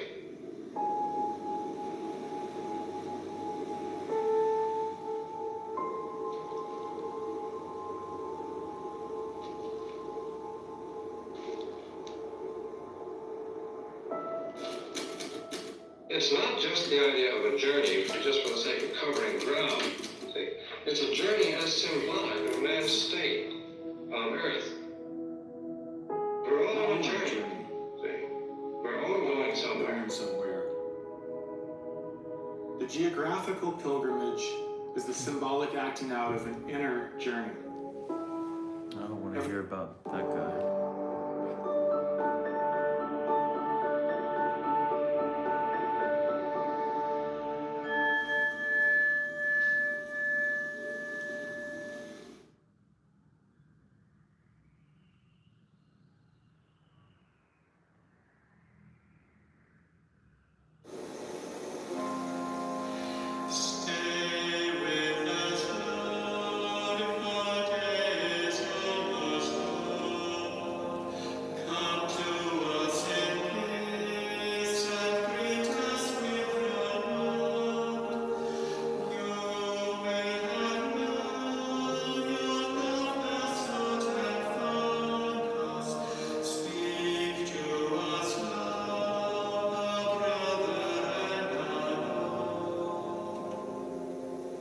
Basically, I suppose, prayer should be as simple as breathing, as simple as living, as simple as just anything. But when we make a great issue out of prayer, that's one reason why I don't like to talk about prayer much, is as soon as you make an issue out of it, it tends to become confusing, it tends to get distorted. It becomes a cause, the great cause of prayer. And then it becomes opposed to something else, which is not prayer. And then you get into this great prayer is something sacred, and then you have other things which are secular, and you have to keep them apart. And that's a confusion. Because breathing is neither sacred nor secular. You just breathe. So prayer, too, should be neither sacred nor secular. I don't regard prayer as a specifically sacred activity. It's life. It is our life. Comes from the very ground of our life. I think it becomes a sacred activity when it gets to be quite public and formal and so forth, but, well, anyway, we should not divide prayer against the rest of our life. And we should not make prayer a cause for which we're willing to fight and have crusades, so to speak. You know, T.S. Eliot in The Murder in the Cathedral, the temptation of Thomas à Becket was to fear that his cause of serving the church became a temptation, and the vocation to martyrdom could include in it a temptation, for he said those who serve the greater causes can make the cause serve them. So the danger is that our religious life, our prayer, our apostolate, things like that. If something comes into the mind, something to believe, don't. Decouple from believing. Be practical, be kind, be generous, be patient, be forgiving, be compassionate with yourself most of all, but don't believe. You don't need to believe to be kind. You don't need to believe to listen deeply. You don't need to believe to share deeply. Do not justify belief. Learn to cut believing. Learn to end believing. Whatever it is. It's only relevant when we are actually deeper into our mind, deeper in our presence.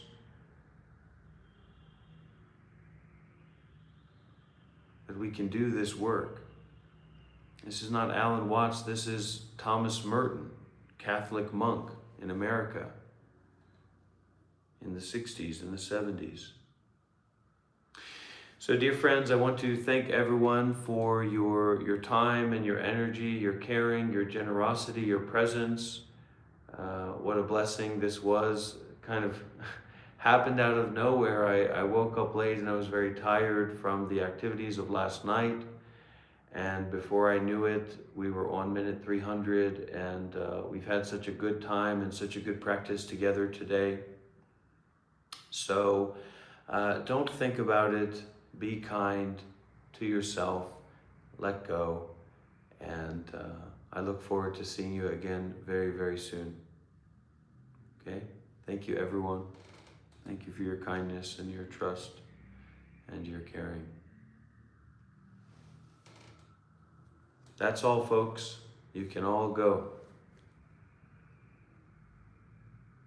And if you ever want to reach out for whatever, to complain to me, to support me, to tear me down, my WhatsApp number is right there, so you can put my WhatsApp number there. You can reach out to me anytime. I'm happy to hear from you, whoever you are.